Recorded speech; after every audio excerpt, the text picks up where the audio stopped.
Welcome everyone to Legends and Lore, our unique cooperative campaign series where each of us will get to play as well as take a turn in the GM seat, creating legends and weaving lore into one epic tale.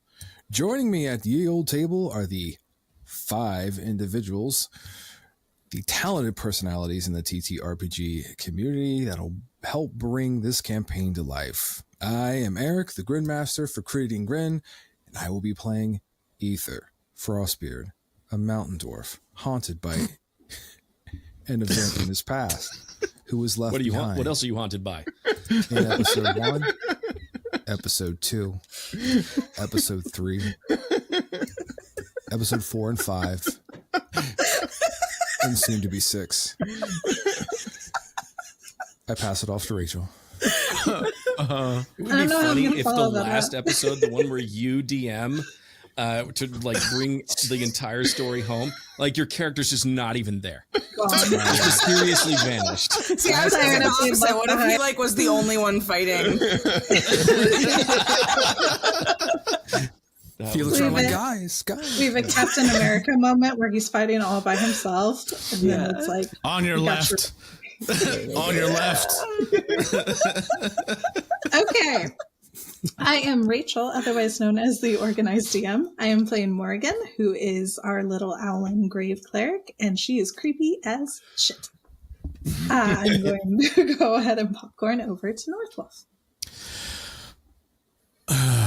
What am I? Oh, I am Northwolf. It's just one of those days. Hello, my name is Northwolf 911. I am playing your lovable fairy boy, one half of the duo, Beans. And he's got a lot to do, and apparently it's going to be very awesome today, so I'm excited. And I'm going to pass it over to the one and only other half, the better half, you would say, Boulder. Greetings, beautiful nerds. I am the MrDanDyDM, and I am playing Boulder, your less lovable but still pretty cool fairy boy barbarian who is ready to just absolutely annihilate things this session. Interesting. And you know, and who knows, you know. Oh, you didn't get the memo? It's an RP heavy, no combat. Yeah, RP. It's just party. That's what I heard. Do a party. That's what Roll20 is for, right? Just heavy RP. RP. That's what your almost 300 HP is for. I'm really hoping that's the case, actually. And I'm handing it over to Janelle. Hi, everybody. I'm Janelle, or Boss Jellybean all over the internet, and I am going to be playing Onisa. She is our group's muscle mommy, totem warrior, barbarian, rune knight fighter. And yeah, very excited to get into this and get to use some of my fun new abilities. And I'm throwing it over to me. Yes, me. And I'm going to take the moment to turn the table over to this episode's Grin Master, one half of the Dadvantage. Michael, take it away, sir. Hi, everybody. This is Michael. I'm one half of the Dadvantage, and normally I'm playing Banff, Wagner Puff, our resident stoner fighter, air genasi extraordinaire. And we are going to be diving into a very interesting episode today.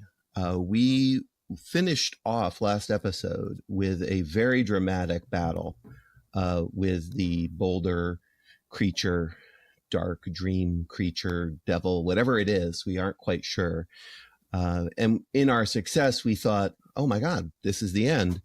And then Janelle dropped a nice, healthy meteor storm with lots of other meteors coming down to Earth, Jokul. And so we're going to pick up actually 6 months in. Oh, nice. So welcome to Legends and Lore, everybody. 6 months on, our characters have dispersed to the winds across all of Jokul, and they have been called together from a letter from Banff. and Banff has requested their presence at a huge festival in the northwest of Jokul. Would somebody like to read the letter? Boulder, please read the letter. Boulder receives this letter, and it is done like so, like professionally, like it is like brilliant, like that very stained canvasy look, Canva-y look, and it is the font is, the calligraphy that is used is truly stunning. But Boulder's gonna look at it. He's gonna be like, oh yeah, I know how to read. My dudes and dudettes, we have been apart so long. And he does his best, and even in his own voice, he's trying to capture like the voice of Banff. My dudes and dudettes, we've been apart so long, and I have much news to share. Join me at the most excellent of parties, the Northern Lights Festival, to celebrate peace in the north and restoration of the Frostfire Pillar. The newly unified northern tribes have requested our presence as the heroes striving to rid Jokul of the evil boulder monsters. The bad boulders, not you, Boulder. My small and mighty or outrageously lit friends, I look forward to partying with you all on the ice. My brother Bodhi has perfected some of the most bodacious strains of herb ever grown. Let's smoke these together at Everfrost upon Glimmer for the Northern Lights Festival. Your truly bodacious bro, Banff. Amazing. Nice. Out of this letter, Boulder was the lucky recipient of both of these massive blunts, and has brought them with him. So I'm going to drop the blunts in our chat here, and I've also moved it over on the on Roll20. But maybe Boulder, maybe you also want to read sort of like what these two wonderful smokable objects are. So, oh my God, if only, oh yes, you can see it. You can see it. Okay, great. This is awesome. Epic blunt of never-ending breath. The enormous blunt could smoke out an entire room full of 10 people. What are the dimensions for this thing? It's probably, it's like the biggest cigar you ever saw. Okay, so very big in Boulder's hands. Yeah. Smoking this over the course of one action allows up to 10 people with a 10-foot radius to have the ability to hold their breath for up to an hour while not incapacitated. Once smoked, this item is consumed. Indeed. And there's a second one coming your way. Oh. Wow. And here's the second one. This one. The epic blunt of heroic deeds. This enormous blunt could inspire the greatest of people to amazing feats if they can get off the couch. Smoking this over the course of 1 minute allows the casting and full effects of Heroes Feast in a 10-foot radius. Cursed. When smoked, each creature in the area of effect must succeed on a DC 10 Constitution saving throw or receive 1 level of exhaustion. Once smoked, this item is consumed. So you'll hold on to these. You'll figure out what to do with them when you figure out what to do with them. Now you've made your way to the Great Northwest, and you've all grouped together and met up. I think I'd love to hear sort of first, maybe Onissa, what have you been up to in the 6 months since the events at the tavern? I think Onissa made her way back to the totem tribe to like see how they were all doing and kind of like rally some people to help them go after like these things that fell down from the sky. So I think she's probably been focusing on like going there, and then also probably to the Hill Giants to do the same thing. Like, I think she's been rallying forces. Nice. That's beautiful. I think that that's appropriate, and it sounds exactly like what Anissa would do. Morgan, what has Morgan been doing in the 6 months since the battle in the tavern? Or the Emporium, I should say. Morgan has been kind of pulling away from the rest of the group. She hasn't been sleeping well, having strange dreams, and although she's excited that we're making advances against the monsters coming from the meteors, she hasn't been the same in quite a while. Curious turn of events, Morgan. Wonder what that could possibly mean. Ether, what have you been up to in the 6 months? Well, I know this is a surprise, but he hasn't been seen in quite some time. I think there would have been a small gift that was or had found its way to Morgan. I don't think you've gotten it. You have to go get it. Oh, I do have to. You're on your way to get it. Okay. I think what he would have done is found a place of solitude during this time, and he has begun communing with a goddess, a deity, the All-Mother. And through fervent prayers and inspiration from both Beans and Morgan, has begun to dabble in holy magics. Nice. With other thoughts and things on his head that he's going through and thinking about. The other thing is I think that's it. That's good. That's good for now. Yeah, you also got a letter from somebody asking you also to meet them at Everfrost upon Glimmer. You want to read the note? Just Sure. dropped it in the Discord for you. Let me pull up my scrying eye here. And see. Oh, yeah. So it looks like a receipt. And it is for one particular item, which I will keep. Supercharged beak, one quantity of 1 for free. It says, thanks for saving the Emporium despite the door. I ponder about that. I'm not quite sure what that means. This one's on the house. Pick up the beak at Everfrost upon Glimmer, which is where I probably would head to do. Awesome. So you've all made your way, and we'll pick up with Beans and Boulder in a second, but you've all made your way you've met up, and maybe I don't know exactly where you met up. Maybe you all can tell me when we get to Boulder and Beans, but you're just minutes away from arriving at Everfrost upon Glimmer. And you've even before you crest the hill that you know is the last sort of hill and small forest to arrive at the town, you can hear the sounds and drums echoing throughout the hills. And you can see the edges of multicolored light breaking above the tree line. Imagine the night sky suddenly coming alive with a shimmering dance of colors as the aurora crests the line of trees and a hillside. It appears like a celestial curtain of light unfurling across the horizon.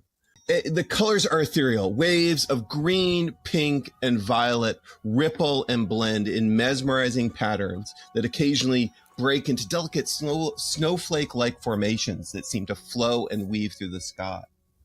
As you follow the winding road and break free of the trees, stretching out in front of you under this otherworldly glow are outlines of thousands of tents, small buildings, and revelers partying away. You realize that this pulsing city of activity is temporary and has grown up around a small town marked by a huge glowing totem pole that pulses with energy that stretches up to the very aurora borealis itself. The air feels charged with magic, and for a moment, the world seems to hold its breath, caught in the beauty of nature's own light show.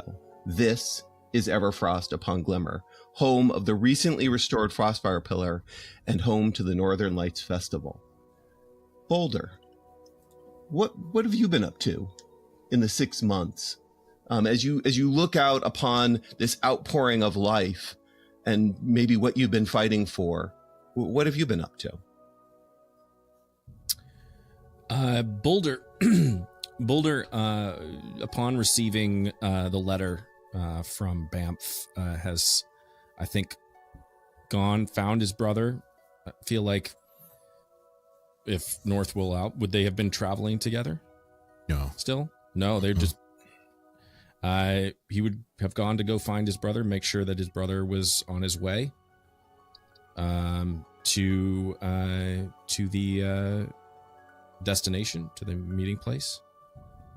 Yeah, let's say you're meeting up right here. Maybe this is the point where you sort of all agreed that you'd meet up just outside of town on this edge of the forest. Maybe this is that. I think moment. in the interim, he has tried to find some quiet places to compose some songs. Really, some pieces about his, the adventures that y'all have had. He feels the need to sort of like put something memorable together, because some of the things that we all have been through has tampered in some ways with memory, and it's a good way for him with his music to just really set in stone and clarify what is real. Amazing. Yeah, I think that's spot on in terms of where your character was going. Beans, why don't you let us know what Beans has been up to? Oh man, Beans after the whole incident happened, I think decided to figure out what these meteorites were, and to do that he had to go and find information. However, he did not find any pieces of information on the meteorites. But during this entire time, he did find a place, and he picked up blacksmithing. He can no longer fly, and that's been on his mind. He can't fly anymore, and he needed to not be a burden for anyone anymore. So you're gonna see a montage of Beans without his shirt. And behind him, or like you see a picture of his back, and he starts off scrawny, right? And you just see him start hammering away from behind, and like the forge and the fire, and like you could see the many different failures that there are around him. And he's just forging together pieces of his own armor. And by the end of it, you fast forward 6 months as he's continuing to look for all these pieces of information. He now has some pretty hefty armor on. And you can tell that from the size, like as he's putting on this armor, he's ripped. And he's got almost a ranger-esque body. So it's not necessarily a bodybuilder, but it's more of an agile ripped, right? Someone who can run and go through the forests, and like you could see him that he's been either working out, running, figuring out ways to use his failure to succeed and overcome that. So he would be climbing on trees, or maybe, learning how to run and kick off of a tree and jump up in the air and shoot a bow into, actually, you know what? That's probably the ending shot. You can see him kind of just trying over and over and over again, trying to hit this one mannequin. And it's a trick shot he's been working on with a bow that he got from the Emporium. And he kind of just jumps up and in midair tries to let go of an arrow and hit something across the forest, you know, and it hits the bullseye. He takes a last breath and, satisfied with the shot, now starts heading towards the meeting spot. I dig it. I'm trying to envision the vibe of the music playing to this montage. I know it didn't match, but like It's giving a very early 90s action. I thought of I was gonna say Rocky. Queen is perfect. Like, honestly, Rocky too. Me now. Well, not that one. But yeah, Queen is good.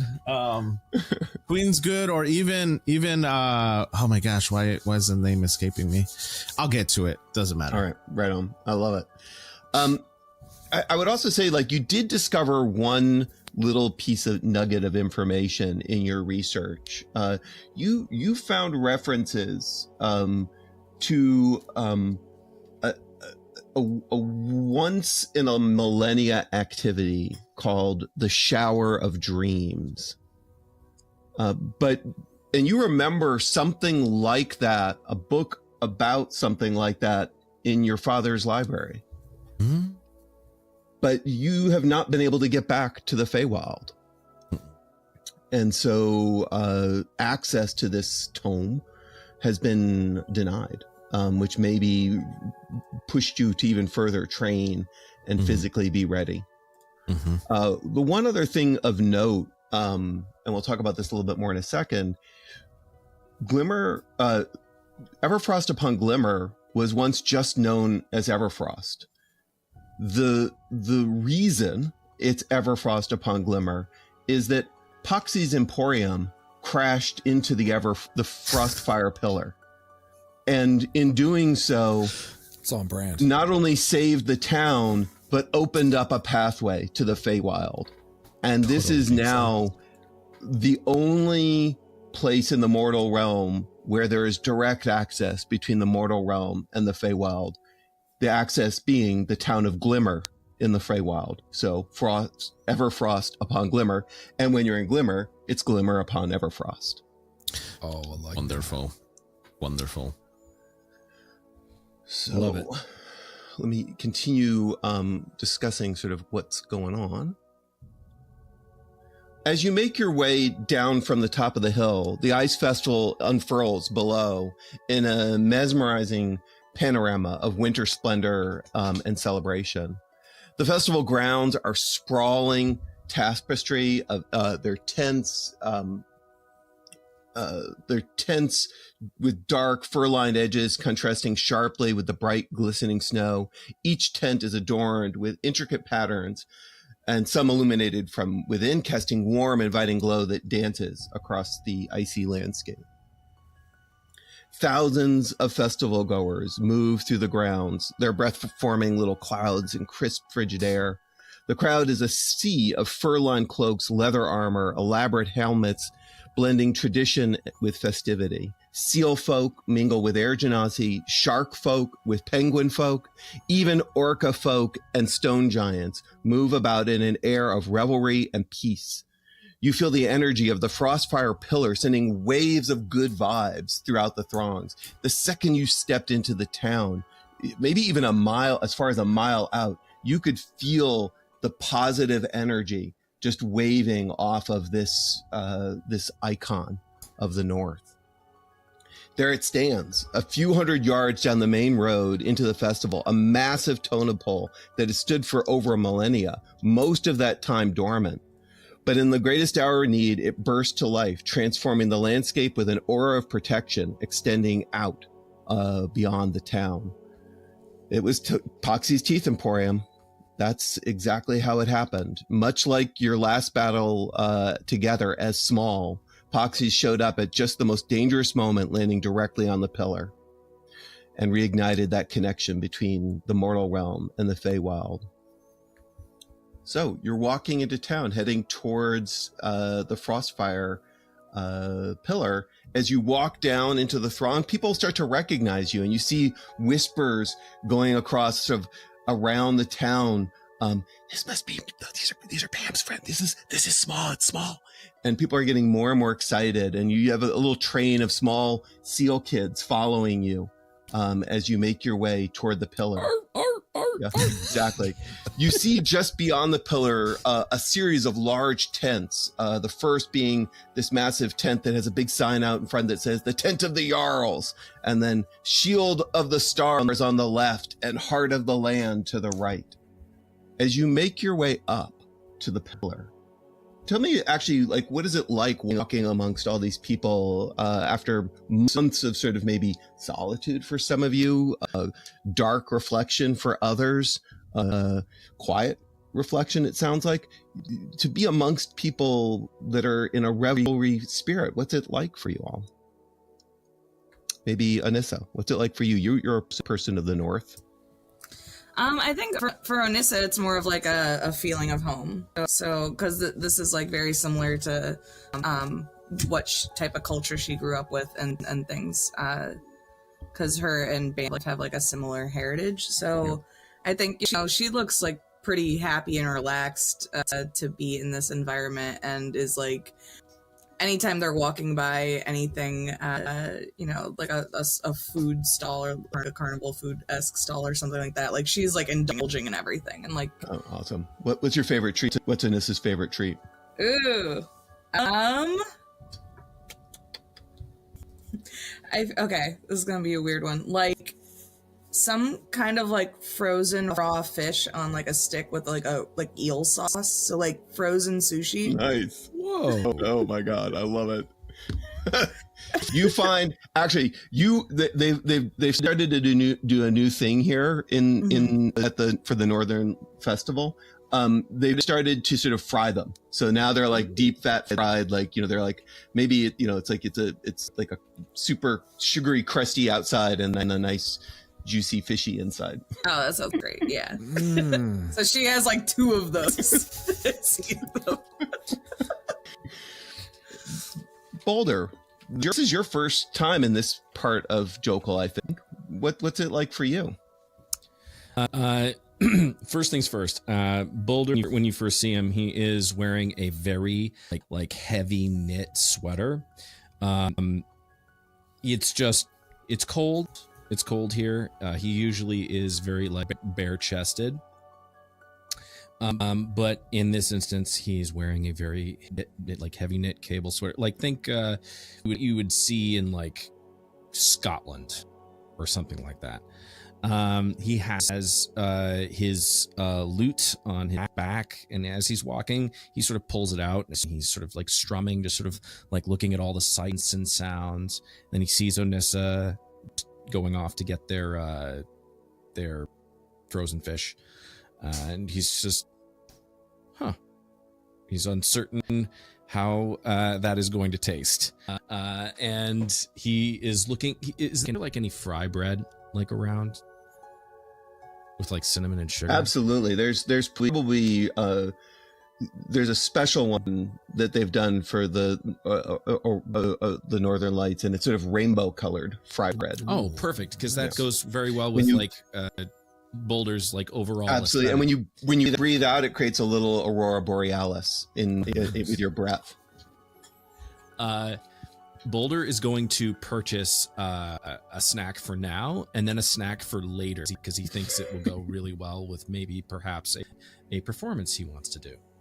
Yeah, fried bread, funnel cake, that kind of thing. Yeah. Morgan, I know you've been in sort of dark reflection lately, but this is a pretty festive environment. How's it affecting you? You watch as there's a very dark shape that just flutters down and heavily lands on top of Anissa's head and like digs in a little bit and is very puffed up, but very like trying to merge in with Anissa's like hair and head. And you just hear her say, "There's too many people here." And then you watch as she extends her neck down and snaps up one of the fish sticks that Onissa has carried. Mine! There's so many people here. Okay, I'll go buy another one. And she walks out to go get another. The more. Two. Ether, how about you? Like, what's going on in your head? So I feel like Ether's probably approaching from, I don't know, let's say the northeast-ish. And he kind of like comes or crests the top of a mound of snow or a hill covered in snow. And he looks down kind of from like a bird's eye view, essentially, or a view. And he's looking and he sees all the different personalities. And he's specifically looking for his compatriots, his friends. I feel as if he hears Onissa cry out how she's going to go get another one, which draws his perception in that direction. And before he makes his way into the festival area to regroup with everyone, I think he kind of takes those bandages that are wrapped around his hand and he looks at his hands, and I feel like at this point those hands that were kind of like spider veined with this kind of black veiny look are now almost ashen gray or almost solid black, or getting there. So he continues to wrap them up tighter, and he puts on almost like mittens or gloves over top of them. Draws the hood of his cloak up and just kind of slowly makes his way in to rejoin everyone. Amazing. Beans, why don't you round us out one more time with how you're reacting to all this, and maybe the excitement of finding a way to the Feywild. Well, I really think Beans would be the opposite of everyone. I think, well, Onissa is kind of enjoying themselves. So I think Beans would be really enjoying himself. So he would be really in tune with everything that's going on. So Beans would actually be, what you would see is just like a crowd of people around Beans, total opposite of what North would like. But Beans would Beans would love that, right? He would love to be in the center, and he loves children. So he would be with the children around, and he would use Druidcraft in a way where it would almost excite the kids to like put fireworks or something in the sense to make like fairy magic for them. So it'd be very much like whimsical, and music would be playing, and like he would be telling an elaborate story of like the time he slayed a dragon, you know, and he was just like, you know, up in the stage and just being very charismatic, because Beans is very charismatic. So he's just telling a whole story up there. And when you look at him, you'll notice that Beans has different clothing on. He definitely has a shiny coat on him that kind of blends into his environment, into where he's at. So like from far away, he kind of blends in with whatever you're looking at when you're looking at Beans in a certain way. But his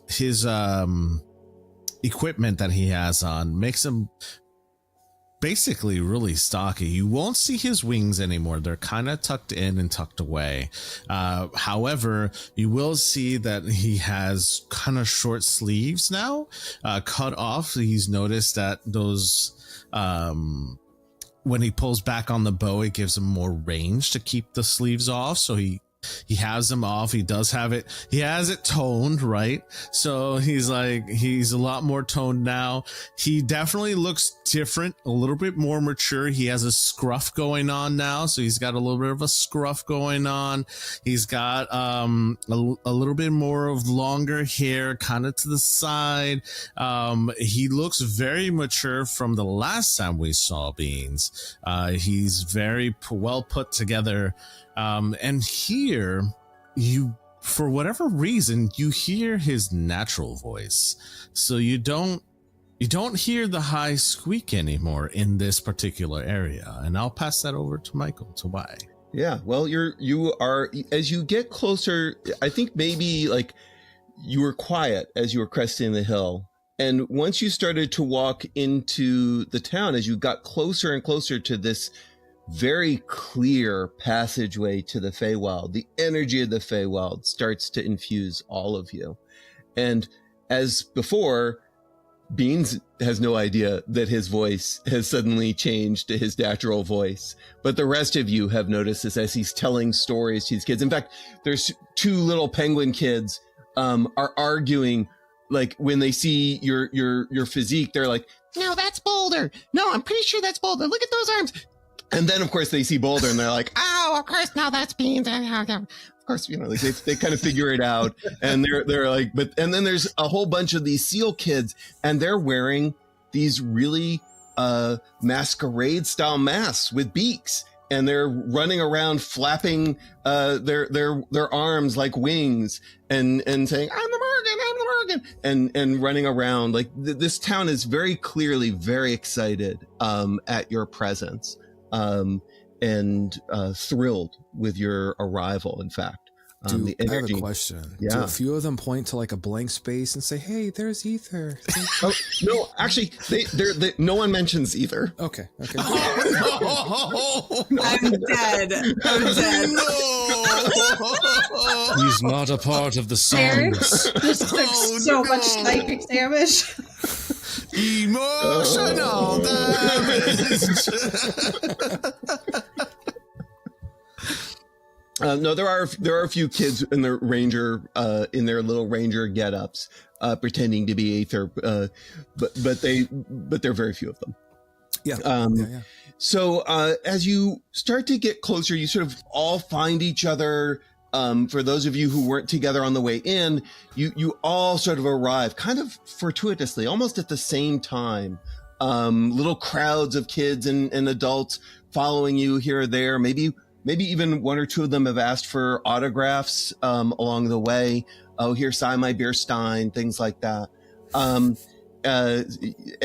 you know, they're always referring to you as small. But of course, they have all adopted Bamf's definition of small. I don't know what the rest of you think small means, but he has put his flag in the ground. Small, mighty, and outrageously lit. So they're constantly offering you things. Can we go around and establish what everybody thinks small means real quick? Can we do absolutely. Like, does anybody have a different definition? I do. Well, what is it? Small, mighty, original legends is what I have. Oh, so much fancier.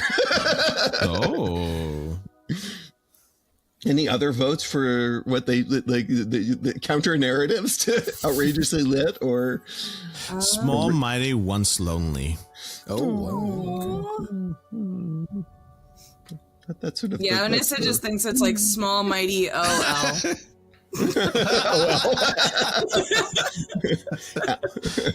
Obviously large. Yeah. Small, mighty, obviously large. Amazing.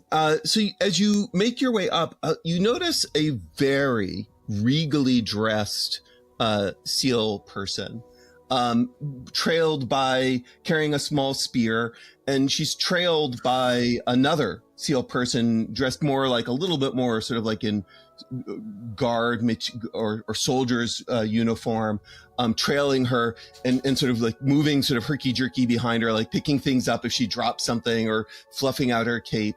And let me move again. If you want to take a view of what these people look like, I will move the...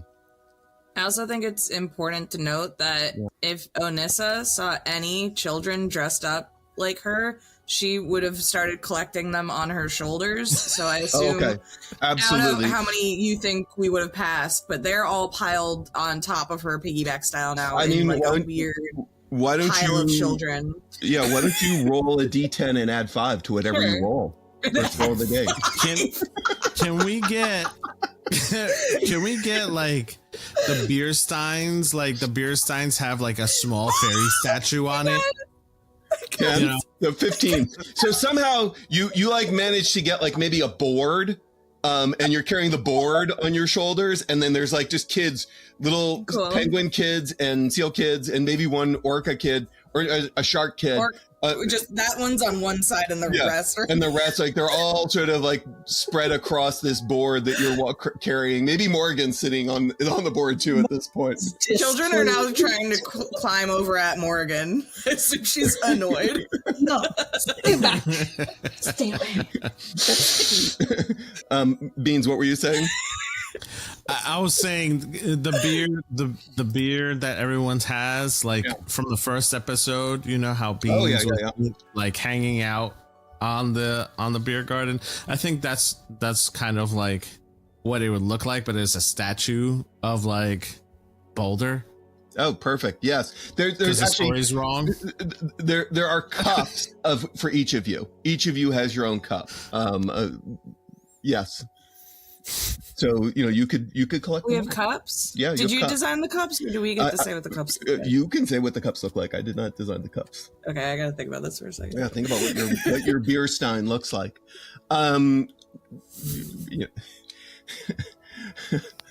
Sorry. So this small seal person walks up to you and goes, welcome to Everfrost upon Glimmer. I am, excuse me, I'm so excited. I am Cindy Frostwhisker, the Jarl's daughter, and he bids you welcome. And the person next to him, her attendant, goes, I'm Lieutenant Biscuit, and I am the personal guard of Cindy Frostwhisker. Yes. Welcome to the Festival of Northern Lights. Very nice to meet you, Jarl daughter and Biscuit. And then Onissa's gonna take the plank of children off and kind of just like almost hand it to them. These belong to you. They just, all the kids just fall on top of them. It's a big pig pile. Biscuit tried his best to hold on to it, but he just couldn't quite manage. Oh my god! Oh, it's so heavy! And he falls over. Cindy says, "Well, I'm the Jarl sends regrets at not being here at your arrival. The festivities really don't start till later, and there's some special ceremonies that need to be done on the outskirts of town.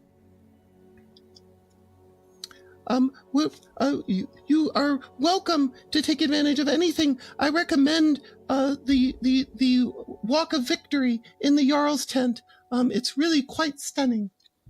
What is that? Well, it's a celebration of the battle. To beat the Boulder monsters. Well, not you, Boulder, but the evil things. And well, we won. It celebrates that. This is really unfortunate that they have your name, Boulder.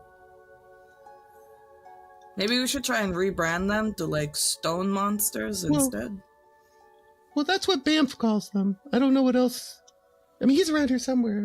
I prefer Space Rock. Space Rock would make a lot more sense. They did come from up there. But Banff is right. I mean, it is confusing. I agree. So you're welcome here. Take advantage of everything you want. The festivities start at midnight, which is in just a few hours. And tour the dream tents. Tour the observation tents, and just enjoy yourselves. I do understand the dream tents. Oh yes. Well, part of the celebration is we lie on our backs, and we have a dreamer's view of staring up at the light show. Yeah. Yeah, it's very relaxing. When you dream, your eyes are closed. You know this, right? Well, this is yes, but this is we commune with nature through our dreams. You find dreams lay on ground relaxing? I know it sounds a little counterintuitive. We do things differently here in the north. Yeah. But you should know that. Yeah. It's been a while. Just in the back, like you'll see two really big cups that are gallon size, and just like Beans is carrying them. Did you know they come in gallons?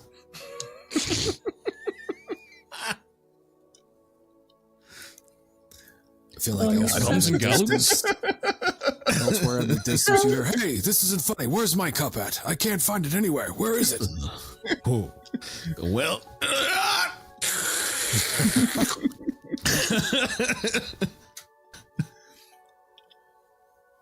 So you at that point, Cindy says that she has to join her father and excuses herself, and Biscuit, salutes you and stays for a second awkwardly, and then runs after Cindy.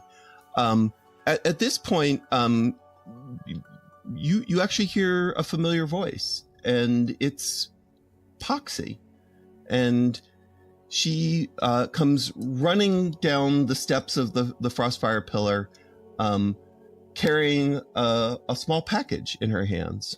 Poxy, what's going on? Janelle, do you want to? Am I playing her? Well, I would hate to. Yes, it's okay. I would hate to pretend to be you being somebody else. That would feel wrong. That's fair. Okay. Wait. So she's giving a package to somebody. She's delivering this package to Ether, who has a package. Okay.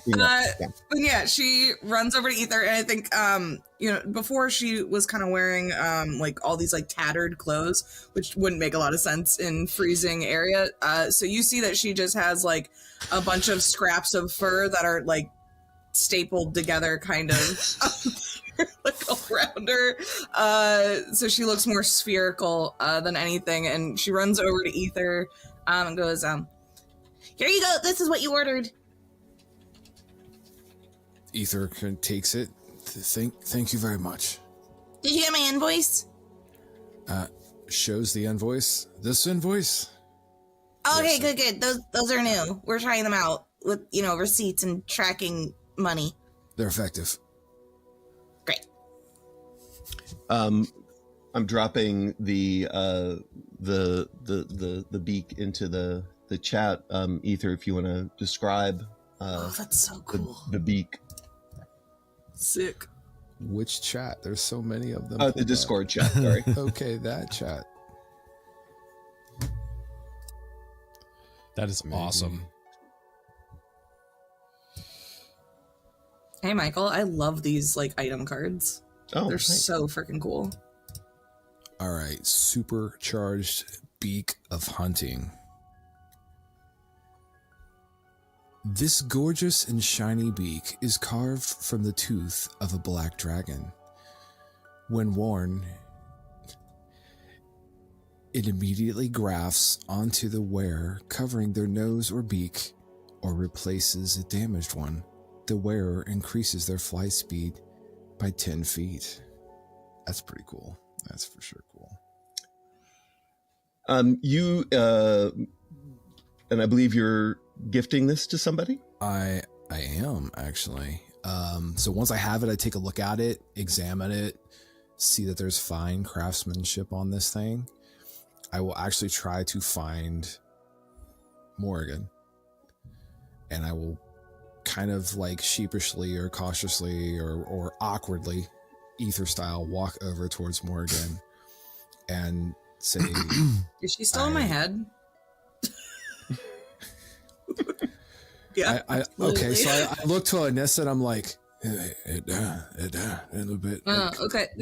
And Onissa kind of like leans down, so Morgan's at like. So if Morgan's at your height, that means like Onissa like literally gets on the ground on like all fours for. So he hands this over to Morgan and says, "Here, this is for you."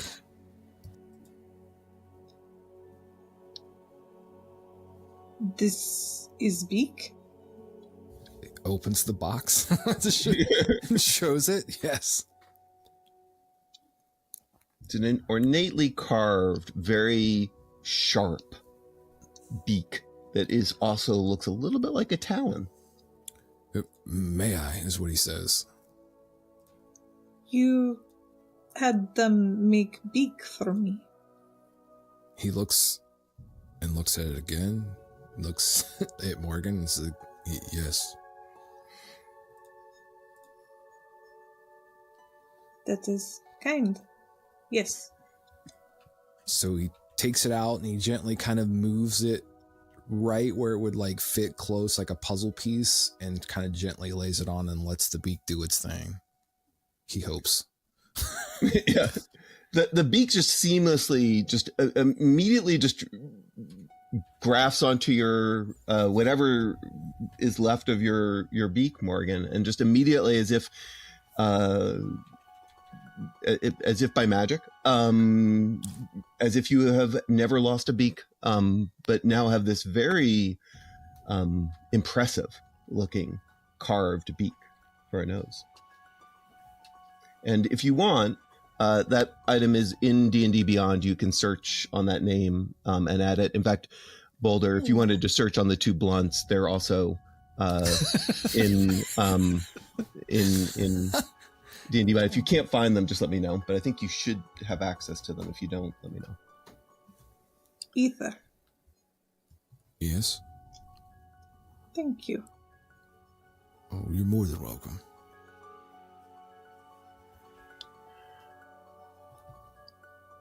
So at that,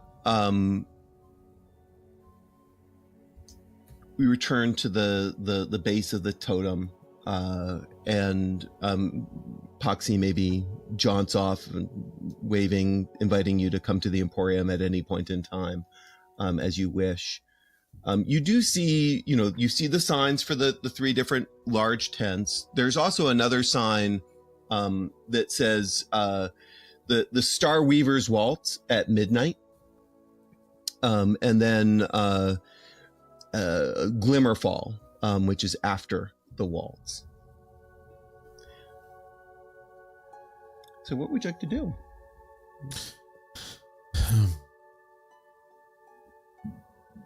I think you talked about communing with the earth. I think that would be something of interest for Beans. He is a druid. Not very much of a druid, but he is one. He is a druid, so I think he would be interested in communing with the earth and just trying to see if he can gather anything from just being at peace with the earth and communing with Gaia. Nice. Anyone else want to join Beans in finding the communal space, maybe? Yeah, I think Ether would. I think he would kind of, again, Ether-esque, make his way kind of awkwardly to the location to try to find a place where he can kind of commune and take in that kind of peace and that vibe. Yeah, you do see a fairly large stream of people heading into the Jarl's tent. That might be one place. Another place, maybe a little less crowded, is the Heart of the Land, which is sort of the big tent on the right. You could explore either one of those if you're looking to sort of find a communal space. So he will drift over towards the Heart of the Land since it's less populated. Amazing. As you make your way into the large Heart of the Land tent, you see ice sculptures of all sorts of different creatures that you recognize from this part of Jokul. Different animals, different sea creatures. You also see, it's almost like a state fair, right? Like there's also all these pedestals with cloches on top, glass cloches on top, and little examples of flowers and everything. And it's not super crowded, but there are families wandering around in here. You notice that a lot of the families in here are carrying like pillows, and like bed gear, as they're wandering around. And you see some of those people making their way sort of to the left side of this tent, so back toward the Jarl's tent. And you see sort of more people sort of making their way. Maybe you even see there's another exit on the backside of this tent to a big open a tent.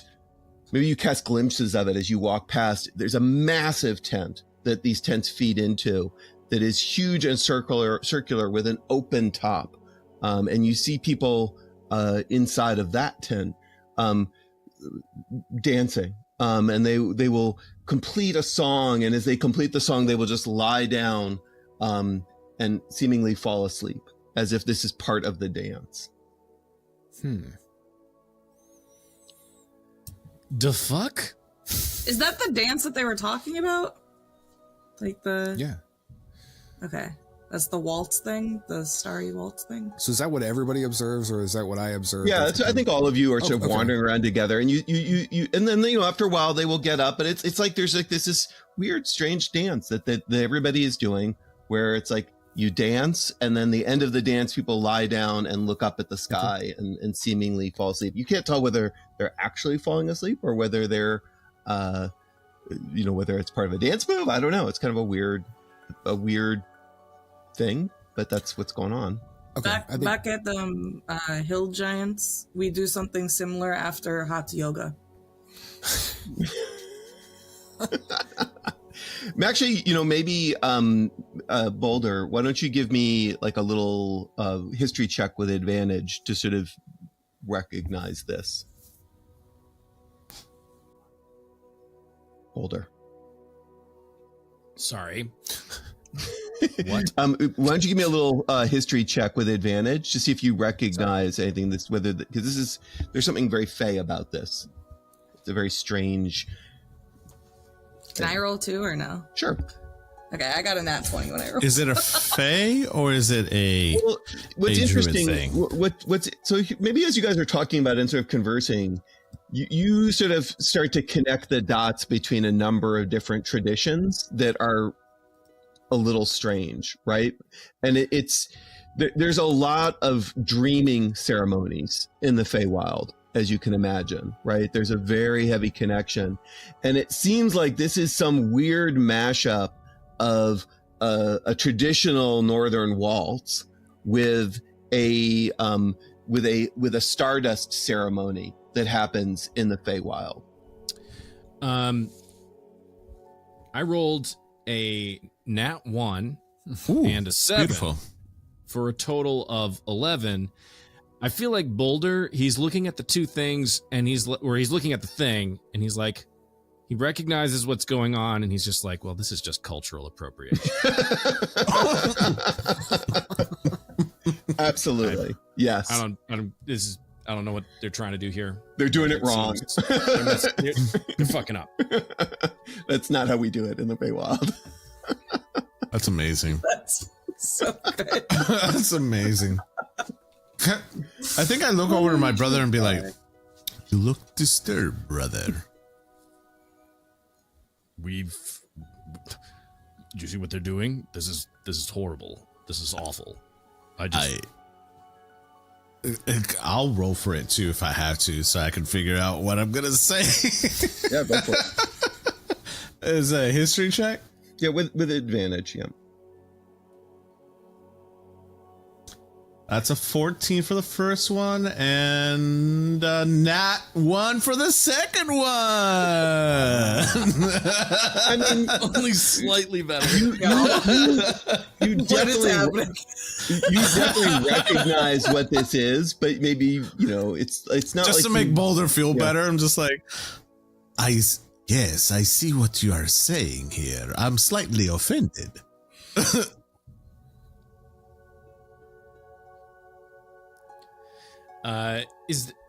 I'll ask, is there a place that is like very much like an open mic?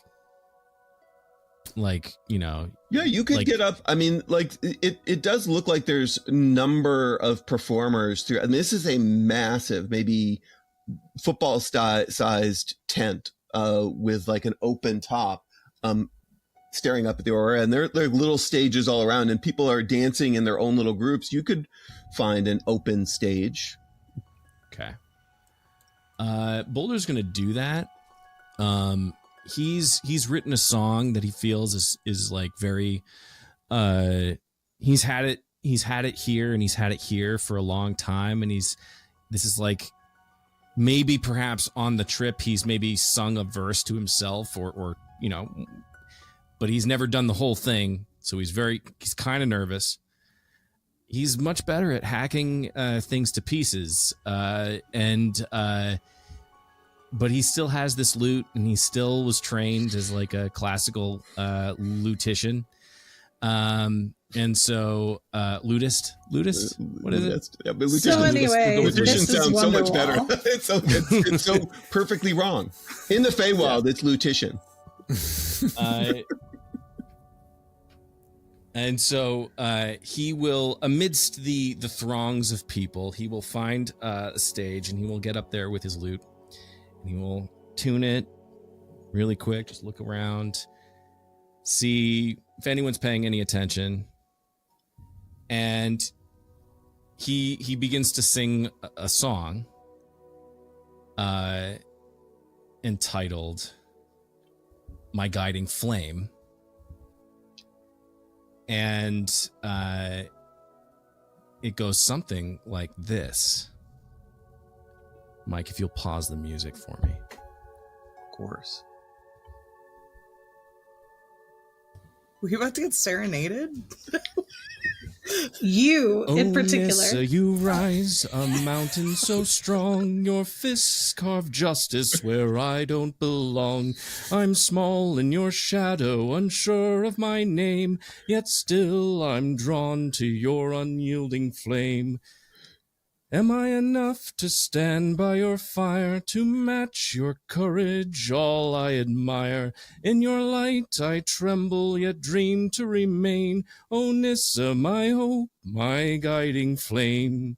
There are several more verses that he won't bother singing because suddenly one of the strings breaks on his lute. He's like, He immediately gets fixed. I mean, that was so amazing. I me a performance check, but I kind of also feel like compelled to ask you to give you maybe give me a performance check with advantage. How about that? Just to see like how many other people Can I fix that lute with Druidcraft? Just like otherwise, I'm going to straight up use command and say finish the song. That is a nat 20. You can see it in the game log. Nor can see it too. For a total of 29. All right, that you actually draw a crowd, and people are like, there's even some people listening like, that's I didn't know they were item. Oh, and then someone else goes, yeah, I was shipping them months ago.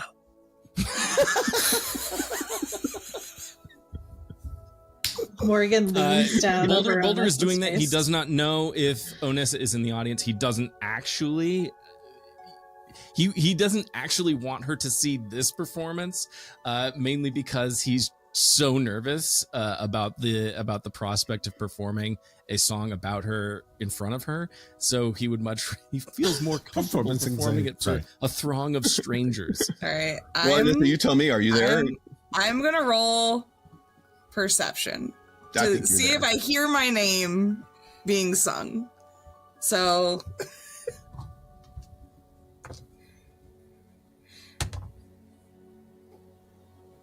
It's a 2. Wait, but I have a high plus to perception, so that's actually a 9.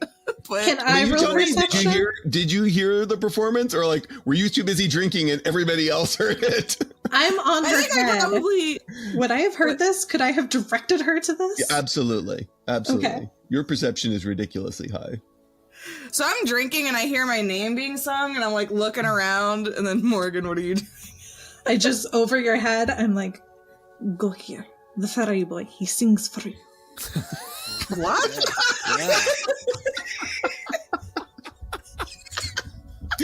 So I guess we probably go over there near the end of it. You, if you would like, actually, let me quickly roll to see if Boulder recognizes that you are in the audience. That's when the let's string see here. breaks. Yeah, I think that's exactly what happened. I don't think you need to roll. He rolled a 14. I think at the second you see her, that's when the string breaks. Oh shit! Damn it! Oh no!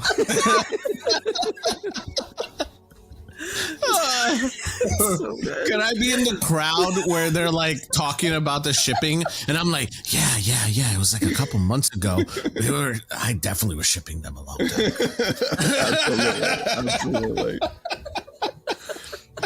This is almost perfect because I almost called this part of the festival Fridgerton, but I didn't.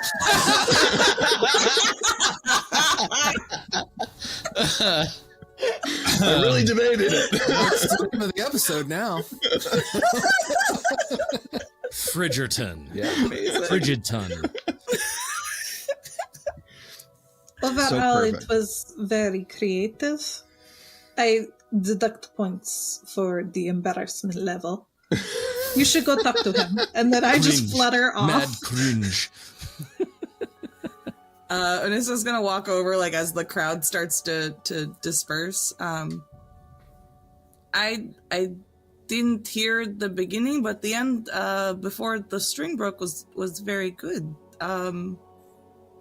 Thank you.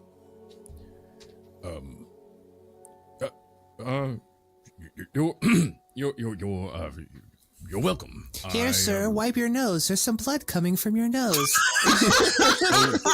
Thank you, small seal child.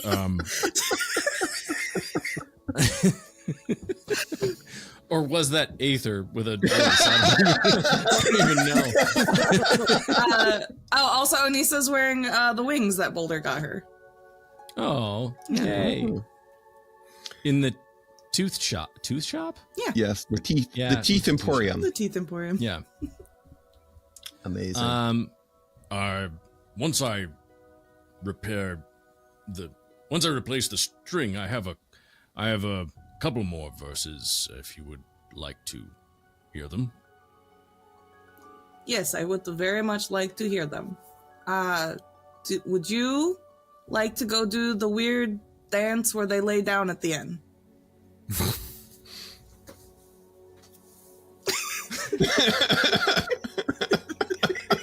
Boulder This is the forbidden dance. Boulder suddenly gets beat red because he does not know what the fuck Onissa In is the talking tent, about. the tent over there. Oh, They You're do all this. in it's happening around you. In fact, there are people that already at the end of that song, they lay down and started to. The dance that they are doing.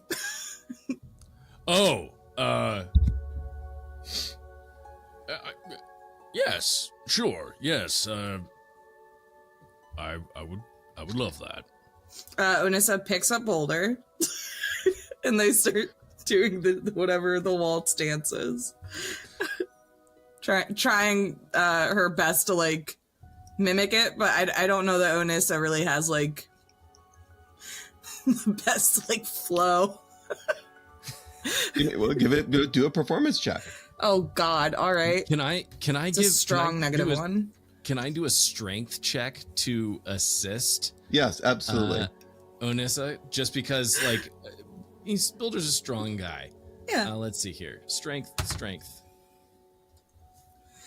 Okay, I really hope I'm getting all the bad rolls out now. But that's a 4. It's a hot 4. That is a for me. 19. Ooh. All right. I think you stumble a little bit, but slowly but surely, Boulder's strong arms catch you and steady you, and you find a rhythm. Aw. Cute. Aether, I just sent you a note on Discord. Are you all gonna like find a place to lie down at the end of the song?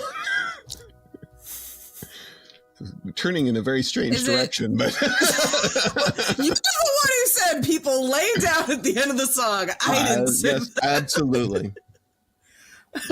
Wherever, if Onissa decides to lie down and join in this weird ritual Sure. that is Yeah. vaguely culturally appropriating my culture, then Oh no! Oh So, no! as you lie down, all of a sudden you're overcome with like just sleepiness, like an almost magical type Not of where I thought that was sleepiness. That is just it. Actually both need to give me a Constitution saving throw. What? Jesus. Oh no. All right. I don't, Man, I what don't kind of want- spell I don't did want Boulder- to. 20, refuse. dirty 20. Fuck. I have a 13. So On a I have plus 10. in my Constitution saving throw. I rolled a goddamn 3. So you start to drift off in Anissa's arms. Like you are just, you lay Aw, down and that's maybe like cute. you're nestled in a bicep and you just sort of, Nestled in and I mean, you know, and you just like, it's like, you just start to drift off to sleep. But Anissa, you notice this happening. So I don't know what you do, but like you felt the pull, but resisted. And I'm not saying this is a negative pull. It's just, it's very clearly some sort of fey magic at play here, I think is probably the best way to describe it. Okay.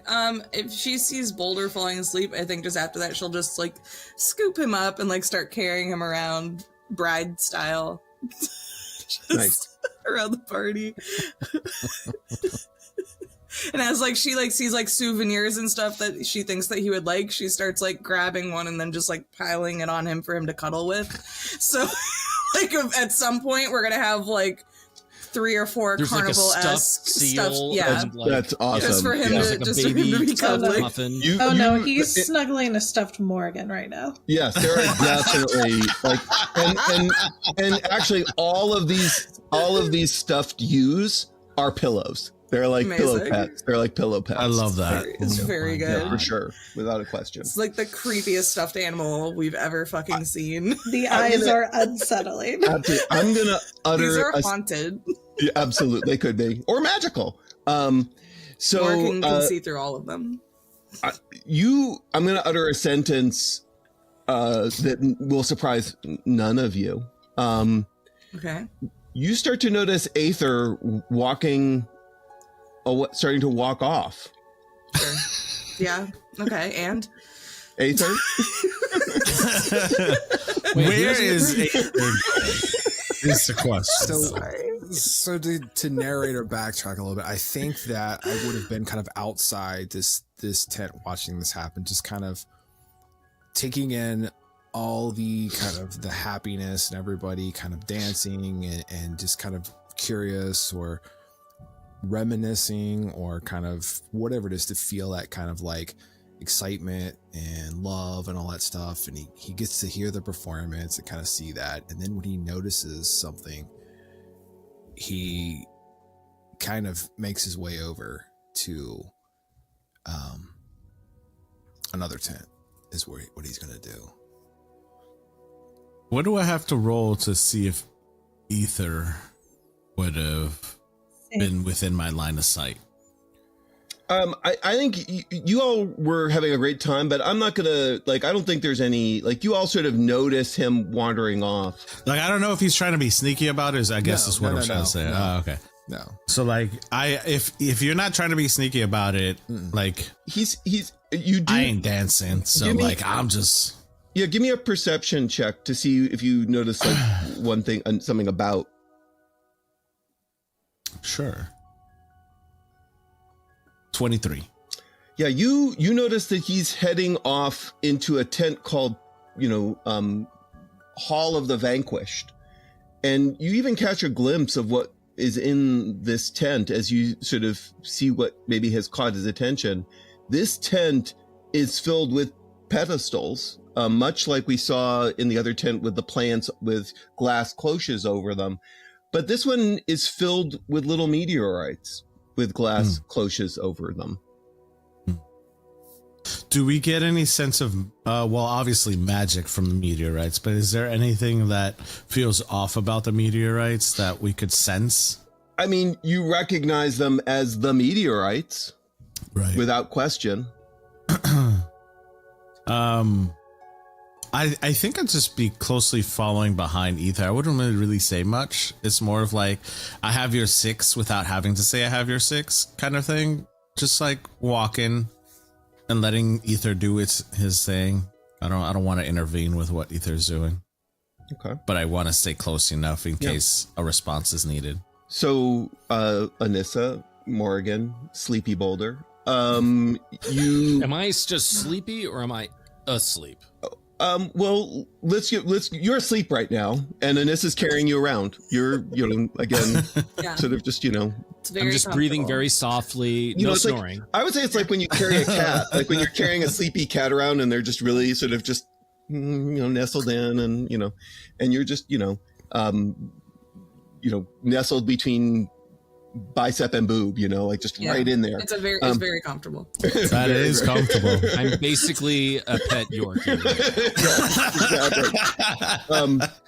But Morgan, Anissa, you notice now that both Beans and Ether are heading off to some tent off to the side. What do you do? Morgan sure as hell not sleeping, so she'll follow. I guess if I see Morgan walk off, I'll just kind of go, do we need to follow? He does this all the time, no? He does, but that doesn't mean that we don't It's always follow. his fault. It's his fault. It's always his fault. Wow. We never take responsibility. It's always Ether's fault. It's like you're all of my siblings. Just blame He just disappeared. I don't know. Yeah. So, Interrupt your dates. Have fun. Boulder. Well, so are you following or not following? If Morgan's like, I will like trail behind, but I'm not like passing up cool shit at the festival. Okay. Yeah. Perfect. To follow the guy who always disappears. Absolutely.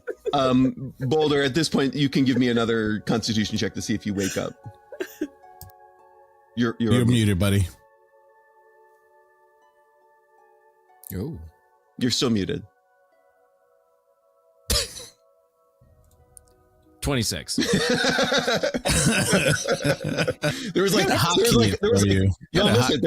there was like 5 sentences and then 26. Yeah. I basically said, watch me roll a nat 1, guys. Watch me roll a nat 1. And then I rolled and I was like, 26. Yes. Yeah. Oh, awesome. So you See, wake up. I mean, it's that awfully right at comfortable all. where you are. So, but you're sort of wandering your way through this tent. Just opens his eye, but like pretends to go back to sleep. So, yeah, exactly. Which is where I've always wanted to be. Ether, Beans, as you make your way into this tent, you see it is a long tent, and there is pedestal after pedestal of the meteors in these little cloches, and it starts at the end that you're at with like these really small meteors working their way up bigger and bigger and sort of on a curve heading around this in this tent. As you follow in here, you do notice that all of these meteors seem to be devoid of anything. So they've been, whatever was in them, whatever had possessed them, seems to have been eradicated and removed.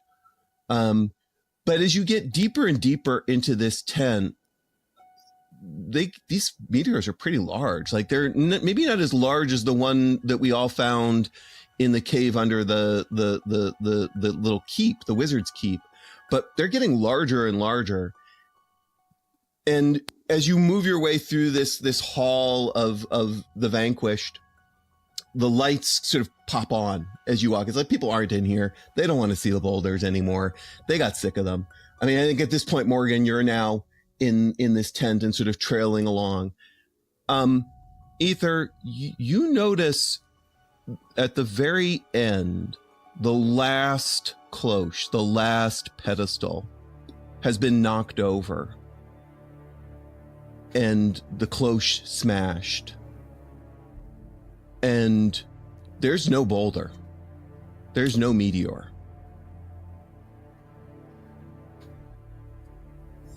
Can I do a survival check to see if there's any signs of what may have knocked it over? Any tracks, anything like that? Sure. Yeah.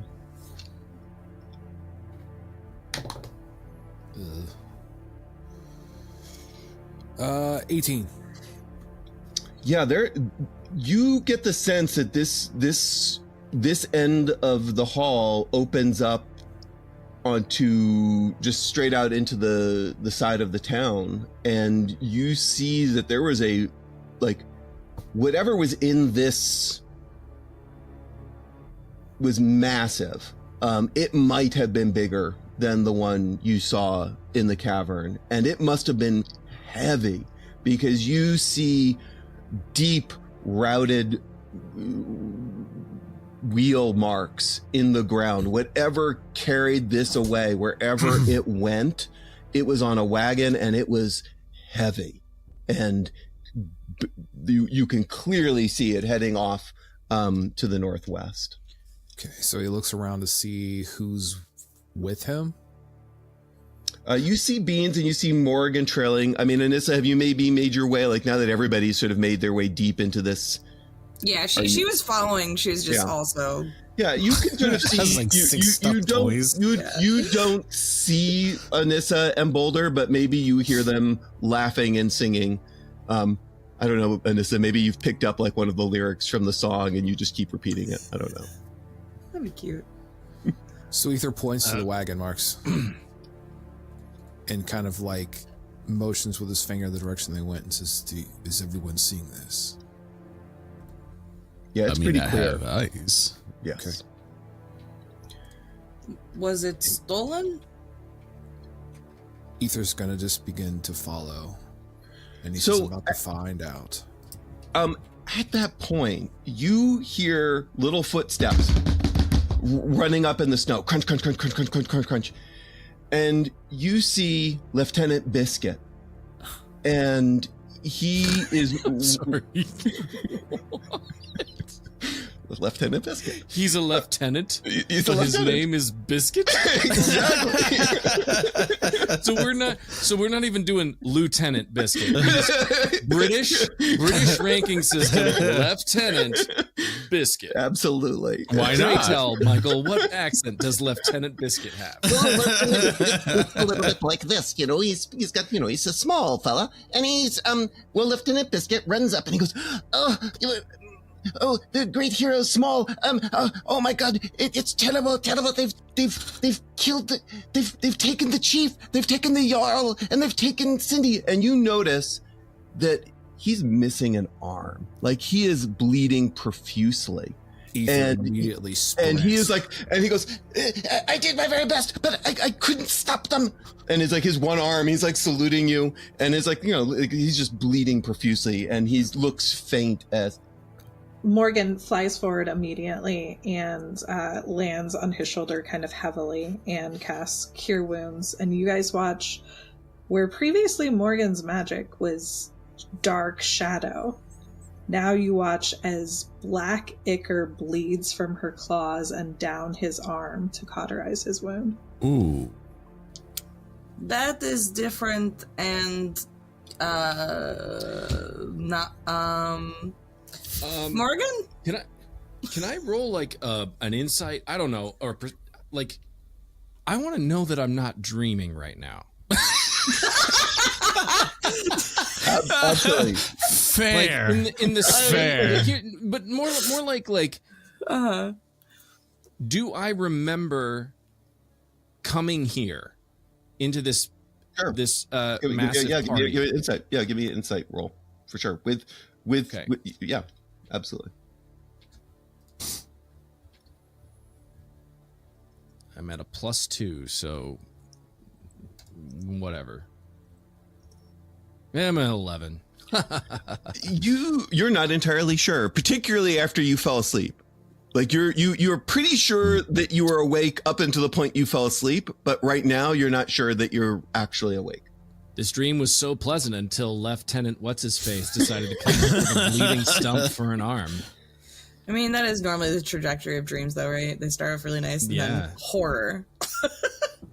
I think Beans it just sees it as normal now. Like he's gone through so much hell. Like honestly though, Beans has gone through so much hell that he doesn't even question to see if this is reality or not. This is just his norm now. Everything is just like weird ever since he left the Feywild.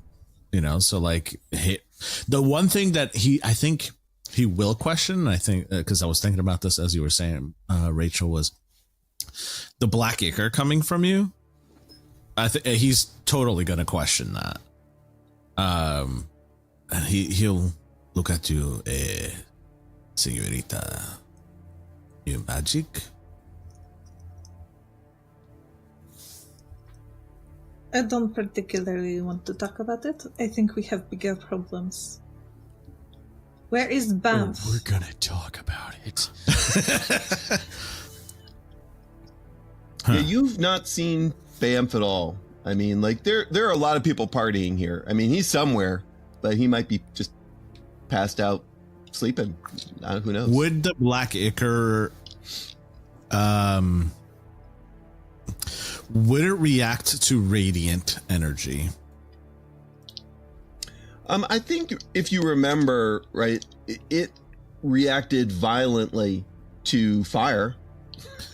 Right. Well, my question is more for like the black ichor that Morgan is using, right? Does it react to the radiant energy that I give off? Morgan, you tell me. Like you have a lot of radiant energy still yourself, so it's very confusing to you, Beans. But Okay. the black ichor that she's producing is radiant energy. Okay. Interesting. You just see a really puzzled look on Beans' face, like just a really profound confusion. But I think at this point, Beans would look over to Ether and have his bow drawn. Ether's off running. Yeah, that's legit what I'm looking for. Is like, is he still there or is he gone? This is all sort of happening at once as Ether starts to take off. The last thing you should have, Biscuit looks relieved, right? Like that you've stopped the bleeding. He does mention that that clearly it was the what's called the Storm Side pod, which is the Orca people seem to have betrayed them. And it happened about a mile. There was a small ceremonial spot about a mile outside of town where it happened. You don't free Willy. And he does warn you that is out. That it's.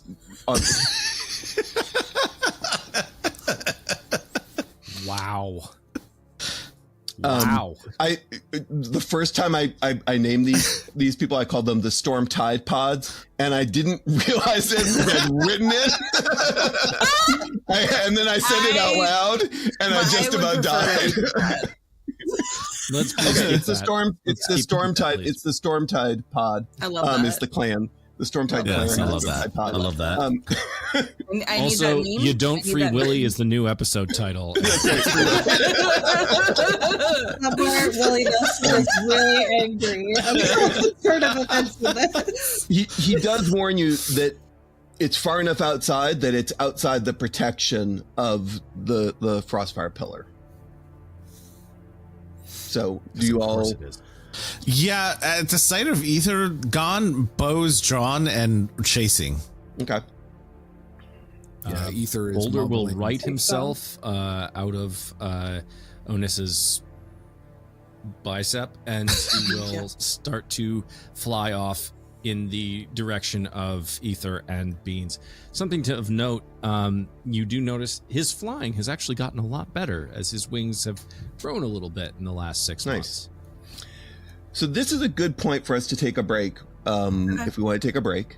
And I will remind you that you do have some consumables on your bodies at this point in time. So just a DM reminder. Awesome. Consumables? Right. Oh, Our right. blunts. Our blunts. Yeah. So Are you stay trying to with tell us to go smoke a blunt right now? I would never encourage such a thing, but you know. Guys, we'll be back I need you after guys her to be break. Yeah.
Welcome back. S.M.O.L. You start to race in the direction that Lieutenant Biscuit pointed. The track is actually quite clear. It's immediately, these wagon wheels immediately reach a trail that is heading northwest out of town, and you can easily pick it up. And you're racing. So I'd actually love for you all to give me, and just because it will matter what happens, see whether you're actually able to maintain some speed as you make your way to this destination, because it's a mile away, right? At least that you're heading. So tell me what you're doing. If you could prepare anything, if you need to prepare anything, but it's going to take at least, being a mile, it's going to take like 3 or 4 minutes, maybe even 5 minutes for you to get wherever you're going, not knowing where you're going. So I'd also love for you to give me either athletics or acrobatics rolls to sort of determine as a group how fast you're able to get to your destination. And then any prep work that you'd like to do along the way, because I will allow for that. What's the terrain like here? So heading out of town, you head up in through some small hills that sort of like this whole town sort of sat in a little valley. So much like the hills you came in on your entrance, there's hills as you head out. But once you get over the hills, it is flat, sort of tundra, heading out as far as you can see. So icy, snowy, cold, really cold. Yeah. No trees. Boulder is going a little bit of trees, but not very many. Like first trees and then no trees. Yeah. Boulder's going to, using his flight speed, which is 40 feet, as he has a walking and flight speed of 40 feet. He is going to sort of switch off whenever he like encounters like a decent amount of snow, enough to get some like dope air. He is going to use his battle axe to grind off the half pipe, basically, and he is going to try and snowboard it as best he can. Okay, I like that. I will give an athletics check. That is a 22. All right.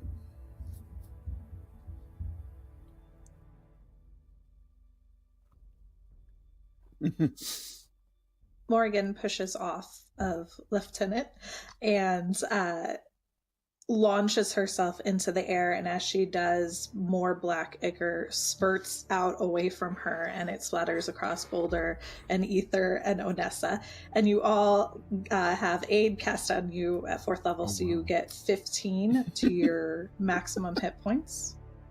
You all got inked. Have fun with that. But those of you who are behind her, watch as she casts this and then immediately falters in the air. She almost falls out of the air as she shakes herself violently and then kind of under her breath says, "You're not real. It's not fucking real. Stop talking to me." You hear this? And then just keeps going. Yes. You hear her. She did just ink me, so I'm assuming I'm close enough to be... Yes, absolutely. And Morgan, remember you have an additional 10 feet of movement while you're flying. Because of the beak. Can I roll a perception check to see what is going on? Like, is there anything unusual beyond... Roll insight. Roll insight. Roll an insight? Okay. It's a 5. You probably just chalk it up to Morgan being Morgan. She do be creepy. She do be creepy. So anyone else want to give me their athletics or acrobatics roll? Yeah. I will do an if I'm flying, that's acrobatics, right? It's whatever you feel is the right. It could be either one. Mm-hmm. Jeez, that's bad. Got a 4. Okay. Well, if it's athletics, then it's a 13. All right. Not defying gravity today. Okay, so I have Arctic as kind of one of my terrains, so I feel like I'm very comfortable kind of moving. You can roll with an advantage if you want. Okay. So I have a 13 plus 8, which is like, what, 21? All right. And the entire time he is kind of like mumbling to himself, "Not again, not gonna happen again. I'm coming for you," kind of, as he's got his like a bloodhound just following the trail, trekking to get there. Okay. Beans, how about you?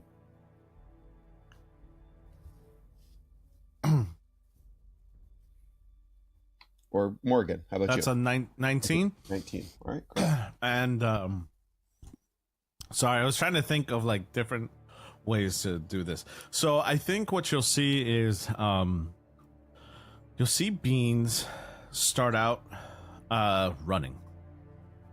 Are we going uphill, downhill, or is it plain? Well, you start out flat, and then you get into the trees and the hills, and then you come out of the trees and the hills, and then it's flat again.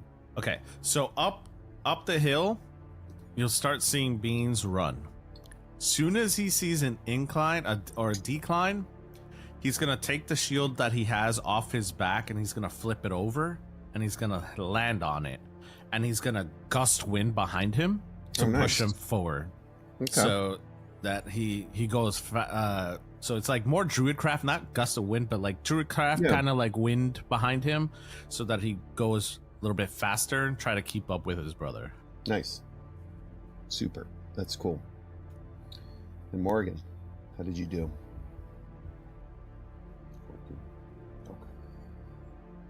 I had gotten a 14. You all are moving at a decent pace, but whatever is disturbing Morgan, and maybe Anissa is feeling the fried fish a little bit.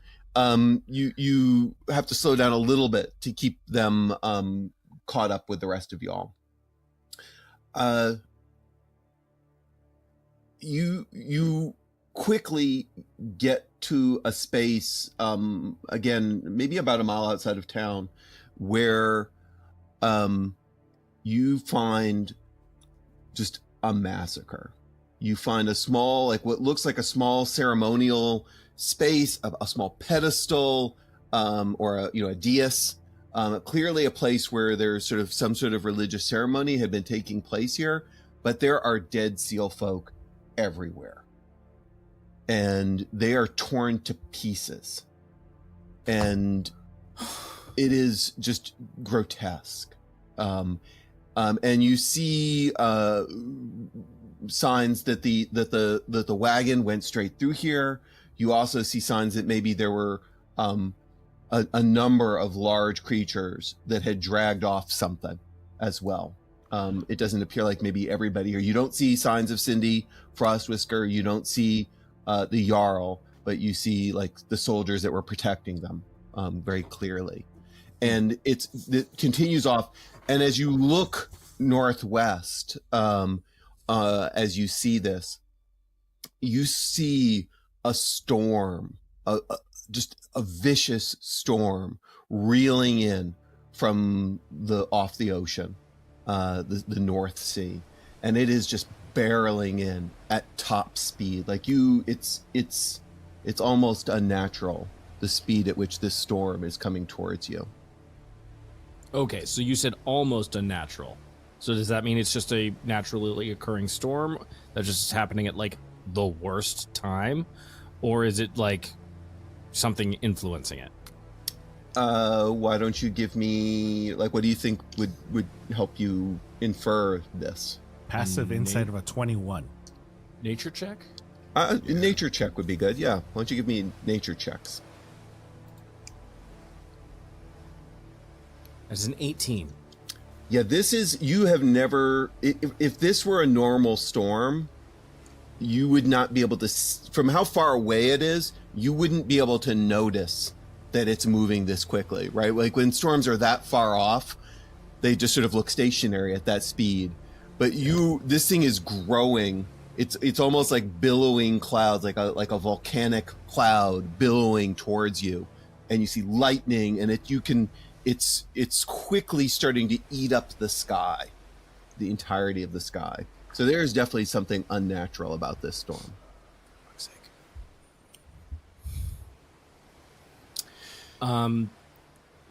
I can't communicate telepathically. How would I do that? I'm trying to think, is there anything? I just yell and point out the storm to everyone with an earshot. How far is Ether from me?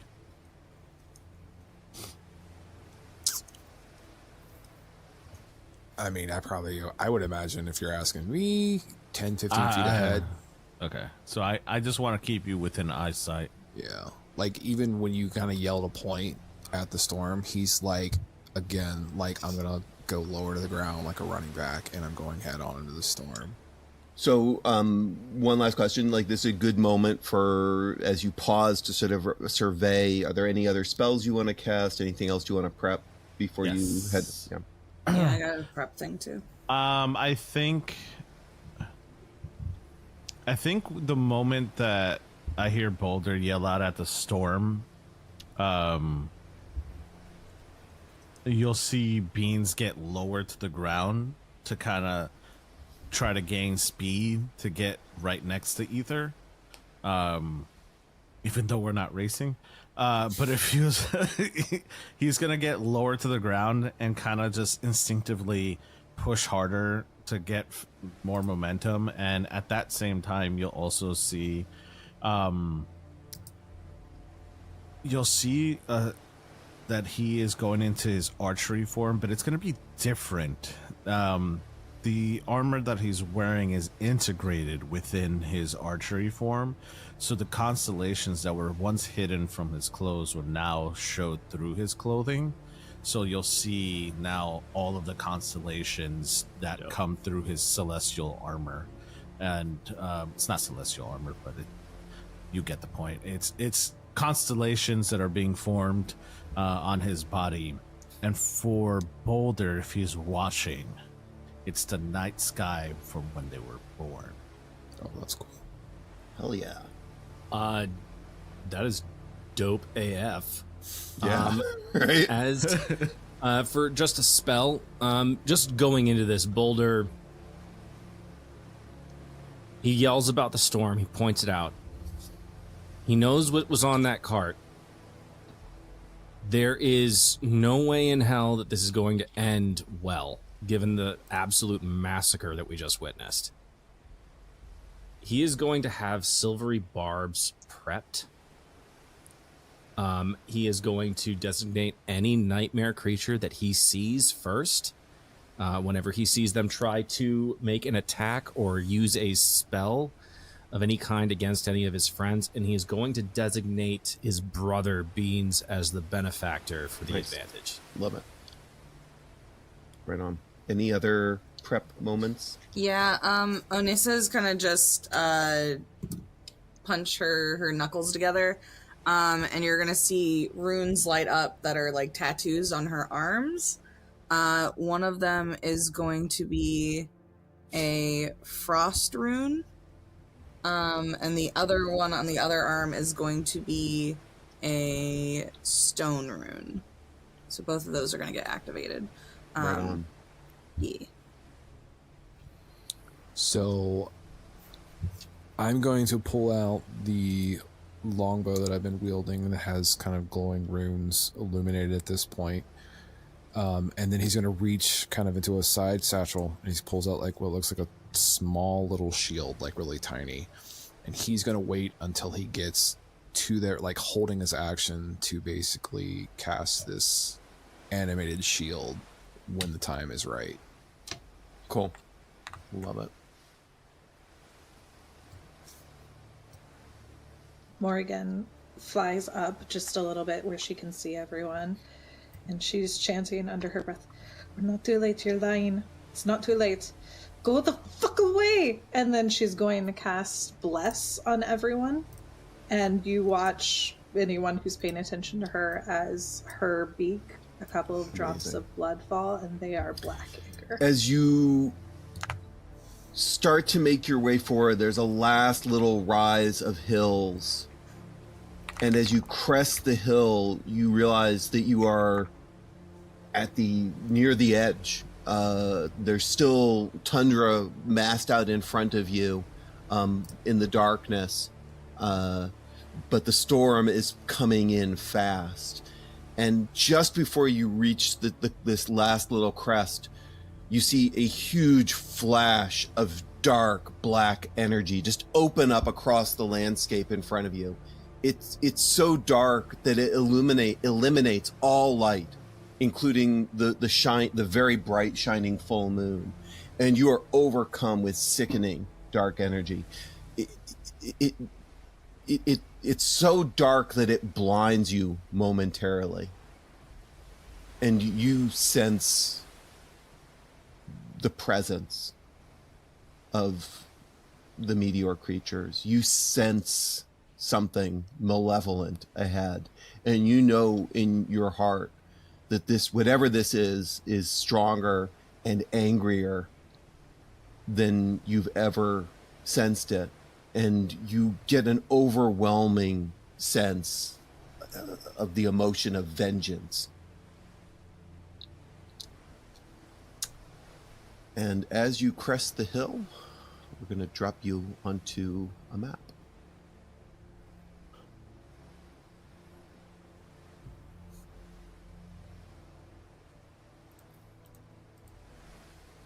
And I will ping you. It's a pretty large map. So you see across this landscape, off in the distance, straight ahead, a large hill with a few trees, lonely trees situated across the top of it.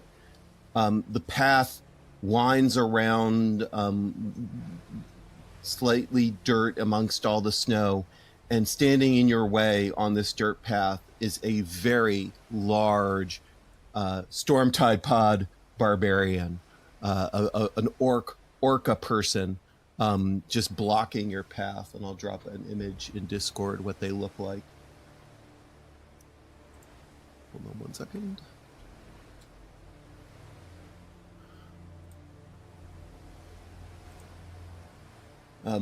He is, almost 8.5 feet tall, carrying a giant maul and just blocking your path.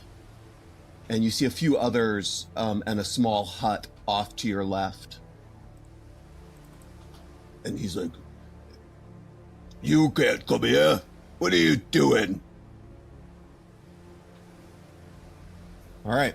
So you can set up your order, and you've got this guy blocking your path. Okay. Does he can I get a quick insight check, a passive insight check? 21. Sure. You see that he's not going to let you pass. Friend and or foe? Absolutely not a friend. And you noticed with that high level of passive insight that he's got blood all over the end of his maul. Oh yeah, he's going down. I'm shooting. Okay. Mm-hmm. Let's do it. We're gonna roll initiative. Let me read just one last little thing. Yeah, that's why I said passive insight, because I wanted to see if he's friend or foe before I'm like, yeah, I shoot the guy. All right. So just as you come in here, the edge of this ferocious winter storm hits the coast, and it is clearly not natural. And as you do that,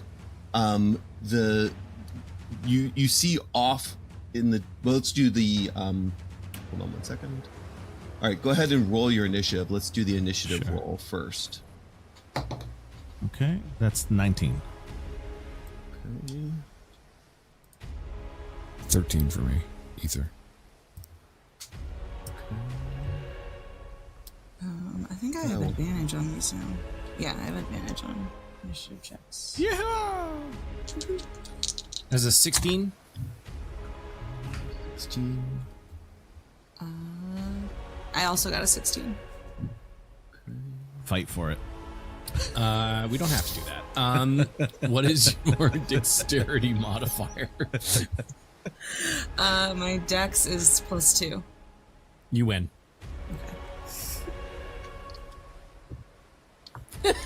Damn.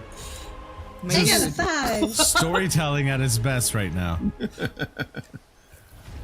All right. Sure. Yeah, that would be. She's a little Drow. distracted by, Voices. all the voices in her head.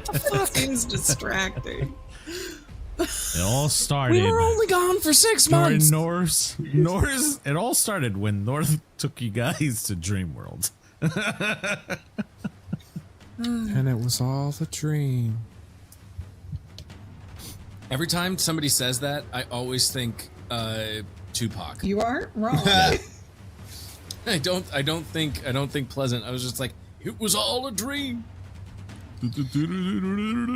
So while it is dark here, the map is slightly illuminated by the moon, even amongst the storm. And as you pull back your bow, Beans, and prepare for battle, the storm hits, and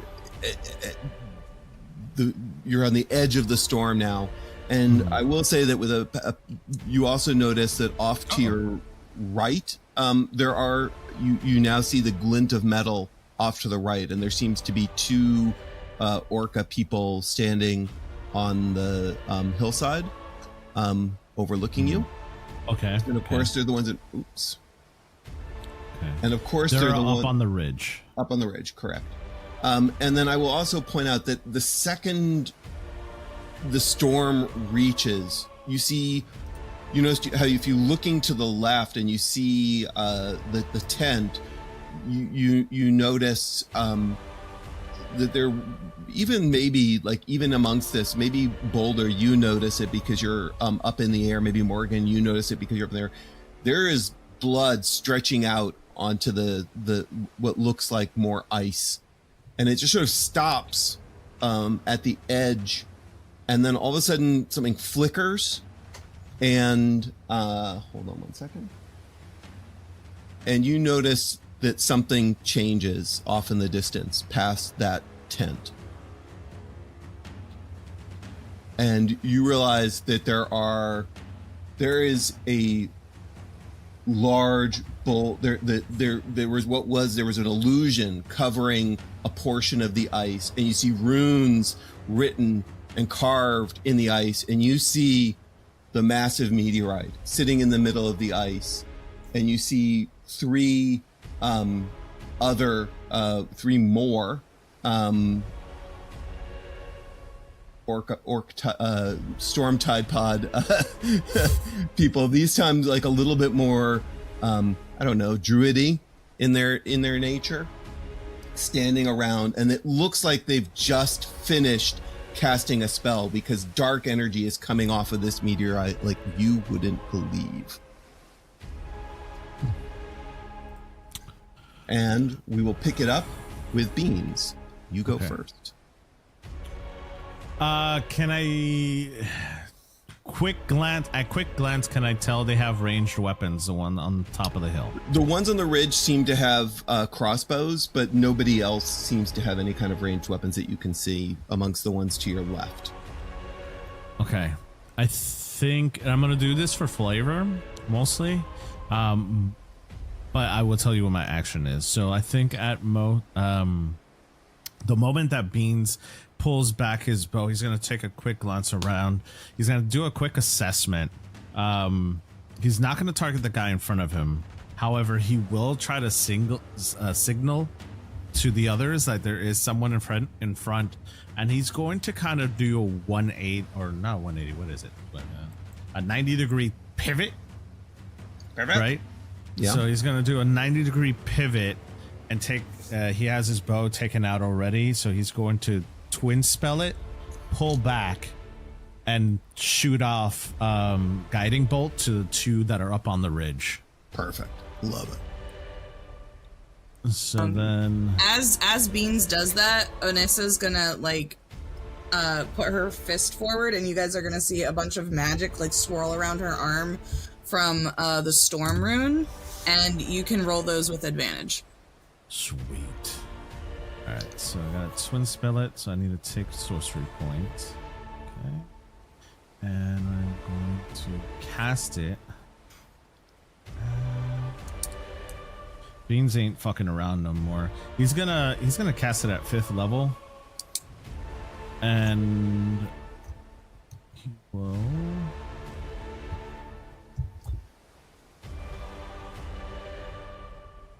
14 plus 12, 26.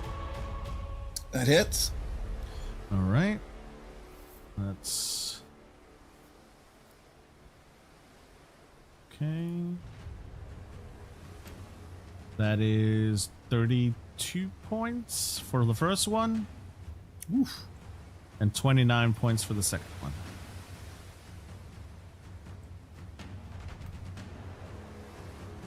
They look very injured just off of that, and you have advantage. The next attacks on them both have advantage. Okay. I'm gonna use archery, which is my bonus action, to shoot off again. All right. Nice.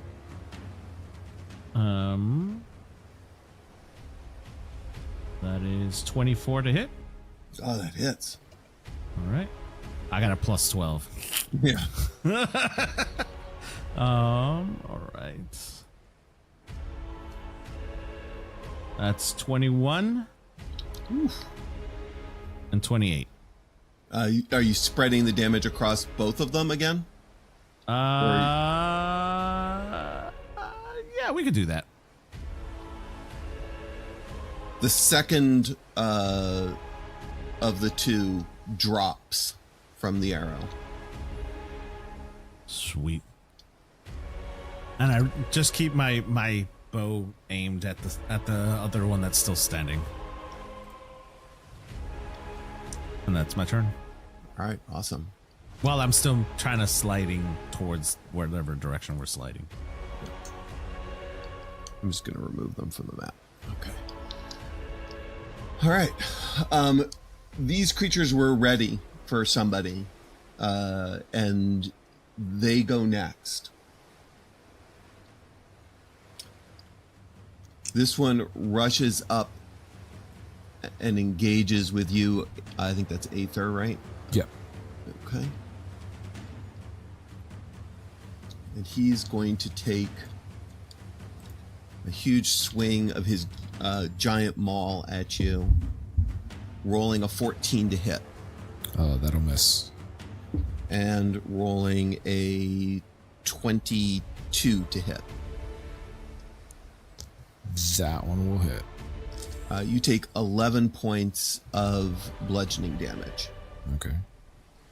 I would just like to point out that I don't know if the joke has been made yet, but the way the cameras are set up right now currently, Ether has literally disappeared.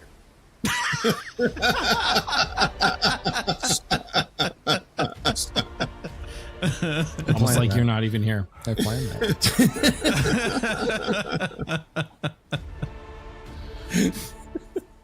Amazing. All right. And then the rest of these are start to a couple of these other racing towards you. 3 more of them. 2 of them seem to have taken up, seem to be guarding this tent. All right. And that was with their dashes.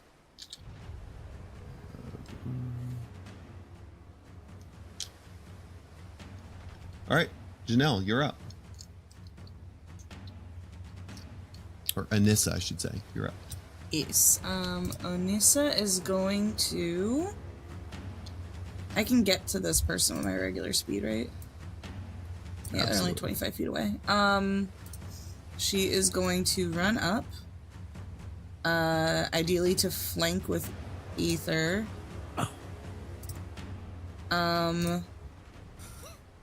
Which of the many runes do I want to use? To fully flank, I think you just need to move 1 more to your left. Okay, cool. I'll call that a flank. I did it. Okay. Y'all are gonna see one of her fists like turn into like a fireball, and the other one's gonna turn into like ice. Ooh. As she is gonna do the. Oh wait, no. First she is going to. I want that one or that one. Giant Smite. So she's going to grow in size. And all the runes on her are going to light up for a second as she becomes one size bigger. Nice. And then she is going to lay into this dude.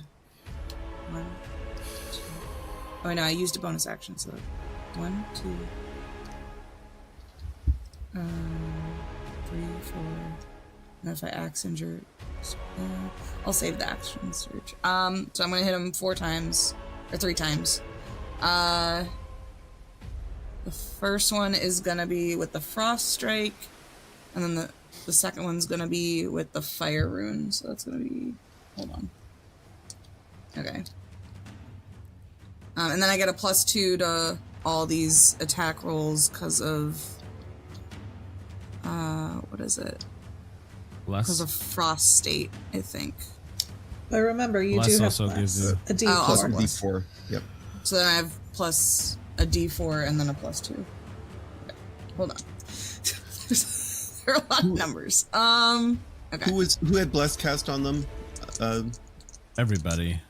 I upcast it, so I got everyone. Including yourself? Okay. Yep. So Okay. I'm just going to mark you a little purple mark. plus, 12. So that is... Oh, God. 29 to hit for the first one. That's a hit. Yeah. I'm just gonna roll all the hits and then I'll roll damage altogether. That's a nat 20 plus Nice. plus oh god, plus so much. It's a lot. 12, 15. It's like almost 40? What? No, that can't be right. Okay, Yeah. 12, 3, 2, 20. Somebody do this math. 37. 37 on the second Nice. Nice. one. And then for the third, 14, 15, 17, 18. That one's just a 22. 22 to hit or 22 Yeah. damage? That's 22 to hit. Yep. So they all hit? They all hit? Great. Okay, now I'm gonna roll damage. Nice. Okay. So it's a D6 to start, and then Roll the crit hit first, because remember, Okay. just roll the dice and then add your max to the roll, right? And then your proficiency. So my max would be 6 plus 6 plus 6 cold. Right, so 18. Okay. And then roll So your yeah, 3 the dice. max is gonna be 18 plus whatever I roll. Yep. Okay. That's just on one fist. Yeah, And that's just using one your bonus fist. action. That's okay. Wait. Okay, so that's not that. And then okay. So plus another 9 plus 6, so another 15 added to that. What did I say was the max? So 33. 18. 33. 33. So, and on that hit specifically, because that's the frost one. Oh shoot, I wasn't adding any. Was I adding the giant smite for that to all that? Yeah, I was. Yeah. Yeah, no, yeah. the D10. So there's an additional D10 Okay. to both of those. So Right, that's so 28 an for the additional- first one, or first half of it, and then another 5. So an additional 15 to the 30, whatever. Okay. I'm What's so interesting is sorry. no, don't worry about it. Like, look, that's how it goes. One thing you do notice is that he seems to be shrugging off the cold damage quite Okay. easily, but everything else seems to be landing quite perfectly. Okay. That one hit made up for every nat 1 you've ever rolled trying to punch something in the face. Yeah. Yeah, Honestly, but he's barely standing, but he's still standing. Got it. Well, seeing that the frost isn't working, she's coming in with the cross, which is the fire one. So that one, I get an additional 2d6. I'm running out of d6s. Where's? Okay, so that's that, right? And the 10.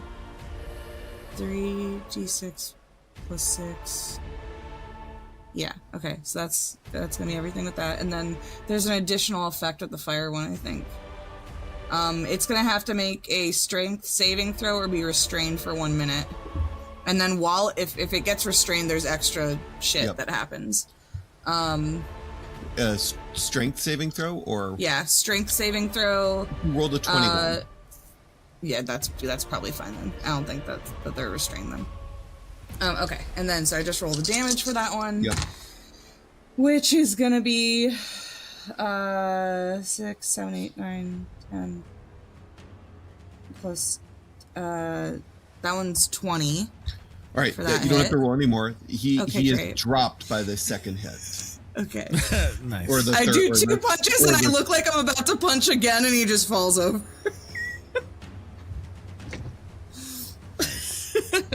All right, awesome. Is that the end of your turn? Yes. Okay, It is. Boulder, you're up. I get my reaction back now, Oh, right? yeah. After my Yeah. turn? Okay. You get your reaction back on the start of your next turn if you used your reaction. Did If I use used your it reaction? before last turn? You used your reaction to help Beans, right? Yes. So you get it back on the start of your next. Okay. You actually got it back on this turn because you used it before. I'll let you have it back. Yeah. Okay. You get it back. It recharges on the beginning of your next turn. After you use it. Okay. All right, Boulder, you're up. So Boulder is going to move 40 feet to here. And then he is going to, seeing these guys right here, these 3 guys clustered together, he is going to fly into a rage. And he is going to just scream this blood-curdling roar, and which is still sounding, slightly less intimidating to these giant, orcas, because he's a fairy boy. But then he takes the cable knit sweater that he's wearing and he rips it in 2. And it's in this moment that you see on his back he has, and this is the item that I took, he has a barrier tattoo on his back. Oh, nice. That is sort of sparkling with this sort of arcane energy. And he is going to, because he raged, he is going to instinctive pounce as part of a bonus action, and he is going to move up to half of his speed to close the distance with this front guy here. Nice. And he is going to attack the shit out of this gentleman. So that is, I'm just going to roll all of my rolls. So attacking. So that was a nat 20. Yes. That is for a total of 30. So that was how much damage? It automatically rolled everything for me. I don't know that I like that. Okay. I don't even know how much damage I rolled. Do you want to roll 700 dice like I was just doing? Because that's also confusing on a different level. Hard. It's got the damage here. You did. But here's the thing. I know that we don't necessarily do the same thing as D&D does for the critical. Yes. So you just need to tell me you rolled 7 plus 4. You rolled 11 damage, and then you just need to add that to your maximum. Okay, so that is, so that's 12 plus 4. That is 16. So 11 but you plus get, 16, that is 27 points of damage. That is 27 points of damage, and then I feel like there was something else. Well, that was just one hit, so let's just keep going. Yeah. Do you feel like you did more? I thought I did more. Wait. Did it roar? Go? Did it roll? It looked like it rolled, yeah. You rolled a 16 to 16. hit. Yeah. And then 12 total damage. Okay. So that was 26 plus, I'm assuming that hit the second attack. Yes. Yep. So 16 plus 26, so 42. Yep. He's still standing, but he's looking 42 points of hurt. damage. And then let's see here. I've already used my bonus action. So that will be my turn. That's it. All right. That's all I got. Awesome. Right on. He's very injured, but still standing. Is so the light on the map, like you know how some parts are more light? Yep. Is it So more there's light for a reason, or is it? Yeah, so there's a just- fire in the campground that's producing light. So that's why there's more light in that circle over there. The other light, I just, because of the nature of the map, I put a moon light. So there's enough moonlight to see the whole map. Yeah. Got it. So, you know, it's definitely dark, and if this storm comes in, it might get harder to see. But right now, you can see reasonably well. All right. Next up is Ether. Okay, so Ether immediately is going to pull the hood back. He has cast as a bonus action his shield, so it's up, it's doing its thing. He knocks his arrow, he like stretches it back into the point where you can feel kind of the tautness is ready to be released, and those ruins just fire up with energy, and he lets this piece of ammunition go, and it goes in like a very high moon arc, and the ammo is going to start dropping down in this square. If I ping it here, right there. I don't know if you saw the ping. Okay. Yep. And when it gets to a certain point, it's going to split in like thousands of pieces of ammunition as he's going to conjure a volley of arrows. And it should get all 5 of those guys, just missing Boulder. Okay, perfect. And they all have to make dex saves, or they take 8d8 worth of damage, or half as much on a fail. Okay, what's the DC? It's a 16. Hold on 1 second. 16. There are 5. All but 1 fail. Okay, so 28, and then half of that is what, 14. Okay.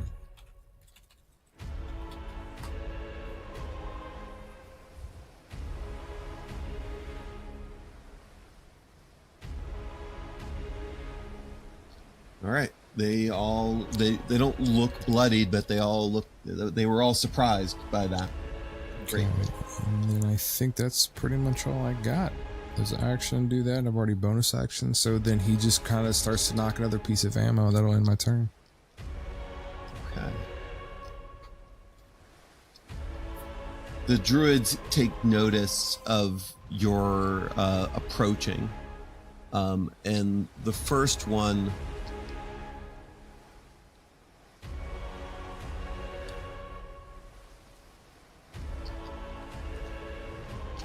hold on 1 second. They all seem to cast spells on themselves. They all start to glow, and you can sort of, even in this, maybe in the firelight, you start to see their skin start to get thicker and denser. And that will be their turn.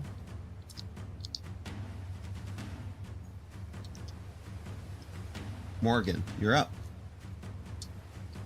Morgan is just chanting under her breath, no, no, no, no, no. I can't be late. I can't be late. And she's going to fly forward. And on the rune magic that is surrounding this the sky rock, she's going to cast Dispel Magic. I rolled a 16, so any spell or magical effect level 6 or below is instantaneously canceled. Okay. Awesome. You definitely see wisps of black smoke just start pouring off of the meteor, but it's hard to tell what, if any, effect that had.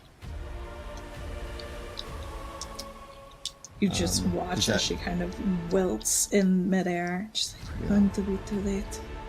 And that's the end of my turn. And at that spell casting, all of you hear a voice in your head, a very familiar voice. You are too late. It comes.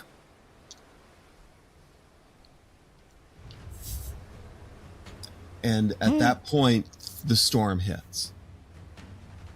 And this storm is unlike any other storm. Every turn that you exist in this storm, something bad's going to happen. So there are 3 effects to being in this storm, and it is encompassing the entire area. You can choose to challenge 2 of these effects, but the 3rd effect will happen. So you can choose to challenge 2 of these, and they have a DC to try to avoid them. The 3rd will happen, so you get to choose which 2 you're going to challenge. There is hail in this storm, massive amounts of hail, and you can choose to try to avoid the hail or take some damage and possibly be knocked over. It is also brutally cold, and you can choose to fight off the cold or possibly take some damage and have your movement be reduced. Or the swirling snow is so bad that it's hard to see. And if you don't choose to fight against that, you might be blinded. So you can choose to avoid hail, avoid coal, or avoid being blinded. I feel like that's a no-brainer, because you definitely don't want to not be able to see, and you definitely don't want to. And I'm assuming this, so correct me if I'm wrong, but with the hail, that sounds like a knocked prone situation, which means that anything would have advantage on attacking you once you've been knocked prone. So I feel like hail, Boulder is definitely going up against hail and snow. All right. So let's maybe Boulder, why don't you go first? Let's just go. We'll go since you. So you're going to go. So you need to make an athletics check to avoid the hail and being knocked out of the sky, possibly. And you need a survival check to avoid being blinded. That's a 21 on my athletics to avoid the hail. And because of the Dispel Magic spell, I'm going to give you all in this first round a +5. Okay. That's a 26 then. Okay, so you avoid being blinded and you avoid being knocked out of the air, but you take 6 points of cold damage and your movement is reduced by 10 feet. Okay. Morgan, why don't you go next? Do I need to do the survival check as well? Oh, was that? Oh, sorry. Yeah, give me the survival. I thought the second was the survival check. Athletics, acrobatics to avoid the hail, and then survival is. Okay, that is a 6 on my survival check. Goddamn. Okay, even with the +5. 11 then. Okay. No, I can also give you advantage if you want to. You also have a D4 from Bless. Oh, well then let me roll that D4 then. Wait, did you say I have advantage? I'm saying I can give you advantage if you need it. I can use my reaction. If that's an additional 4 points. All right. So in a 15? Yeah. You, at first, you're like, the force of the storm just absolutely obliterates your vision. But somehow you feel Morrigan's magic just sort of bolster you, and slowly but surely your vision clears and you're able to see. Not regretting the inking now, are you? All right, Morgan, why don't you go next? Okay. Choose 2. I did a 19 for survival for the snow blind effect. Okay, you survive. You are not blinded. What do I need to roll for the cold effect? For the cold effect, you need to roll a Constitution saving Okay. throw. That's what I was hoping it would be. 14. Okay. You do not make that roll, so you take 6 points of cold damage and have your movement reduced by 10. Can I give her advantage? With Absolutely. Okay. Yeah, you see, similar to last time, Onissa like invokes the rune that's like on her bicep, and like magic kind of envelops Morrigan. That would be 17. All right, you again this time, instead of your own magic helping you, Anissa's magic bolsters you, and you avoid the cold. But you do take 7 points of bludgeoning damage as you get hammered by hail and are knocked down to the ground.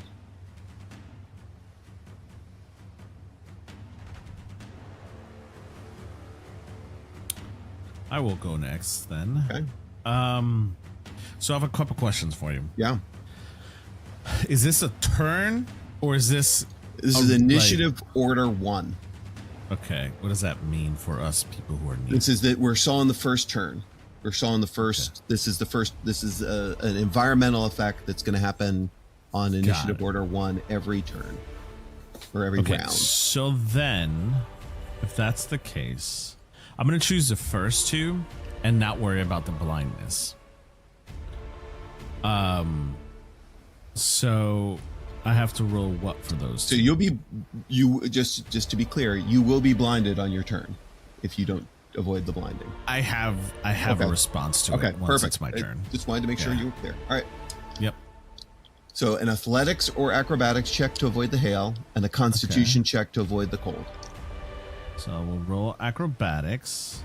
That is I need to roll 1d4.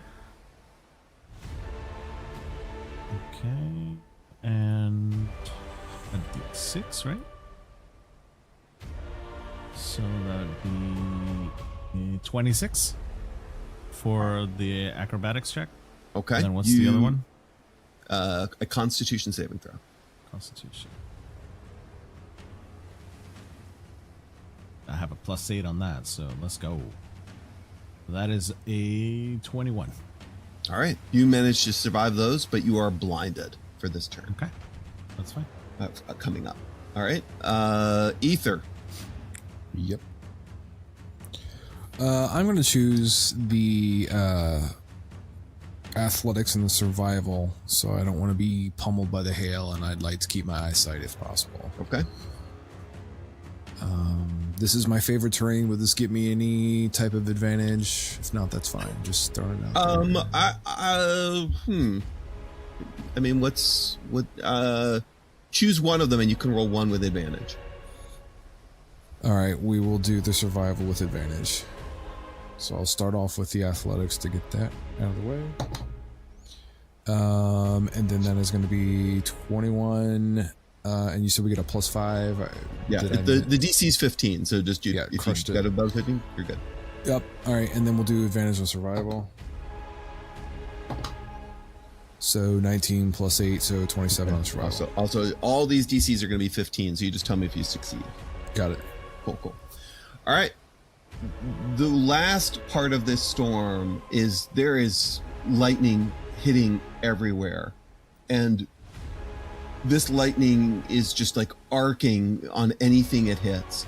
And the first thing it hits is this orca person right in front of you, Boulder. Also, I didn't roll my... Oh, I'm sorry, Anissa, you do yours. Yeah. I mean, it's fine if you don't want me to roll. Like, I'm cool with that. But... No, go for it. Please, go for it. Okay.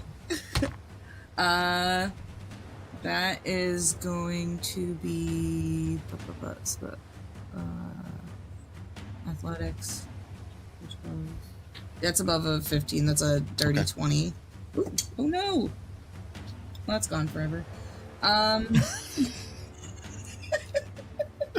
love how we're like, oh, yeah, I'm not bending over to get that. It's gone. No, forever. absolutely not. We're over 30. We don't bend. No. And then this one is for the survival check.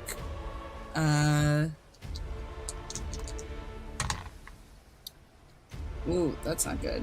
That's 6 Plus a plus D4? plus 7. So what's that get me? That's 13 plus 5. D4. Yes, plus 5. So I'm good. All right, I'm you're good on both of them. So All right, what's the amazing. cold damage? You didn't. Oh, the cold damage is 6, and your Okay. movement next turn is reduced by 10 feet. Okay, so if I'm resistant to cold, then 3? 3 points of damage. Yeah. Hey. Got it. All right. The lightning hits this orca person, and it's almost comical. His whole skeleton just sort of, his whole body just sort of gets blocked out, and you just sort of see his skeleton, and he turns to ash. And the lightning arcs to you, Boulder, and you take 14 points of lightning damage. Ooh, no. Oh, no. Do you like your fairies crispy? And Boulder, roll me a d6 to see whether this is going to recharge for next round. Medium well, medium well.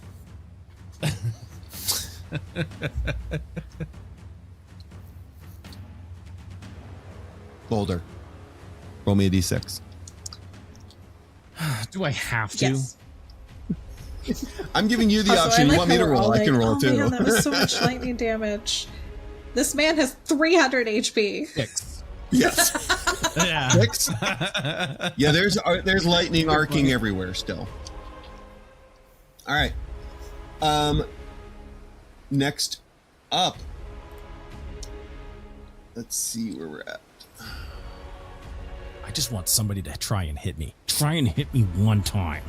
Bless damage doesn't add to the damage, right? No, just no, the Bless D6. doesn't add any damage, right? Just your Okay, saving just throws double and check. hits. Also, for So the on people watching, initiative- I did roll a concentration check on that. I didn't cheat. Oh, thank you very much. Thank you very much for remembering. So on initiative order 20, the ground, so this is just before you go, Beans, the ground starts to shudder under the strain of some immense force. And then a shockwave hits the nearby tree line. And you all now know what it feels like to be a snowbank hit by a snowplow. As a massive iceberg, completely unstoppable and towering, visible in the moonlight, crashes into the coastline with a cataclysmic impact. The collision sends another violent shudder through the earth, causing the once stable shoreline to churn and cleave around you. The impact generates a shockwave of splintering ice and tumbling boulders, and the ground beneath your feet heaves and cracks, and massive chunks of ice and rock are hurled through the air. You are all caught in a frantic scramble, dodging flying debris and racing to escape the danger. The air is filled with sharp, icy scent of a shattered glacier mingling with the salt of the sea. And you might want to take a look at the map. I don't want to. It's about to go down.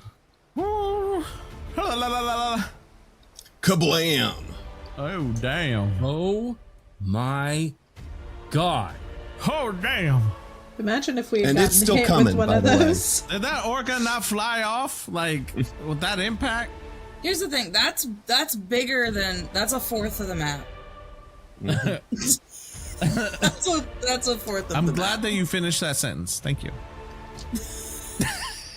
Can you say Titanic? So, That's bigger than the one that hit the Titanic. It's massive. That's like indeed bigger. the size of the mountain. You It's not about the now size. all need to roll an athletics or acrobatics check or be knocked prone if you're not if you are on the ground. What if I'm already So I guess knocked prone? You are already prone, Morgan. It doesn't affect you. So I am not on Boulder, ground. you're in the air. It doesn't affect you. 30-20. Rolling us. Morgan's bouncing around on the I can ground Give like me a this is maraca. a higher DC on the first round because of the force of the blow. So you're going to need to tell me your total number. This counts as a thing that I can see, right? So I get advantage. Sure. Great. Oh wait, we still have bless, right? So Yeah. hold on, I gotta roll. Yeah, that. so you get D4 to it. Bless up. That's 23. It's not as 19, but I'll roll again just in case. You're fucking kidding. Okay, I got a crit. All right. I So got that's- Take 23. So the DC is a 25. If you have less than a my 25, you are knocked prone this turn. Nice. Yeah. All my Plus 2, there. 24. Oh yeah. Plus, what's Which my con? includes all I of got- the Orca people. They all fall over too. Dex at I mean, that's 2. fair. So That does is it take just an- a 26. Okay, you just make it. And that's with a nat 22. I get a 26. That's like barely. Guys, don't worry. It's just a little ice.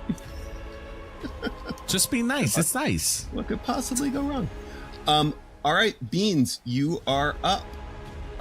So how does it work when you're knocked prone? It takes an action to stand up? Takes No, it's half it Half takes your half your movement. Yeah. Half my okay, I'm fine. That's fine. I don't need to move. So Bean stands up and he is blinded by the snow and he is going to now cast a new spell that hasn't been used before. And it is what you're going to be seeing is Beans, after getting knocked on his ass, stands up, brushes off the snow, and he's still glowing in his starry form. And from a moment, like a wind whirls around him as a concentration starts to happen right where Beans is at. So if you're close enough, you'll start seeing snow swirl around him, and magic starts to surge through his body. And for a moment, it gets eerily quiet. Like we just got hit by an iceberg and there's like falling debris and noise everywhere, but it's gonna go silent. And it's like it's almost when something implodes, it's that, and then it just like explodes with energy. That's what you're hearing from Beans, and when it happens, he lets out a roar, and when he does that, draconic wings are going to spread out from his back, and he's going to turn into draconic transformation. And what that means is I no longer blinded. I have blind sight with a range of 30 feet.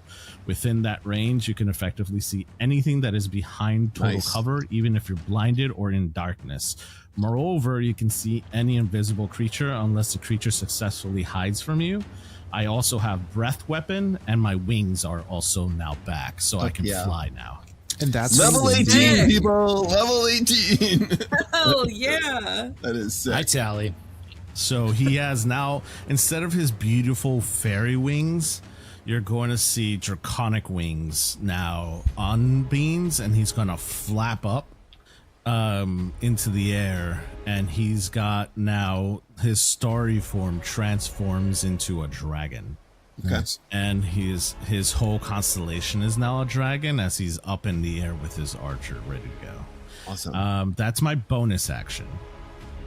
So that takes care of that. That does take care of my 7th level spell, so I don't have any more of those. Unfortunately. Janelle's just being savage in the chat right now. Okay, so I would like to also... Can I do that? Yeah, I can. Okay, so I would also like to use my 8th level spell. Does it take... No, it does take concentration. Do I have concentration? Hold on. Sorry. I do. Okay, never mind. I can't do that. Everybody's prone. How does the guy on the top of the hill look like? Is he dead yet? He's not dead, but he is turning around as this giant iceberg is barreling down on him. All right, cool. Because it's continue to move forward. Cool. I'm going to not worry about him anymore and hope he dies to the iceberg. That's fair. Yeah, and I'm going to move the rest of my movement towards not the boulder because I just saw my brother get electrocuted. So probably move closer to Morgan to cover their 6. And there's too many people out of spell range. So, right, so you have, I don't know what your movement is, but you used half to stand up, right? Yep, so that's 30, and then so half of 30 is 15, so I only got 15 left. Yep. So move close to Morgan. And then I don't have any more spells to take care of. How far does this shoot out? Hold on. I know Guiding Bolt was far. This was also 120 feet. Scorching. Ooh, Scorching Ray goes that far for real?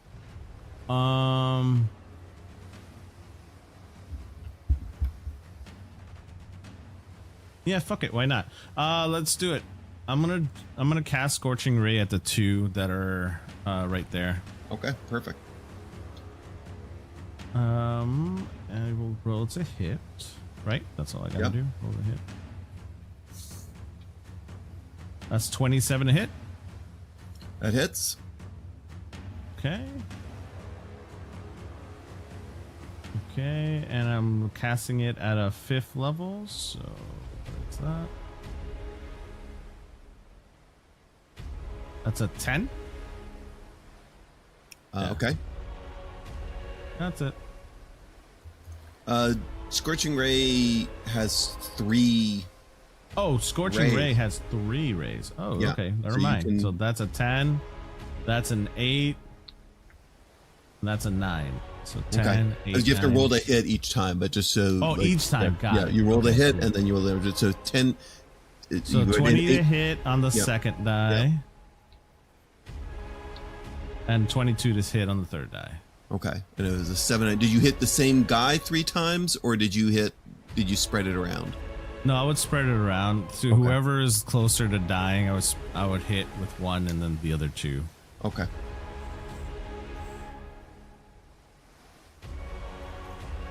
Okay. They're looking a little roasted. The fire definitely does damage to them. All right. Yes. Next up is the Berserkers. They are going to swarm Boulder.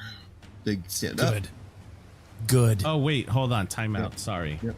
On since I cast it at a 5th level. It should do more damage. Yeah. Yeah, it's more rays. More so rays. When you cast a spell, use a spell slot of a 3rd or level higher. You create 1 additional ray for each slot. So 2 more rays. So 2 more rays. 2 more rays. Oh, 3 more rays. Yes, because it's 5. So it's all right. No, they're orcas. I don't give a shit. 21 to hit, and a nat 20 to hit.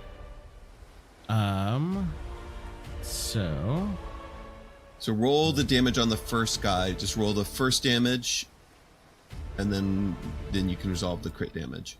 I don't think you can kill him with the first. Oh, was that the crit damage, or was that the?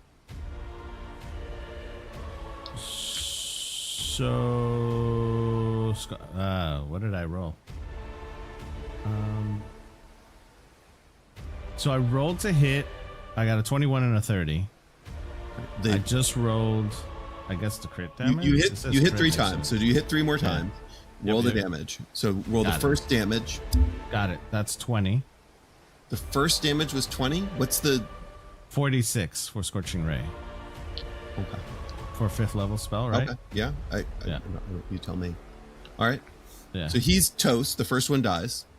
12 on the second one. Okay. Yep. And then but that's the crit one, isn't it? Or was the first one the crit one? the first one wasn't the crit. This is the crit one, so it's 12 to hit on top of the crit. So it's 20. All right. Actually, they plus, they are both toast. Yes. They both there we go up in flames. Someone ordered fish? Nice. All right, they don't swarm Boulder. Andy's so sad. I gotta protect my brother, brah. I turned into Bam for a second. I'm like, I gotta turn into. Gotta protect my brother. Where the fuck is Bamf?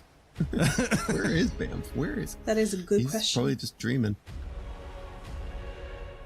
All right, Janelle or Anissa, you're up. Boulder, you're on deck. Okay. From where I'm standing, does it look like the rock is still like glowing and magic shit's happening with it? You'd have to give me, not necessarily, but I will point out that like it looked like whatever spell these druids were casting had ended when that illusion dropped. Okay, so that's too late to like affect it over there. Maybe. I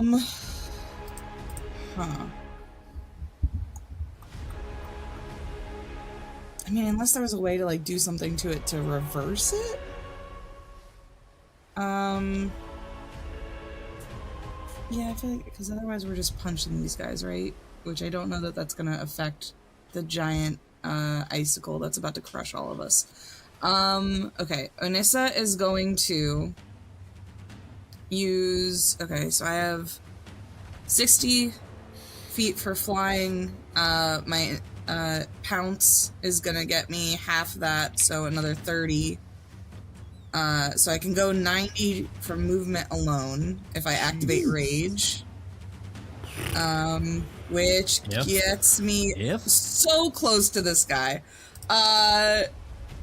Gets me all the way over here, and then I'm going to action surge to be able to move. Or wait, no. I haven't used an action. So I'm going to use my action to dash and just close the distance to this person. Can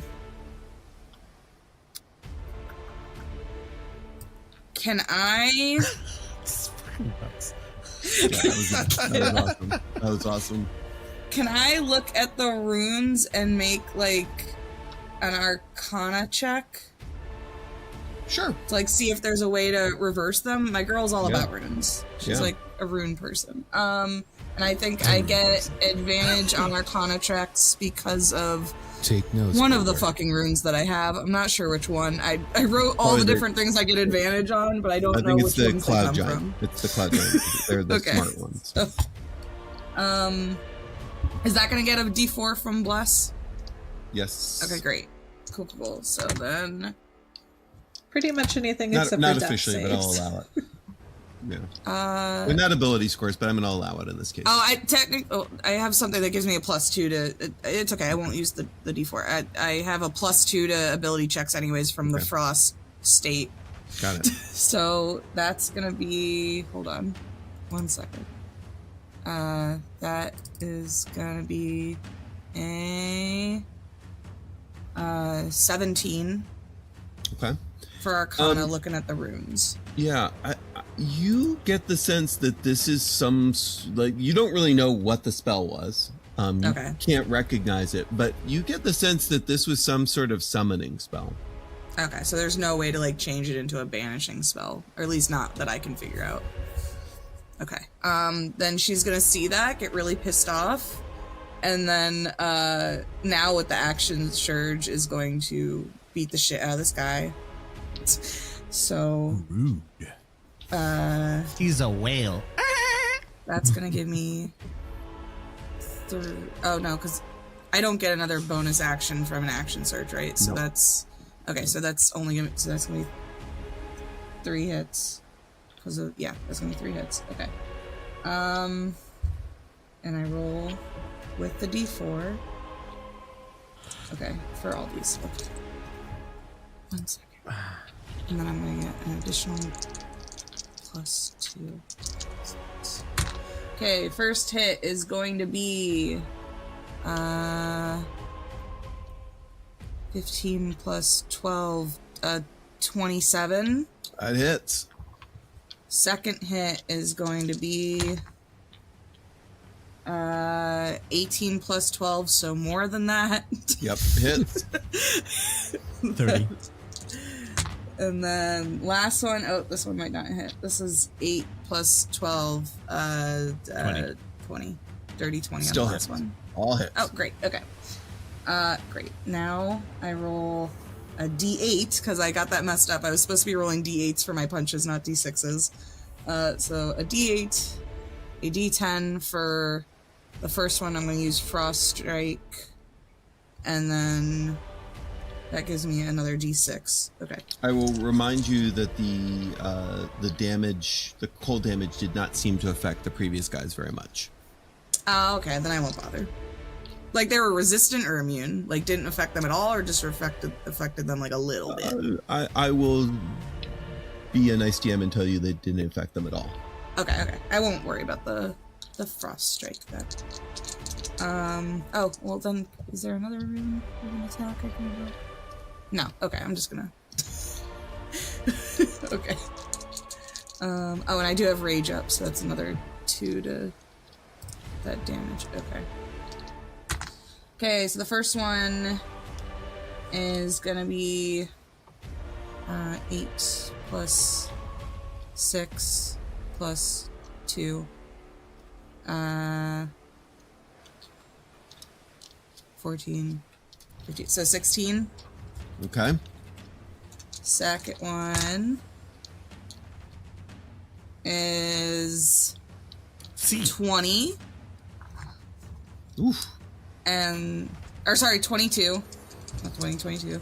And the last one is is it more than 7? 17 plus 2. Yes, Yeah. he's dead. So tell me what Great. it looks like when you crush his skull in. Oh, that's fun. Yeah, I think it is. So, like, punches the first time and then goes to punch the second time, but it's more like she just grabs the side of the head and then with her other hand, does smush him in the middle. Awesome. Yeah, he was so surprised that you got to him so quickly that he just turns around and bam, bam, and then squish. That's my turn. All right, Boulder, you're up. Boulder sees Beans's flames. What spell did you cast again? Scorching rays. He sees the scorching rays just fire from the air. He sees his brother in his dragon form, and he's just in his heart. He's just like, yes. And he looks up at Beans, and he's like, brother, follow my lead. And he is going to cast Reduce on the massive iceberg. Ooh. Huh. Good move. All right. You cause a creature or an object you can see within range to grow larger or smaller for the duration. Choose either a creature or an object that is neither worn nor carried. Mm-hmm. If the target is unwilling, it can make a Constitution saving throw. On a success, the spell has no effect. Is this an unwilling iceberg? It is golly, damn you. I'm asking Beans to follow my lead because if I can do it, and I know that Beans has enlarge reduce, I do. Yep. then we can have it again, and we can maybe throw it at something. Okay. It is still so plowing cool. forward. But it is really, really, so it halves its size. It is still really, really big, and it was also arriving with a lot of force. So on the map, it is gonna move forward, but we will consider it more, we'll just mentally say that it's smaller, okay? Okay. Because there's no way for me to physically, I can't make it smaller on the map. Oh, come on, Michael. Because damn you, players! Get off my lawn! You mean you don't have an iceberg sitting around somewhere? No, I get it. Is there a way to like maybe mark it as like a token or something? We'll play around with it as it goes. I mean, it's off in the corner of the map, so we'll see how it affects. I mean, you only see like a third of this thing, right? Sure. Okay. Right now, maybe even less. So it's enormous, right? So, but it's still going to cleave forward. But I will give you some advantages if you need them. Okay. All right. I am going to now move in the opposite direction that I was going. Since Does this drop your by casting a spell? You had to drop rage, right? Oh, wait a second. Oh, because I'm not attacking anything. And you can't cast a spell while you're in rage. Right. Yeah. Yeah. I have to drop rage. I mean, I have plenty of them, but like, yeah. All right. So I am going to drop rage, and I'm going to 1, 2, 3, 4, 5, 6. I don't like that you said "damn it" to this iceberg. What's in this iceberg now? Ice. A lot of ice. Creature maybe stuck inside this iceberg? It's Banff. Yeah. Banff is inside the iceberg. That would be wild if that's the riddle. Like if that's the mystery, that Banff is inside the iceberg, that'd be insane.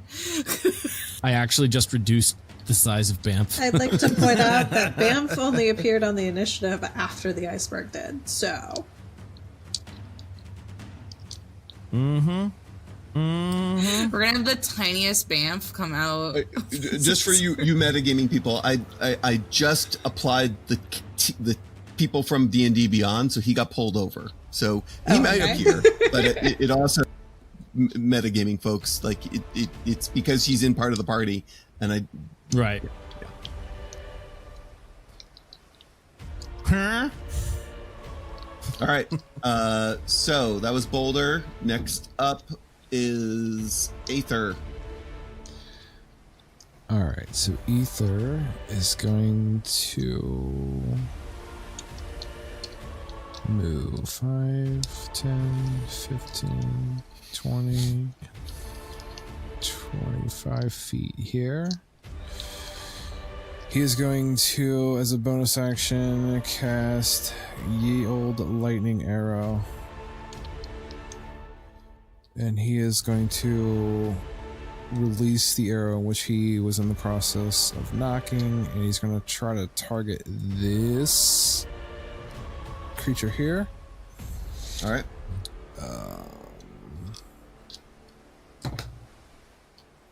So that is going to be a... Double check what that is. I'm just like zooming in on the orca like stickers or the tokens. These orca warriors have nipples. That's a 21 to hit. Like washboard abs. Yeah, I mean, aren't orcas are whale family? Whales are mammals, right? Aren't they? I think they are. Live birth. Yeah. Yep. You're right. I think he's just feeling threatened because he's not the only gym bro out here anymore. A little bit. This is a 21 to hit. There's 21 points of lightning. And then because that creature or the orca is next to him, I think he gets splash damage onto him as well. Okay. Dexterity saving throw. 16 is the save. Okay, he fails. Okay. You do notice that lightning does a little less damage than you might have expected. Of course. So It'll be 10 points of lightning damage to that, and let me roll for the arrow, because I think the arrow gets it too, which is a d8 plus 4. Oh, what they do. So 5 points of arrow damage. Okay. That'll end my turn. All right.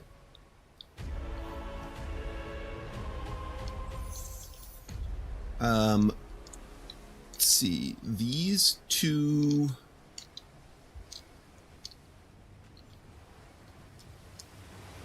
One of these druids is going to turn around and cast a spell on you, Anissa, and like roots just start, like there's no plant life here, but roots just start coming up out of the ground and wrapping themselves around your legs. And you need to give me a strength saving throw. Okay. And that's a save, so I'm gonna get my additional +2, and I'm gonna get the bless on that as well. And I'm in rage, right? So then I get advantage on strength saves. Sure. Is that? Okay. Yep. Oh, thank God I get advantage. Okay. There we go. That's gonna be a 20 plus 1 plus 23. You managed to pull free of those. The other one is going to cast Moonbeam on you. And you need to give me a I thought it was a wisdom save, but it's a con save. Interesting. All right, a con save. Con save? Okay. Yep. And I don't get advantage, but I still get the bless and the +2 from Frost State. Okay. Oh, that's, what's my con? Okay, that's a +10, so 17, 21, 23 again. All right, so you take, you succeed, but you do take some damage. Okay. You take, hold on 1 second. You take 5 points. That's already halved. 5 was of radiant damage. Okay, 5? Yeah. Got it. I shrug it off. You're like it and just imagine. All right, Morgan, you are up. Morgan kind of flips back up and uses half of her movement to get off of the ground. And then she is going to double move forward 60 feet. So her regular movement of 40 and then half of her movement 20. Yeah. Then she's going to use her sorcery points to quicken spell Flame Strike, and she's going to drop it right on top of these two here. Nice. So I would like the two of them to please make me a dexterity saving throw, DC 21. 21. That's just not right. They both fail. Okay. So if they both fail, they take 14 fire damage and 19 radiant damage. So what happens to them? You see that's what normally, and you've seen before, is like flames that come down from the sky and just slam into them. But instead it is just black ichor that just plunges down and spatters everything around them, and they dissolve into the ichor, and then the ichor just soaks into the snow. Nice. Classic ichor move.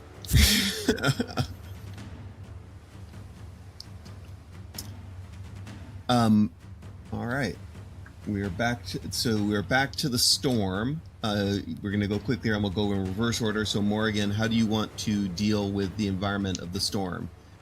Hail, cold, or whiteout? I'm gonna do, let's say, hail and whiteout this time. So, Okay. So athletics or acrobatics and survival. Oh, okay, that's good. DC 15.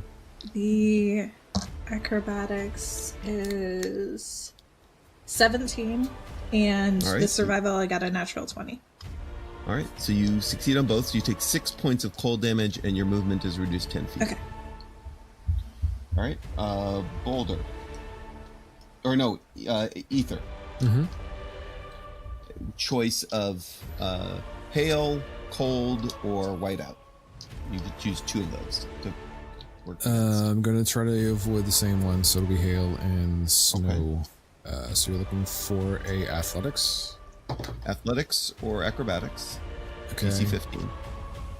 And do we add anything else to it? No, not this round. Okay.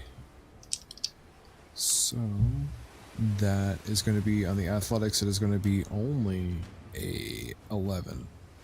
Well, you would add bless, right? Yeah, you can Because roll it's your still plus, active. Yeah. Yep. Yeah. Oh, come on, D4. So that is a 13. All right, you are blinded. With the athletics, I was prone, right? From the hail.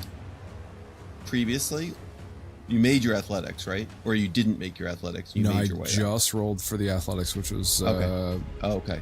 That was the number I had So for the yes. athletics. Oh, okay. Sorry. So you take 7 points of damage and you're knocked prone.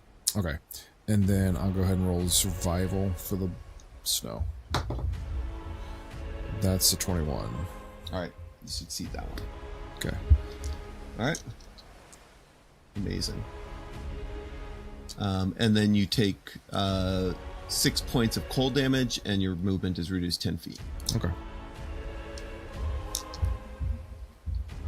And Morgan, after this is resolved, give me your Constitution saving throw to keep glass up. It's an easy one, right? All right, Boulder. Which 2 are you going to fight against? Same. Same. So for my athletics check against the hail, Yep. I get a 26. Yep.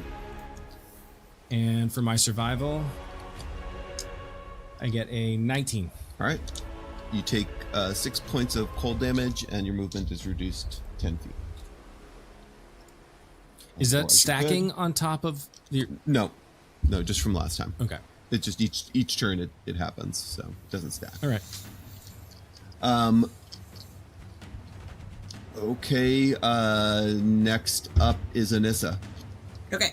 I am doing the first one for hail. Okay. Which is gonna be athletics, which I get advantage on because of rage.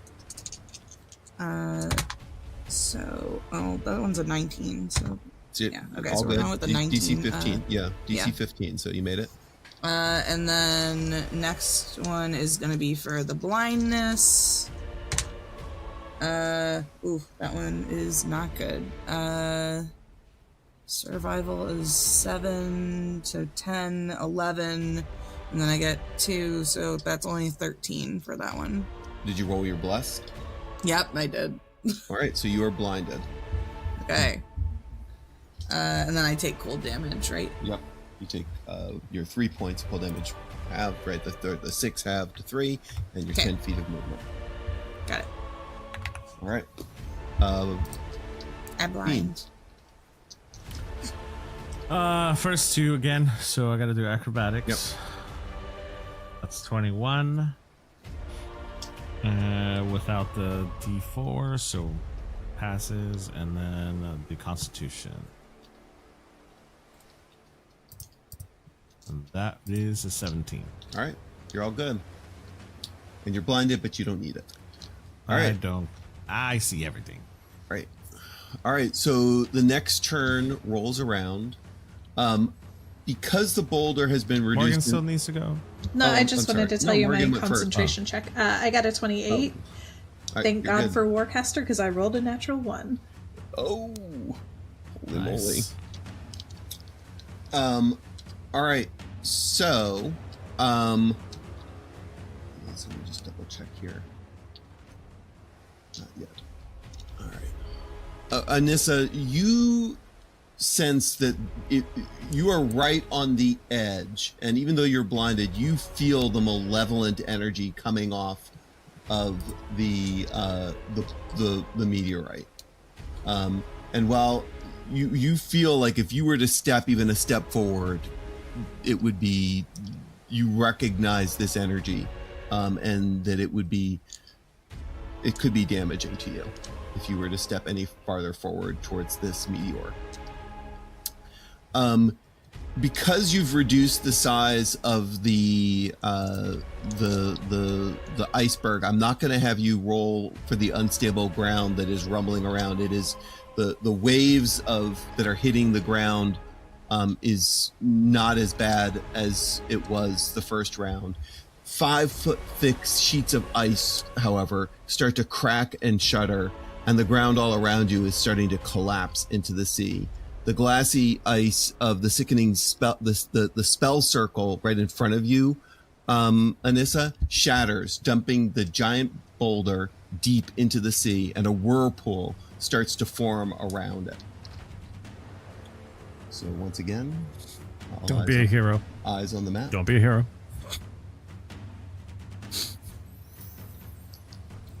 So you can, and the iceberg moves forward. So while it's greatly reduced in size, so it still crushes the poor orca person who was up on the last remaining one.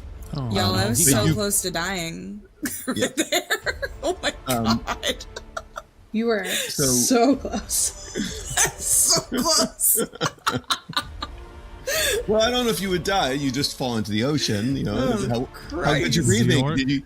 Good thing you didn't smoke that blunt that would help all your breathing. I see. Despite the endless hints. Smoke up.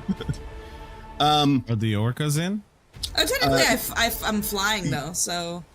Yeah, that's true. You would not fall in that. There you go. That's absolutely true. You're flying. Yeah. Both orcas drop into the ocean, but they seem quite happy in the ocean.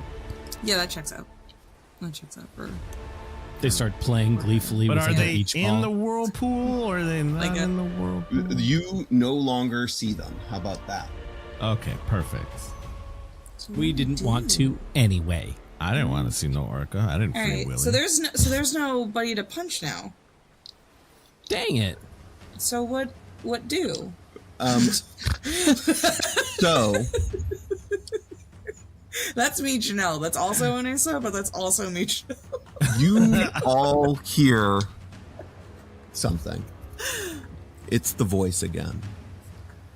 He is here. Aquila Khan is here. We will merge. You will die. Okay. And as he says that, what does that mean? We're about to find out. You see out of the size, out of the side of the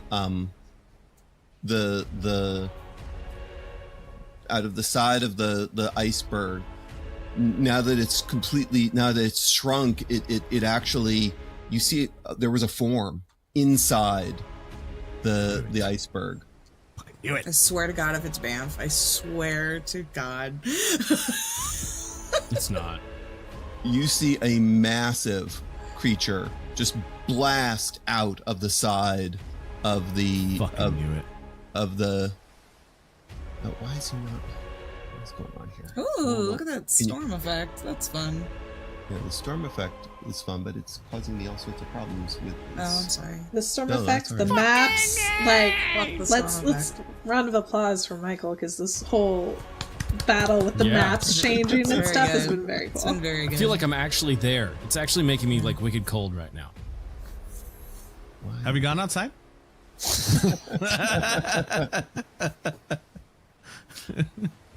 It snowed here, which is Just open crazy. the fucking window. That's all you got to do right now.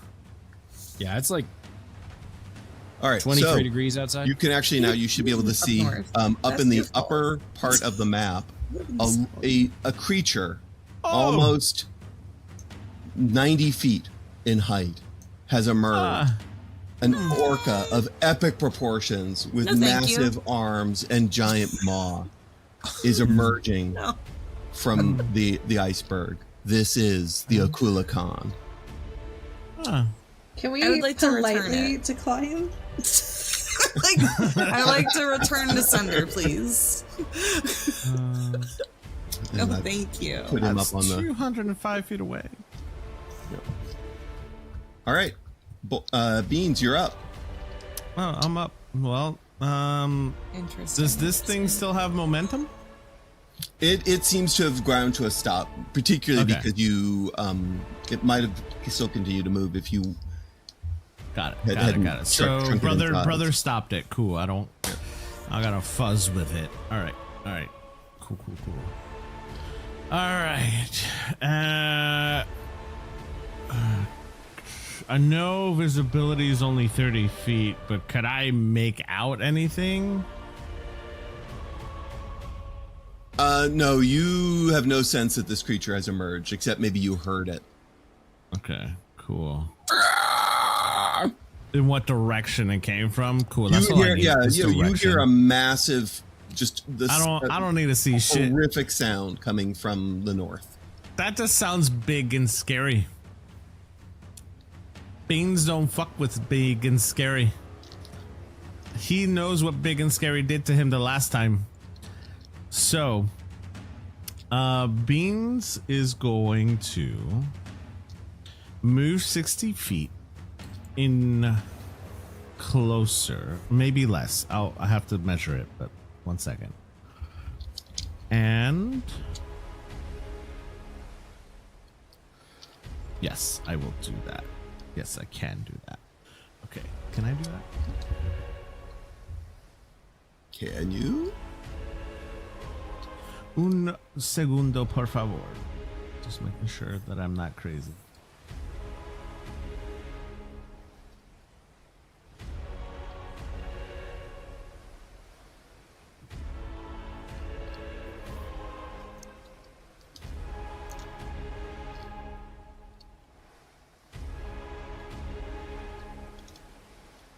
Okay. Cool. Yeah, I'm gonna do that. It's just one action. Okay. Yes, I'm gonna do that. All right. So I'm going to measure first. I am over here. That has to be cast. Okay. So I'm gonna throw it out. I can sense distance, right? Like distance is sounded pretty far from where I'm at. Sure. Okay, we're gonna say that. All right, so I'm gonna move a little bit closer, probably to whoever this person is. I can't see. Oh, Boulder. All right, so next to Boulder, I'll move next to Boulder. You can move your token. You should be able to. I'm gonna move next to Boulder, and then I am going to Haktua this thing. Or from all the way from downtown, all right? How does this keep And I'm coming going up to- in I D&D I don't think we saw games the same I'm video, in? North. All right, we're gonna send a big fireball in that direction. All All right. right, we're sending it in that in vicinity. All right, big fireball. Okay. That's why I got a little bit closer. Yeah. Yeah. What's the range of fireball? 150 feet. Okay. Big monster means big area, means big roar. I don't want to mess with that. I don't know what it is. And I'm just So sending it. 150 feet is there. You see where I'm? You can move me. I trust you. Okay. Oh, he's on the map now. The Yeah. big dude's on the map. Oh yeah. Yeah, I can't see him though. I can only see up to 30 feet. So I'm next to my brother going, scary. I can't see. No, the reduce the iceberg. Reduce the size of the. We can throw it at him. Even if you reduced it in half again, it would still be. Yeah, that's still pretty large. That's like the incomprehensibly whole large. map. Alternatively, I'm already one size bigger. If you make me another size bigger, I could be a kaiju. Yeah. Forget what I said. Immediately, I drop the. Oh shit. What? Are we adventuring this thing? What does your face What are we mean? doing? What does that mean? So he's wait. He's emerged, right? Yes. So he's outside. So he's theoretically, I reduced him in size as well when I reduced the size of the iceberg. No. No. You just made not it one easier. creature, You I actually see. made him come out a turn earlier. Okay. He was riding in a So he's Cadillac. out now. So if I were to suddenly, You shrunk his if I were to apartment. suddenly voluntarily drop the reduce spell, this iceberg would it'll suddenly go back up. Yep. Yeah. Oh, it would hit him. Yes. Oh, that's cool. Yeah. That doesn't help. Well, us I'm gonna with cast more Fireball. Get growing. Yeah, dude, yeah, you do you, man. I'm gonna talk. You do I'm you, gonna, brother. I'm gonna go next to my brother. Can I have assistance from my brother first? Because he can see absolutely. it. I can't see it. I'm gonna allow you to throw it in the direction of him. You still can't. I mean, you. What's the radius? I'm just gonna max range it. Yeah, I'm just gonna yes, that's toss fine. it. And what's the All right, cool. radius of? 20, I think. I think it's 20. Yeah, 20 feet. Okay, it will just get to the edge of him with your max move and doing it. All right. Yeah, I'm just gonna. I'm gonna like toss it like Tom Brady when he actually won, not versus the Giants because he lost. Allowed. Did you just say that because you knew I was from I'm Massachusetts? just saying, bro. What are you and talking you about? knew that it would be okay. Just saying. Okay, all North. right. All Wow. right. It's okay. Don't worry. Not everybody All right, can what- beat Eli Manning. right. So, What's the saving throw? saving throw is Dex 18. Okay. You have no idea whether he made it or missed it, but give me the damage. Roll the damage. Okay, so it's a 13d6. Do it.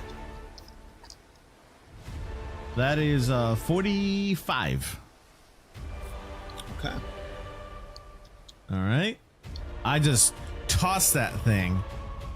And then I'm going to get 30 feet closer because I still should have some movement. No, I had to move you up the rest of your movement in order to get. I have 60 Oh, feet. okay. because Then you I'm have flying. you've moved 30 now. Yes, you still have 30 left. Correct. So then I should be able to move up just a little bit more All right. to hit him with a guiding bolt You cannot in that cast, direction. You cannot cast 2 leveled spells in the same turn. It's a bonus action. Huh? It's a leveled spell, though. It's Has to be a cantrip. That's bullshit. That's some bullshit. and I like this. well, and I don't think it's a bonus action, but either way, even if it was, you can't. You can cast a cantrip. If you have a bonus action cantrip, which there aren't very many. It's fine. Yeah, It's all right. fine. Yeah, All right. it's fine. At Okay, least cool. you have your fireball. There you go. I got my fireball. It's fine. It's fine. Yeah. It's cool. All right. I don't care. Yeah, and then I'm just gonna look at my brother and go, "Did I hit it?" It looked like You you did sure like, did, singed buddy. it a little bit. Yeah, for sure. All right, I believe in you. Anissa, you're up. Boulder, you're on deck. So the you can see the glowing. Just so you know, you can see the glowing meteorite. It seems to have sunk about 30 or 40 feet into the Or water. I can't because I'm blinded though. Oh, right. You cannot see anything. I hella You heard a big blinded. splash. Yeah. Okay. ice. So I don't even know that the water is in front of me. I'm just realizing. Yeah, but you are flying, so Yeah. Okay. just don't get knocked prone. What the hell am I gonna do? I don't have anything that's ranged, y'all. I guess I'm flying towards Screaming Monster. That's what we're doing. Yeah, right. So I can fly 60 feet, and then if I do another rage, I can get another 30 from Pounce. So that's gonna get me 90 feet DSOA. To right there. There-ish. And then what can I do? Can I cast command on it? Is that You will have to drop your rage to do that. Yeah, it's fine. I have plenty of them. I literally said the exact same thing, like not even a round ago. I have so many of these rages. It's fine. I'm gonna try and cast command on it. All right. The only thing I can think to do. So y'all are gonna see a Onissa fly at this thing, and then just hear her say, "Leave, go away, get."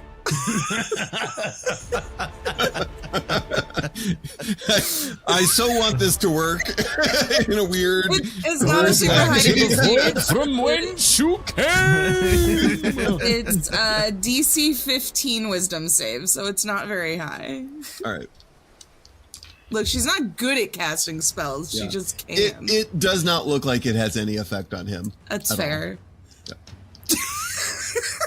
But well, at least the area surrounded you know what? is Just on told- fire. You know what? You just told Inspiration. Shamu to go home. Yeah, inspiration thanks. for Thank the you. thought, because get is just too Go good get. for words. Take your beach Go ball, on, Shamu, and Get go out of home. here! Get! She just tried to white fang Shamu. Yeah, She's just right. like, go, get out of here. Get out of here! Claps and everything. Come on! Start throwing tiny rocks at him.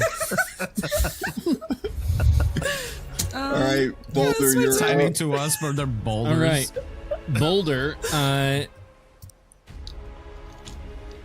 Boulder is because I can see the monster, correct? Yep. Okay, so I can see the monster, and I can see Onissa flying towards it, Yes. and I see her try and do something, and Shamu is just like, no. I'm not gonna. And Boulder is just like, well, hopefully this helps, and he is going to drop the reduce spell, Nice. and he's hoping that the iceberg just rolls right on top of it. It expands at a rapid speed and slams into him from behind, doing an enormous amount of damage, but does not seem to knock him over or kill him. Okay. But it pushes him forward, and he took Do you clearly want that me to hurt. roll He, the damage, or do you? no, there's I a roll set for amount of damage of getting hit. I have a set amount of damage about getting hit from the boulder, iceberg from the damage, iceberg. Yeah, it's iceberg damage, and it's not nice. So I'm just going to let you have the full. it? Nice. I just iceberg damage. Titanic'd his ass. Yeah, you did. All right, It's 3 digits worth of damage. How about that? Are you It's pleased? been long I'm not years. mad about it. So Don't get hit by the Boulder iceberg. is What? That's a Boulder is lot. going to charge. He is going to charge. He's going to go. He's going to rage again. 2, 3.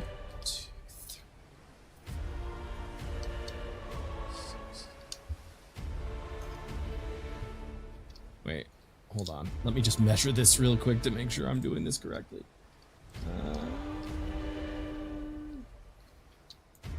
Yeah. Wait. Now I can move it. All right. Here we go. He's gonna jump. He's gonna fly rapidly forward and jump onto a tiny rock, and he is going to. He's going to try. He doesn't. He's not a bard, but he is going to try and give Onissa a little bit of echolocation of sorts, just with his song. Just sort of like if she knows where Boulder was behind her, then she'll be able to be like, oh, okay, this is where the iceberg was. This is where. So it's sort of you know, when you're, because you're technically blind or no? Yeah, no, I'm Just technically blind blind. for You're this, still blind. for this. Now not blind at the end of her turn. She's now. Oh, Okay. okay, great.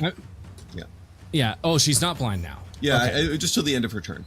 Oh, and Alright, I got my so- reaction back. That's important to know. Yeah. Okay.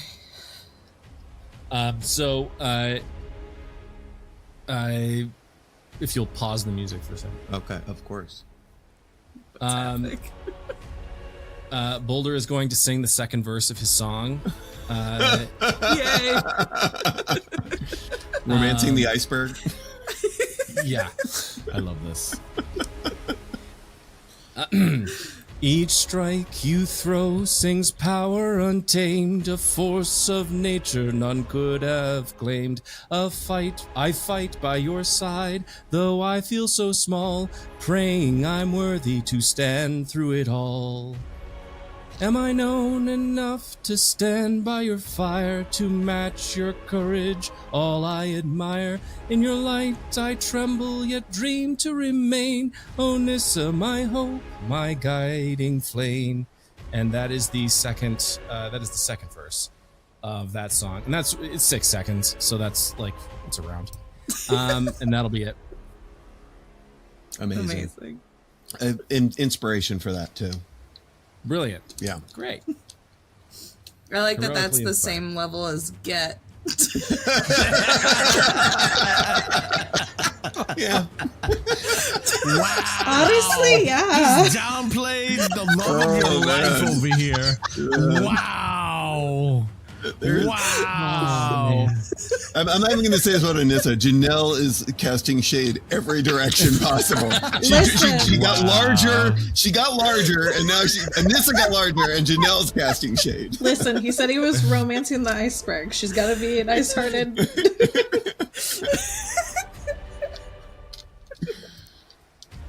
Rip. Oh my God, so good.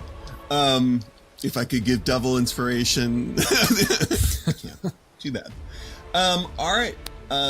Next up is Ether, and the Aquila Khan is on deck.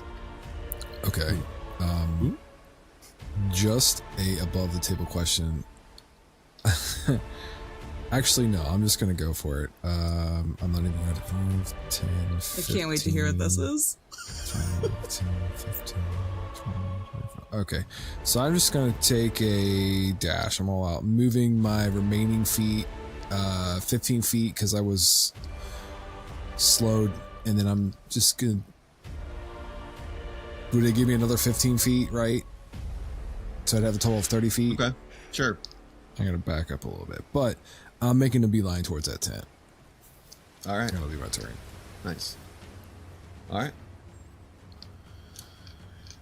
The Aquila Khan really, really pissed off by getting hit by its own iceberg.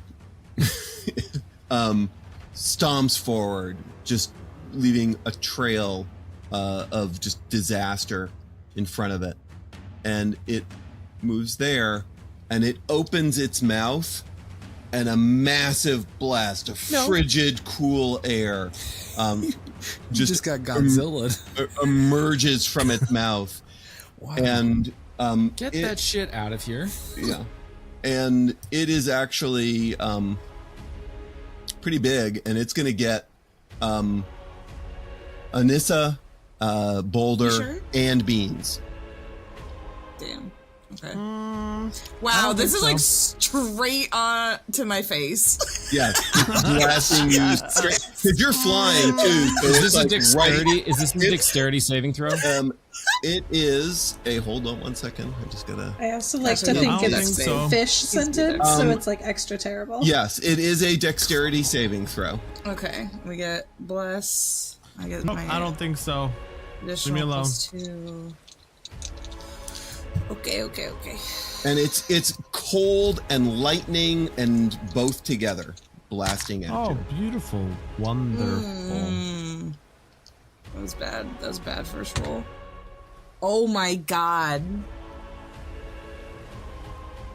I rolled a 1 and a 2 for the 2 is a total of. Oh, and I will remind you, Two's a total of you are. 6. I will remind you, you are no longer raging. Yeah. Just wanted to I point that out. remember. You do have a D4, if that helps for anybody. Nope. I rolled the D4. I have a D4. Oh, wow. Boulder, how did you do? Yay. Oh, actually, here let's before you tell me, let's just ramp up the tension. Anissa, you take 65 points of lightning damage. That's a number. Okay. And 33 points of cold damage. Oh, it's Okay, better. okay. 65 lightning. And 33 cold. Correct. Is cold already let's just put it this halved? way. So they have resistance to cold. Even when you're not raging? Yeah, no, the cold All right, resistance perfect. is from Yep. being All right, then you have it. So 17. a or little baby 16. giant. Yeah, right. I was about to just be like, Okay, so at least it's not 16. Okay. And then because I got my reaction back, I can use Stone's Endurance, which allows me to roll a d12 and subtract that. Oh, roll a d12, add my Constitution modifier, and then reduce the damage I'm taking by that number. All right. Good. That's highly recommended. Is a d12. Hold on. Well, you're doing that. Okay, Boulder. I found it. How did you do? I got a 15. That is not sufficient. Okay. So you take 65 points of lightning damage and 33 points of cold damage. 65 and then 33. Okay. All right. I rolled a 11, so I'm going to change the cold damage to just 5. All right, perfect. Okay. Am I taking more damage, or is that all the damage? That is all the damage For now. Okay. for this attack. So I take 70 damage then, is Yep. what is happening right now. Yes. All right. Cool. Now I have to do math. And then Beans, how did you do? 21. That is not good enough, my friend. Wow. You take 65 points of lightning damage and 33 points of cold damage. Wow. And Can I who would see like to roll? barbs? Who would like to roll to see if his breath weapon recharges? Wait, Anyone but Can we Andy. just can I choose see- that it doesn't? can I silver barbs him or no? 65 You plus see- 30? What? Yeah, 65 points of lightning damage and 33 points of cold damage. It's 98. Yeah. Boulder. I can't silvery barbs his breath. No. No. Because I can't counterspell it either. I'll roll for the breath weapon. What do you want, a d6? Sure. D6. 5 or 6 to recharge? 6 to recharge? Maybe more. Okay. I don't know. You got it. tell me. Oh shit, I rolled a 5. Yeah, you it happens and you see like the spark reignite in its mouth. Damn it, Eric. To the last episode of Legends.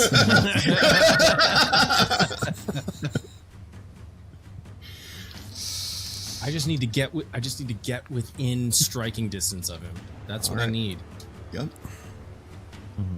All right, that was his turn. You don't see the druids. They seem to have disappeared into the water. Morgan, you're up. That ruined everything I wanted to do. Okay, over the storm, Morgan just screams out, "I cannot heal you if you are that far away!" And then she's going to try to fly up her reduced speed. She doesn't get very far. And then I guess she's just gonna guiding bolt him for a 29 to hit. Okay. The guiding bolt sears towards him, and it hits his carapace, and his skin seems to be of some sort of reflective nature. Roll a d6, please. Oh man.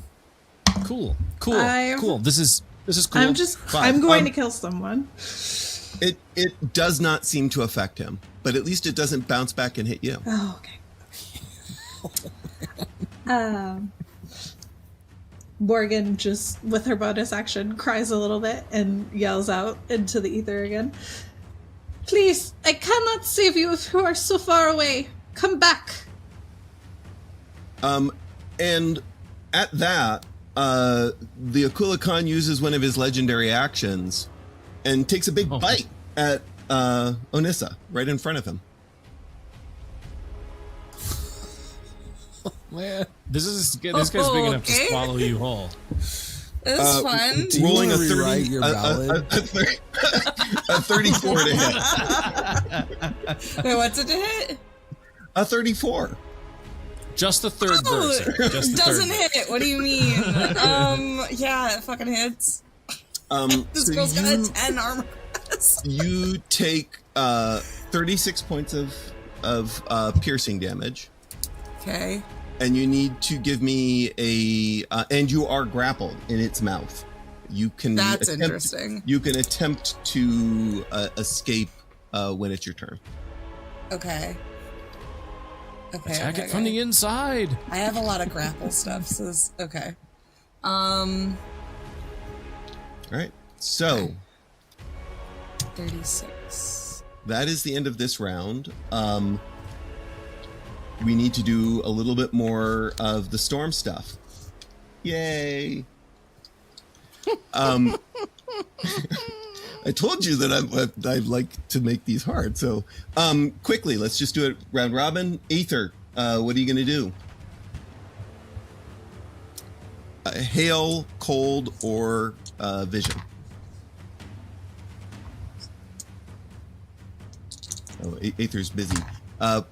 Boulder, what are you going to do? Hail, cold, or... Same. Okay. Hail and all right, give me snow. 2 rolls for 15. That's a 29 for the athletics. That is I still have a...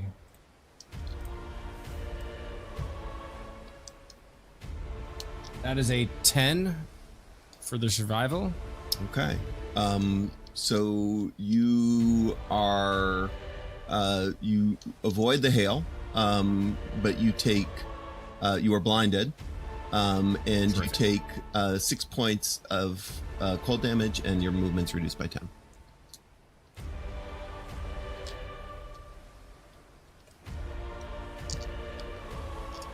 All right, Morgan, what you gonna do? I did hail and I failed with the 14, and then I did snow blind and I succeeded with the 19. Okay, so you take 7 points of bludgeoning damage and you are knocked out of the sky. Mm-hmm. And Do I also you take take 6 cold? points and 10 movement. Okay. All right, let me see where you are on the map. Where are you on the map? Could you ping yourself for me? Okay. Oh, wait, I don't see you. Are you here? Okay. Me? No, I'm just trying to find out where Morgan is. It moved me back, but yeah, I'm like on this log. Okay, perfect.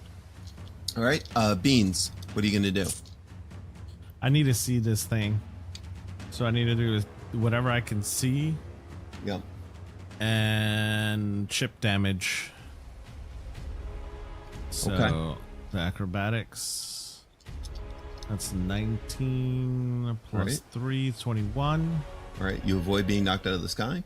All right, awesome. And what was it's not Constitution. It's Constitution. Oh no, it's survival. Sorry, survival. Survival. Oh. That's a nat 20.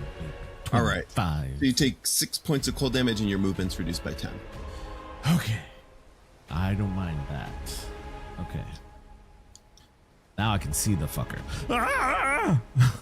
Yeah. it's bigger than you expected. A lot bigger than you expected. Yes. Okay. All right. Aether.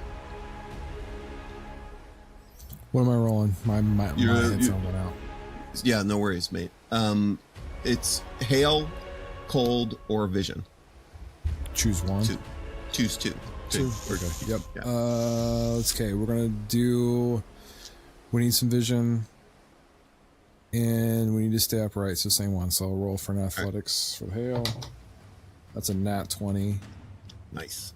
And then we'll roll survival. That's a 19. All right, you make it. So you take 6 points of damage. movement reduced by 10 feet. And then Onissa. I'm going to say that because you're in the mouth, you don't need to roll. Nice. I love that for me. Yeah, the storm's not really affecting you. It's nice and warm. It's like, Okay, cool. healthy I'm like and super breathing. comfy. Yeah. That's nice. All right. As the next turn rolls around, the huge, everything around the ice starts to crack and form, and the what was previously small fissures grows, and it looks like the sea is reclaiming this land. Thank God I'm standing on that piece of rock. Seriously, dude, look at where you're standing. Wow. I just saw that and I'm like, oh, thank fuck. So everything now, a huge portion of this is now in the sea. Morgan, I think you're okay. Beans Everybody's can't fly. okay. Is Beans in the water? No, Beans is Beans flying. is flying. I have dragon wings. Oh, okay. All right. So For now. I gotta get the fucking land. right. All right, Beans, you're up. DM? Yeah. DM. Yes. Hypothetically, Yes. the Shamu's breath, like that creates like physical ice to like appear on us, right? So over water, it would just turn the landscape into ice, right? For a second, maybe. Okay. I mean, this is I was just trying to see if maybe if I flew around really skillfully, he could just transform the landscape back into ice. Yeah, I'm not sure that would work. Yeah. I mean, it was as much the lightning might break up the ice as much as it freezes it, right? Oh, that's fair too. And Yeah, it's that's right. this is the ocean. This is 40 feet of ocean. Okay. Damn you, Shamu! All right. I have 30 feet to move. Just enough to get to you. Yeah. I'm gonna do that. I'm gonna move to next to my brother.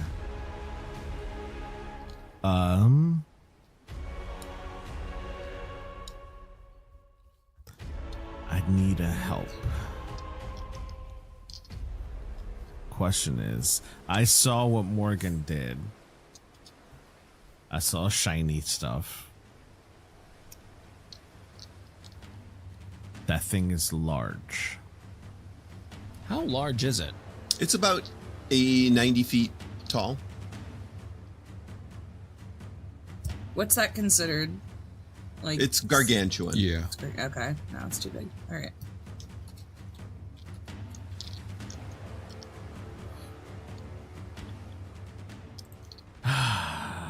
What can I do here? Too far away.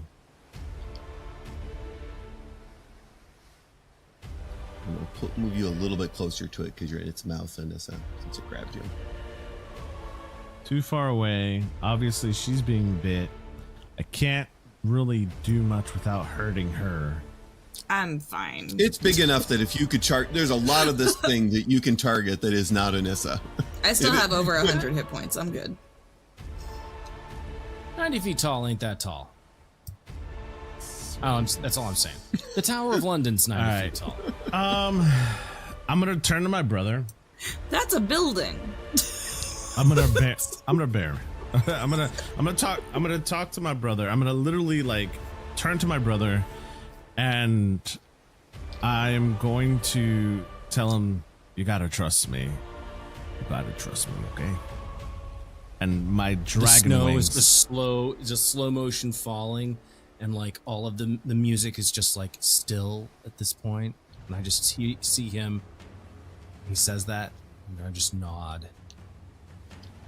The dragon wings collapse in, and you'll see from his chest, he's holding on to his celestial form, and the dragon that's formed there, you can see him close his eyes, and again, whirlwind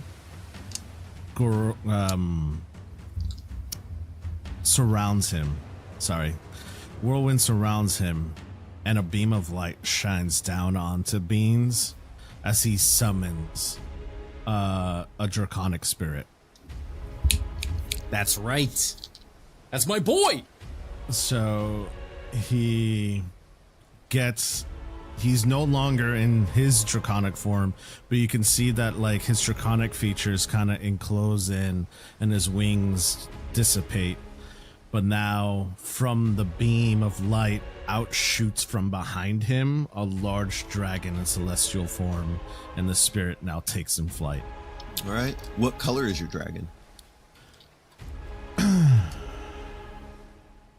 It's a gem. So it's the dragon that hurt Beans. Right. So sort of silvery. So he's up a crystal, I think it was. Yeah, is what we said. Yeah, crystal dragon. So it just springs up behind him. Damage. He has damage resistant to acid, cold, fire, lightning, and poison. And what's his size? His size is large dragon. He is a 9th level spell. Okay. So that 9th level, so he would be. Yeah, he can swim, he can fly, and he can walk on land. All right. All have different speeds. How far away from you can you bring him into existence? What's the range of range? Yeah, what's the range of the spell? 60 feet, up to 60 feet. So I'm assuming you're going to put him 60 feet. Yeah. Okay. Getting him closer to the damn thing. All right. How's that dragon look to you? So the dragon, to me, Well, no, I dropped him on the map so you can see him. Oh. Where is he? Oh, come on, Matt. Oh, I see it. Yeah, I can see him. It's right here. Yeah. Actually, this one might be better. There we go. Yeah. He's my boy. I like that one better, yeah. Okay. So he's summoned, now he's flying. He's got 60 feet of movement when he's in the air. Okay. Yep, 60 feet of movement when he's in the air. So I don't want to get too close where he's within biting range, but I want to flank him with the dragon. So it would be to his side. So one note on flanking: it only affects melee, so you have to. That's okay. I'm trying to deter his attention from me and my brother. Okay, got it. So you're gonna move him 60 feet. You can move him now. Yeah. So I would. If he's here, I want him out of line from me and my brother. You can move him the 60 feet whichever direction you want to. So it'd be this way, away from everything. Okay. Go ahead and move him. So he'd be over the iceberg. And now that he's over there, he can attack. He has multi-attack.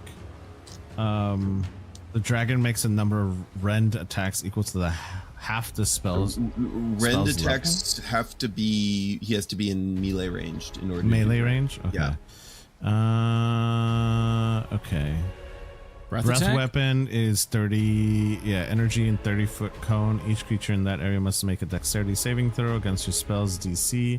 Creature takes 2d6 damage of type this dragon has resistance to. Your choice on a failed save, or half as much damage on a successful one. I don't know what all that means. It's really late, so I'm gonna trust you and just do a breath weapon. Yep. So close enough to a breath weapon. I will allow. Yeah, it should be. I'm just looking up. He's got 30. I did only 30 feet from his original spot, so if I have to get a little bit closer, that's fine. So like around here. I don't want to get too close where he can grab me. And he has 10. So he has 90 hit points. Okay. Nice. All right. Yep. Okay. He's got. He's got 90 plus 50, so it's 140, I think. No, the 4, so it's 90 total. Yeah, Got it's 90 total. Okay. Got it. Breath weapons, a 30-foot cone. Okay, we'll just make sure that he's close enough to hit, and then. Yep. And yes. All right. So how do I do that? So no, he rolls. D20? He rolls his dexterity saving throw. He fails, so he's going to use one of his legendary resistances to succeed. But you roll your 2d6 damage. 2d6 for damage. That is 6 damage. But it's something. Meat shields are good. All right.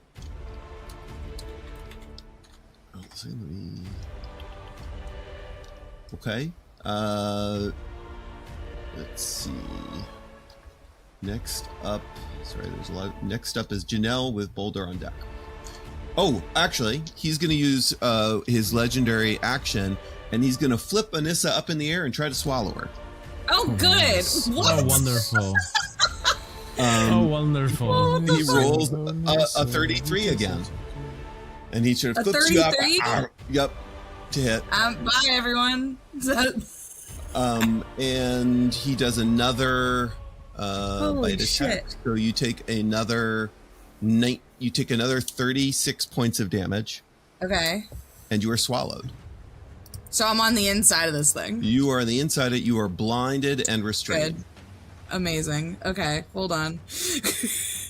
Let me think for a second. And oh, wait, I'm restrained, so I can't move then. Correct. Okay. But you... So, yeah. Is it like if he takes a certain amount of damage in a round, he has to upchuck her? Basically, yeah. Okay. Well, that complicates what I want to do on my turn. You can attack from the inside. You can attack him. You're restrained, but you can attack. You just can't move. Oh, okay. Yep. I can't... I'm too far down to reach any of the teeth, right? Correct. Damn it. Okay. You're in the belly, and it's kind of acidic in here. Give him heartburn.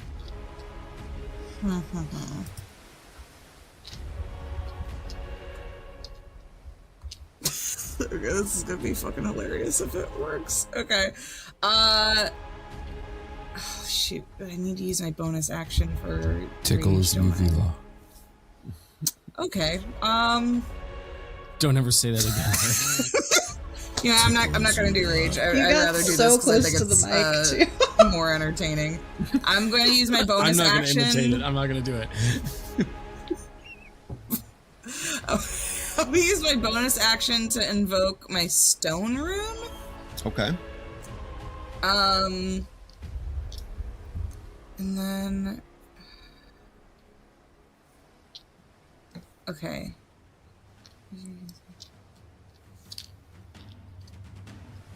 Oh shit, so that has to wait until it ends its turn though. Where is it in the initiative order? It's, I think, after Ether. Okay. Then I'm gonna have to wait till I use that ability though, technically. But yeah, Stone Rune is up, so I have the Charmed Aura thingy eventually, and then I gonna just punch it. Oh wait, no, never mind, because the swallowing was like a to hit thing. That wasn't me rolling. Yeah, I'm just gonna punch it a bunch. Okay, so I get this, I get that, and I get the +2 to all these. So that is 17 plus 12, so +2, so 30. Yes, 30? you hit. 31? Yep. So roll all three. Yeah, roll all three to hits. That one's gonna be more. All right. Oh, this one might not hit. That's a 13 plus 12. That hits. So That hits. okay. All three hit. Okay, great. And then I will roll my damage, which is gonna be D8 D10, and that's it, right? I'm not raging, so I don't get that. And I assume this is also going to be immune to frost damage, so I'm not going to bother with that. So that is going to be 12 plus 6, so 18 for the first one. Okay.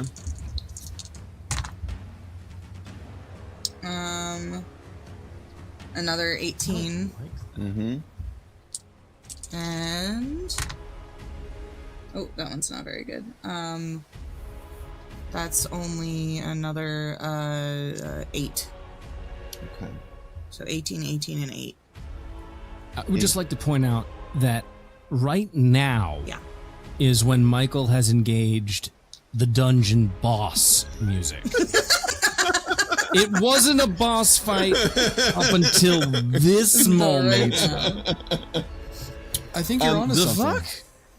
Let me you're know right. when it's his turn though, because I have a thing that's gonna happen at the beginning of his turn. You get the sense, like, as you're hitting and hammering away, that you're upsetting his stomach. Great. If you had another way to do a little bit more damage, he might barf you up. I don't think did I use my bonus action yet? Yeah, no, I used it to activate my rune, right? Right. And you already did. You don't have another action surge? I only think I get one, right? You get Yeah, two. because you might not be a high enough level fighter to get two. No, I don't think I'm a high enough level fighter. I think I only have one action surge right now. I wish. Okay, well, you did do a fair amount of damage. Okay. Yeah, no, I have something that's going to activate All on right. his turn, though. Okay.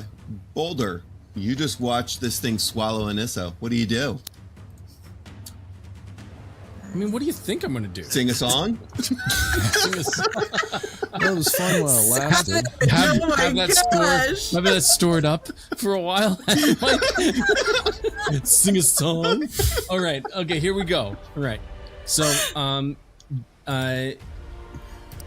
Boulder has not done this yet, so he's going to try and do it. Boulder is going to Misty Step.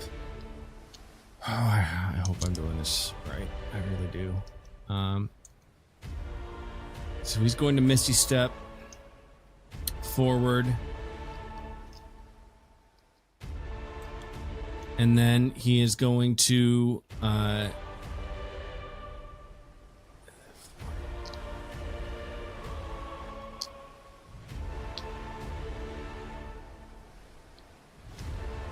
and that would get me right there. That would get me within striking distance.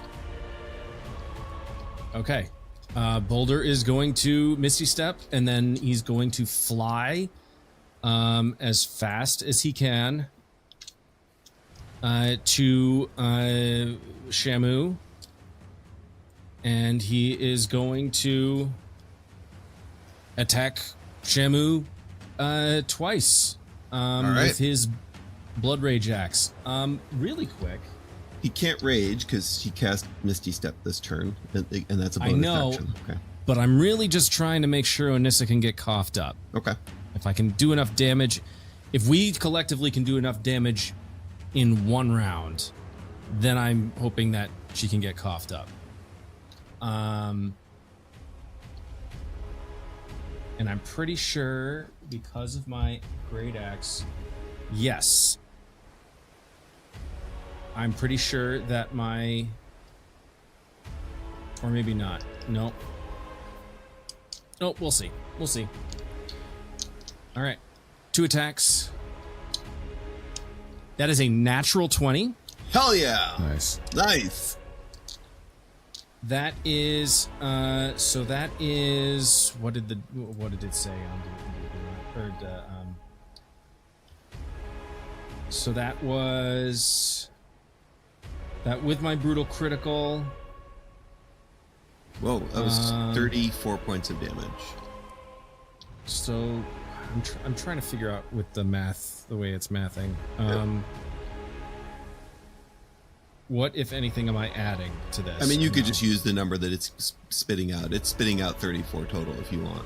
I mean, that's pretty dramatic. So 34 total damage on that first attack. All right.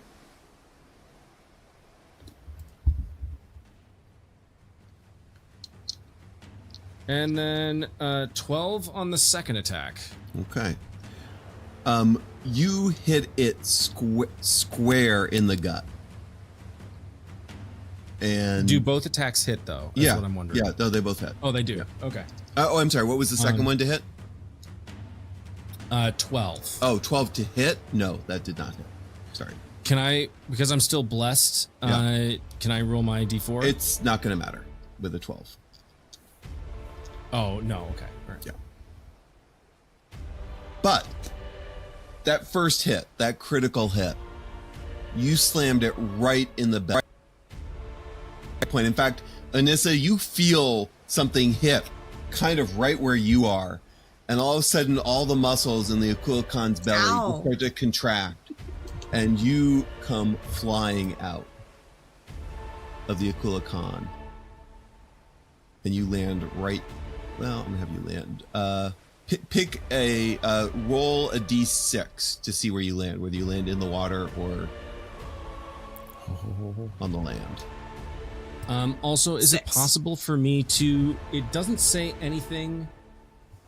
Oh, wait, no, it isn't. It's an action. Never mind. I was going to say, let me use my intimidating presence, but that's an action to do. Okay. So you land in the water, so you don't take any fall damage. But you are, you'll have to get up out of the water. Right? You'll have to use movement. It's basically consider yourself for the first turn prone, or you'll start to sink.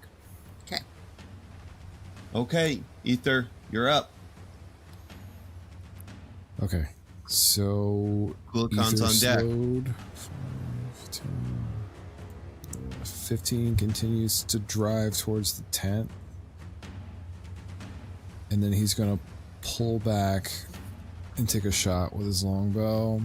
He's got a sharpshooter.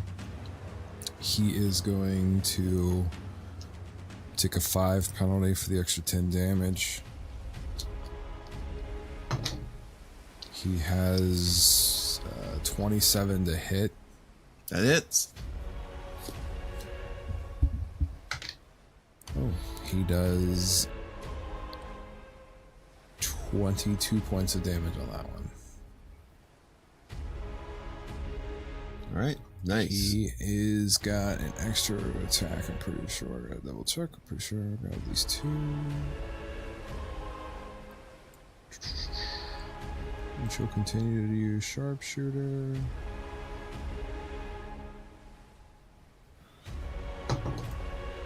The next one is going to be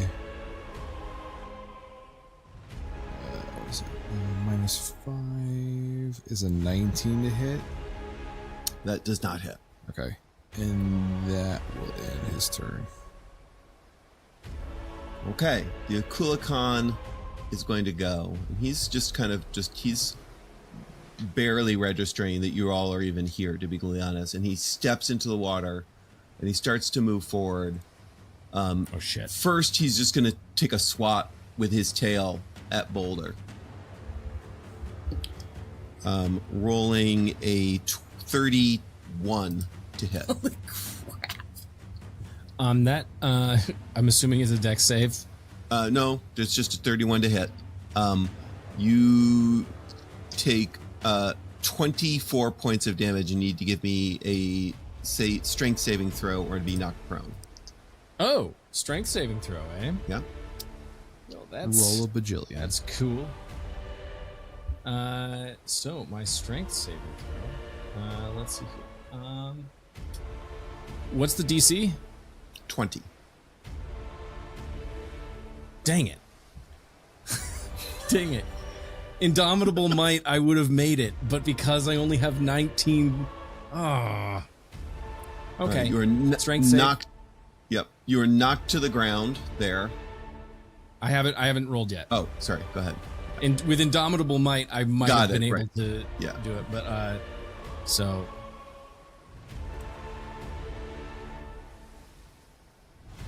that's a 26. All right, you make it. As he passes by you, he's just going to take another swipe at you with a claw, rolling a 30 to hit.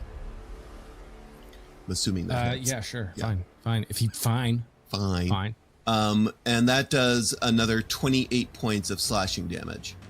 Cool. He's going to continue to move forward. He incurs an attack of opportunity. Absolutely. You can take your attack of opportunity. Come on. Don't fail me now.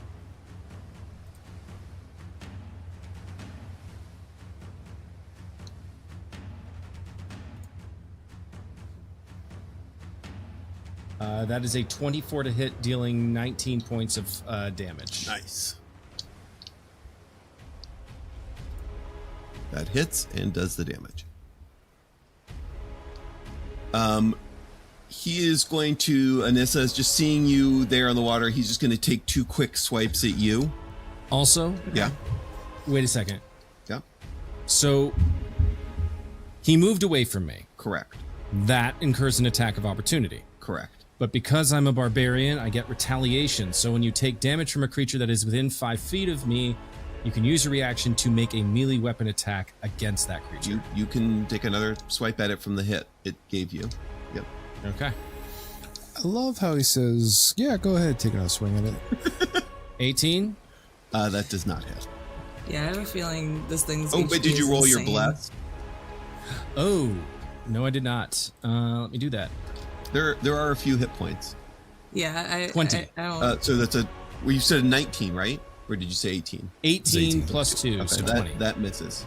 That misses. Damn it. Just misses. You bounce off its very thick hide. Okay, it's gonna. You said it was gonna hit me. You for take two it's things? 2 quick hits on you. One rolling a 36 to hit, and the other rolling a 25 to hit. Yeah, they hit. Okay.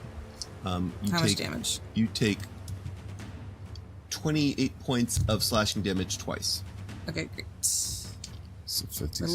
We're looking a little worse for wear. However, is that the end of his turn? That is the end of his turn, but you all notice that he is moving straight towards the meteor. Right? He's Great. sort of ignoring all of you. Okay. At the end of his turn, he has to make a wisdom saving throw, DC 18, because I get to use my constitution as the casting ability for this. Nice. And if he passes it, I'm going to be using Runic Shield, I think it is, to make him re-roll it. Okay, well, he has a roll. He does fail it, but he's going to use a legendary resistance to instead succeed. Knew it. I knew it. I knew it was coming. I knew it was coming. Fuck, he would have been charmed by me. Oh, whoa. Wait, so you wouldn't that be 2 if he's going to try and automatically succeed? Isn't that 2 legendary burned resistances 2. because you were going to use he's Runic Shield? He burned. Because if Runic you Shield makes said that if he gets re-roll, past and he it, didn't roll, Yeah, Runic Shield makes so it it would right. only be 1. oh, okay. He burned his second one. Right. So none left. No, he has No, one. he has At one left. least one more. At least. At least. I need y'all to see how Maybe even ridiculous 4. this He might even charmed have effect 4. is, though. Because it's This is crazy. the happiest I've seen Michael in a little bit. I love being a DM. This is the happiest I've seen Michael when he's not playing a high, doped up character. All right. Remember the good old days when Michael was just high all the time? I miss Banff. I miss Banff. I so do right now. You never know how bad it's going to get. Maybe he comes to the rescue. All right, Morgan, you're up. Okay. Well, I gotta change what I was gonna do again. Because I don't want him to get that meteor. Alright, Morgan looks at him, looks at the meteor, looks at him, looks back at the meteor, and just curses loudly. And then she throws up both of her hands, and from the sky rains a firestorm. I need him to make a dexterity saving throw. Oh, he fails with advantage. So he's going to burn his last legendary resistance and succeed instead. So full damage would have been 38, so he will take half of that. Nice. And then I'm going to move a little bit.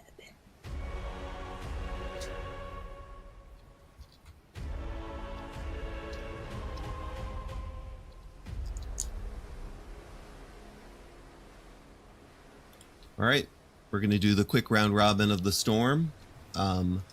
Everybody needs to do a quick check on what they're going to do. Morgan, why don't you go first? Okay, acrobatics is 16 for acrobatics. And then survival is 19. Okay, you make both. So you take the 6 and 10 feet of movement. Okay. And that doesn't stack, right? It like resets? No. Okay. No, just resets. Yeah. All right, Ether, what are you going to do? We're going to take the same thing. So I'll do athletics. I rolled a 17 plus 8. And then on the survival is 15 plus 8. Okay, yep, you make both. So Yep. 6 points, 10 feet of movement. Yep. Beans. Same as before. Okay. Okay. That is 18 for the first one. Survival, right? Yep. And that is 17 for the second one. So 6 points of full damage, and your movement's reduced by 10 feet. Vanessa, you're out of the mouth, so now potentially affected.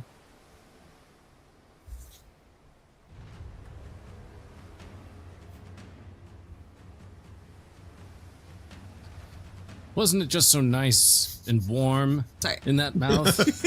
I got a passed for the first one, which is the damage prone Right. thingy. Yep. And yeah, Okay. Good. There's that's 3 points of it's over damage 15. minus 10 feet. Yep. And then finally, so I'm taking cold damage and yeah. Yep. And Boulder, round us out. This is going to be a 25 on the athletics, and it is going to be it was almost a 19. An 8 plus bless is a 12. Yeah, you are blind. I'm blind. All right. Beans, it is your turn. So annoying. Wait, hold on. Have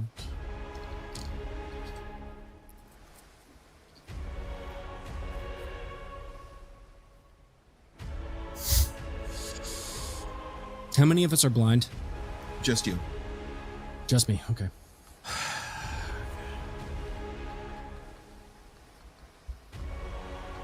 Morgan, are you in the water? I'm fine, but I'm above the water, yes.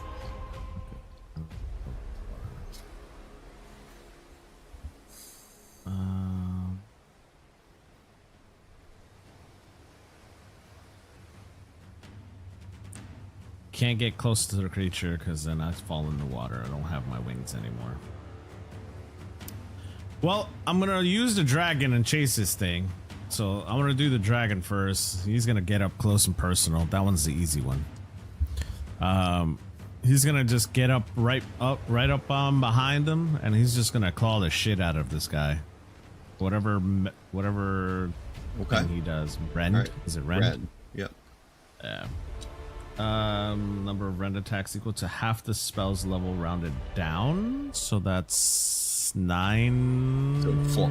4 attack. 4 rend attacks. Yeah. Oh, 4 attacks, yeah. Your spell attack modifier, which is 12. Yep. To hit. You attack your melee weapon attack. Your spell attack modifier to hit. Reach 10 feet. One target. Hit 1d6 plus 4. The spell's level piercing damage. I don't know what that meant. That was just a bunch of words Just to me. roll 4d20 and add 12 to each one. 4d20, got it. All right. 24 to hit. Hits. All right. I'm gonna do it again. 27. Hits. Do it again. 24. Hits. And 19. Misses. So roll 3d6. 3d6. And we're going to add 13 times 3 to that. 3d6 is 13 13. times. So we'll add 39 to it. So what did you get? 13. Okay. So that is 42 points of damage. No, I'm sorry, 52 points 52. of damage. 52. So 52 points of damage from my dragon. Nice. Go, dragon, go! Blue eyes, white dragon! All right. And then I've done something to it, but I need to cut this thing off. I'm assuming I can see where it's going. So, how big is this? Oh, it's underwater, so I can't. It's 40 feet underwater. Yeah. Wait, it's underwater? Yep. Yeah. Yeah. Okay. It's sinking right now. Yeah, it's 40 feet. It stopped, but it's 40 feet underwater. The water here is 40 feet deep. Okay. I'm going to have to cut it off. The only way to get across right now is to do something I really didn't want to do. Have Morrigan carry you. I don't think Morgan can carry me, unfortunately. Yeah, I will burn a 4th level spell slot to dimension door my way across. Nice. So I will dimension door 100 feet, and I will ping right here. And then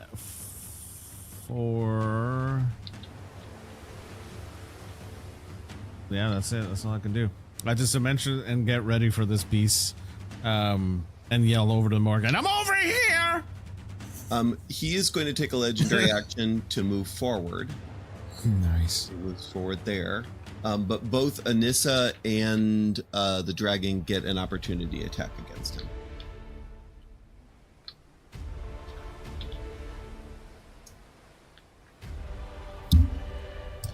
I have a question. Yeah. For an opportunity attack, could I just try and hitch a ride? Like grab onto him? No.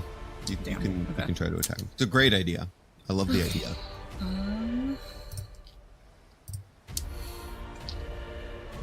Let's just roll this one. That is a... Wait, I get one too, don't I? It's my dragon? Yes, the dragon gets one Yeah, too. he just said that. Yeah. 30? Hits.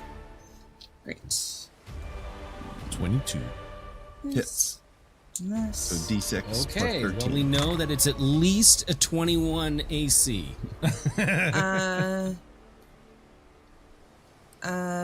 11 points of damage. Okay.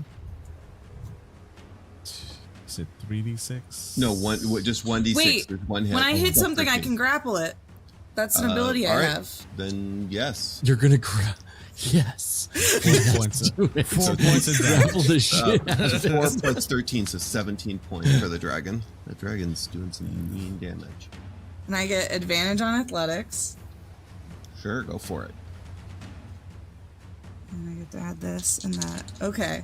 Okay. Okay, that's the Oh my first God. one's a 7. That one's an 18 on the die, so it's okay. So 18 plus 4, 22. and then plus 11, and plus 33. another 2. 35. All right. Grapple. So Let me grapple this thing. absolutely, and mechanically, there's nothing stopping you. You are in the water. Yeah. So you have grappled it. But in order to actually keep it from moving forward, you are going to reduce its movement to 0 if you wanted to, but you would be underwater to do that. Yeah, I'm fine with that. All right, you have grappled it successfully. Sick. Right there. It can. You're holding on its leg. You're underwater. You are fighting against it, but you will have the disadvantages of and I'll have to look up quickly like how long you can hold your breath. I think it's 1 minute. Yeah, it's something like that. It's rounds if you didn't hold your breath. Yeah, it's rounds. Yeah. Yeah. And it's your I think modifier. it's 1 minute per con. My con modifier is a 4. So you get 4 rounds. Okay, that's plenty. Am I up? It is. Damn it! I moved. It is your turn. Great. Yep. Is there any ice or debris around me? A little bit, sure. Okay. I would like to grab the biggest shard of ice or debris I can find. And then I don't know how mechanically what this is. I want to grab a piece of ice or debris. I want to crawl up this orca and stab it into the blowhole because it is underwater. It's above the water. Like its body, most of its body is above the water. It's 90 feet tall and there's 40 feet of water. Okay, I still want to do it though. You're just underwater. In case it goes back underwater. But you can attack it with advantage. You can punch it with advantage while you're grappled. I think my improvised weapon is the same as my punches, because of whatchamacallit. However you want to do it. Okay, so I'm gonna use this as an improvised weapon then, as an attack on it, just specifically at the blowhole though, to try and clog that, and also stab it. I'm gonna roll that you're gonna have to let go of the grapple if you want to climb up it. You can't climb up it and grapple. Oh, that's fine. So it can be. So it's moving now. I'm just also climbing up it. Okay. Okay. Sick. I will just point out that it wants to go to the meteor, and you are currently stopping it from going to the meteor. And in fact, to grapple rules, if you could drag it away from the meteor. How do I drag it away? You could move underwater towards the shore, and it will come with you. Okay. I'll do that then. I'm seismic tossing it back. Move towards your friend. Yeah, you could bring it back to Boulder. To Boodle. To Boulder, man. Move it within my attack of opportunity range. Okay, can I pull it that far back? Yeah, you can go to here. You can't quite get up above the water line right now, but you can move it back to there. Okay, then I'll just drag it back. Do I have to make a roll for that, or I just can do that? Nope, you can just do that. Oh. Okay. Is that my... Nope, you can still attack. That's your movement. Yep. Great. You can still attack it. Okay then. I am also going to just Son of punch a a bunch then. Hold on. You moved. Yes. Yeah, because I thought that thing was gonna come this way. I know. Okay. Not if Onissa has anything to say about it. That's not great. That's only... Hold on. 7 plus 12 plus 2.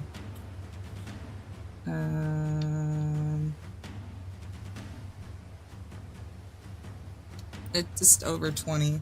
What is its AC? We don't know 21. what its AC. 21. Did you get over 21? So I got exactly 21. All right, you hit. Okay. So that's the first one. Second one is more than that. That's all it needs to be. And third one is nat 20. Hey. All right, let's do those first. Do the first 2 damages first, and then we'll do the nat 20 damage. I will Okay. say this thing is bloodied at this. It has been bloodied. Oh, good. It's bloody. Oh wait, Oh, my I know. dragon. Okay, Let's go. I know it won't take damage from Frost Strike, but Frost Strike also makes it roll to make sure it can't move. If I did that, it wouldn't be able to break out of my grapple on its turn, right? It can break out your grapple with a strength check, but you can also Even if it's frozen. Wait. it just reduces its movement. Oh, okay. Right. Never mind. I won't use that. Okay. First damage is gonna be 19 plus 6, so 25. Nice. The next damage is gonna be that one's only a 14. And then the last one, because it's the nat 20, is gonna automatically get, I can math, 10, 18 plus 6, so 24. What? That's 24. Great, 24 plus that's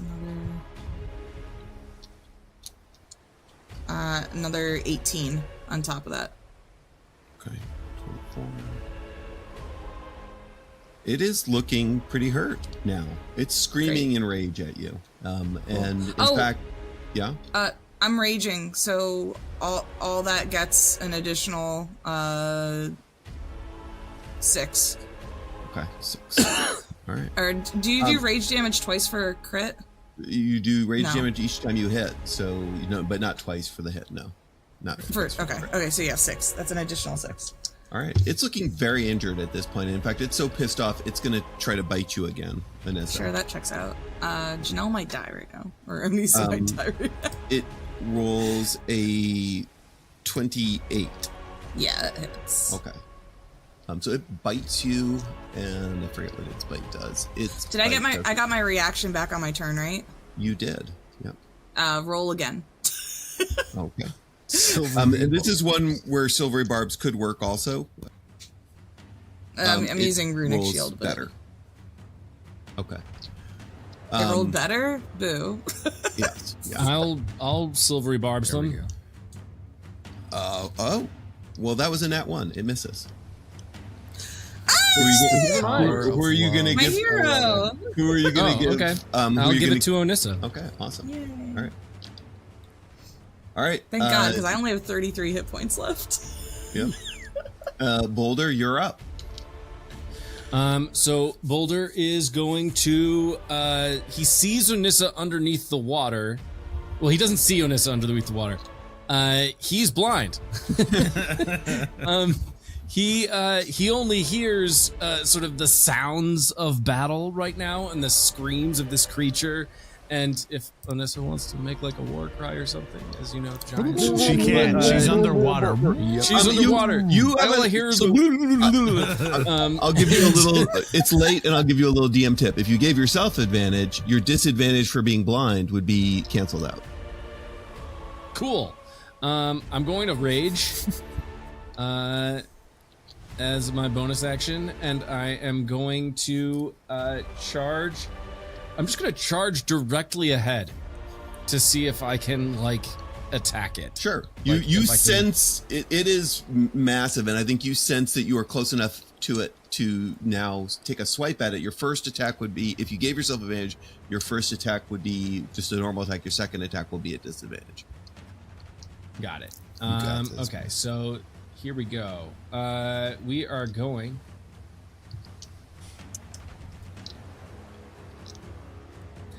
That is true. Yes, it is.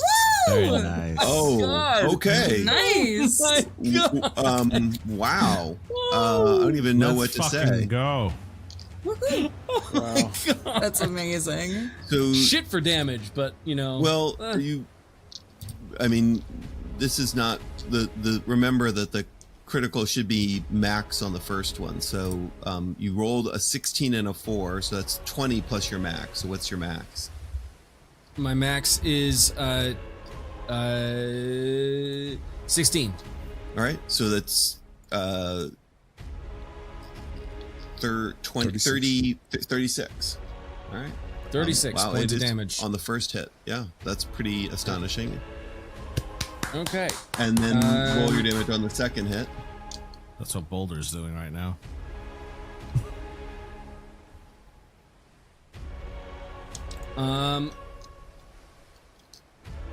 I'm trying, forgive me, I'm trying to remember the condition, like the frightened condition. What does that mean exactly? It can't move towards me. Can't It can't move towards you. Disadvantage on any attacks as long as you're within sight. Correct.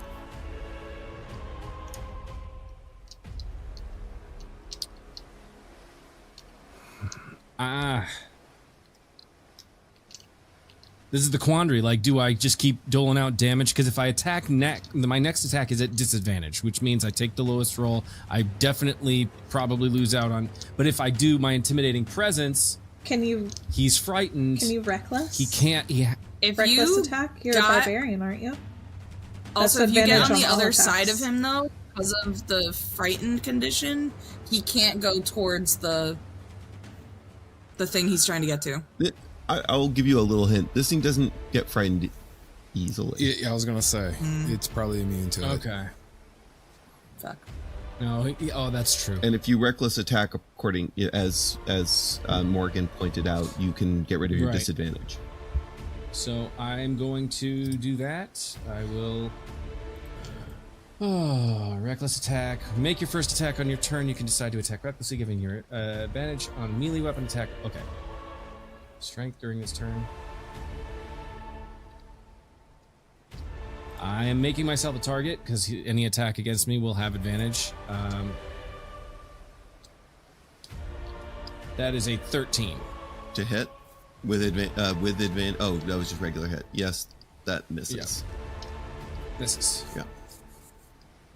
But since I have frenzy, while in a frenzy, I can make a single melee weapon attack as a. Oh, but I bonus action raged. Yep. I can only do that until next round. Okay. Inspiration. Oh yeah. Oh okay. I'll use my heroic inspiration, everyone. It's late. I'm being helpful. I know. I completely blanked on it. So yeah. Use you heroic. If you can expend it to re-roll any die immediately. Okay. I will re-roll my attack.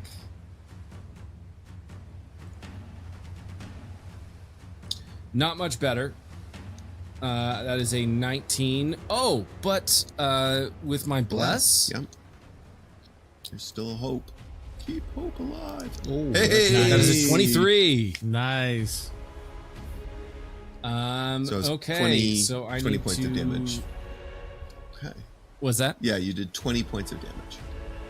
20 points of damage. All right. It's looking really, really hurt.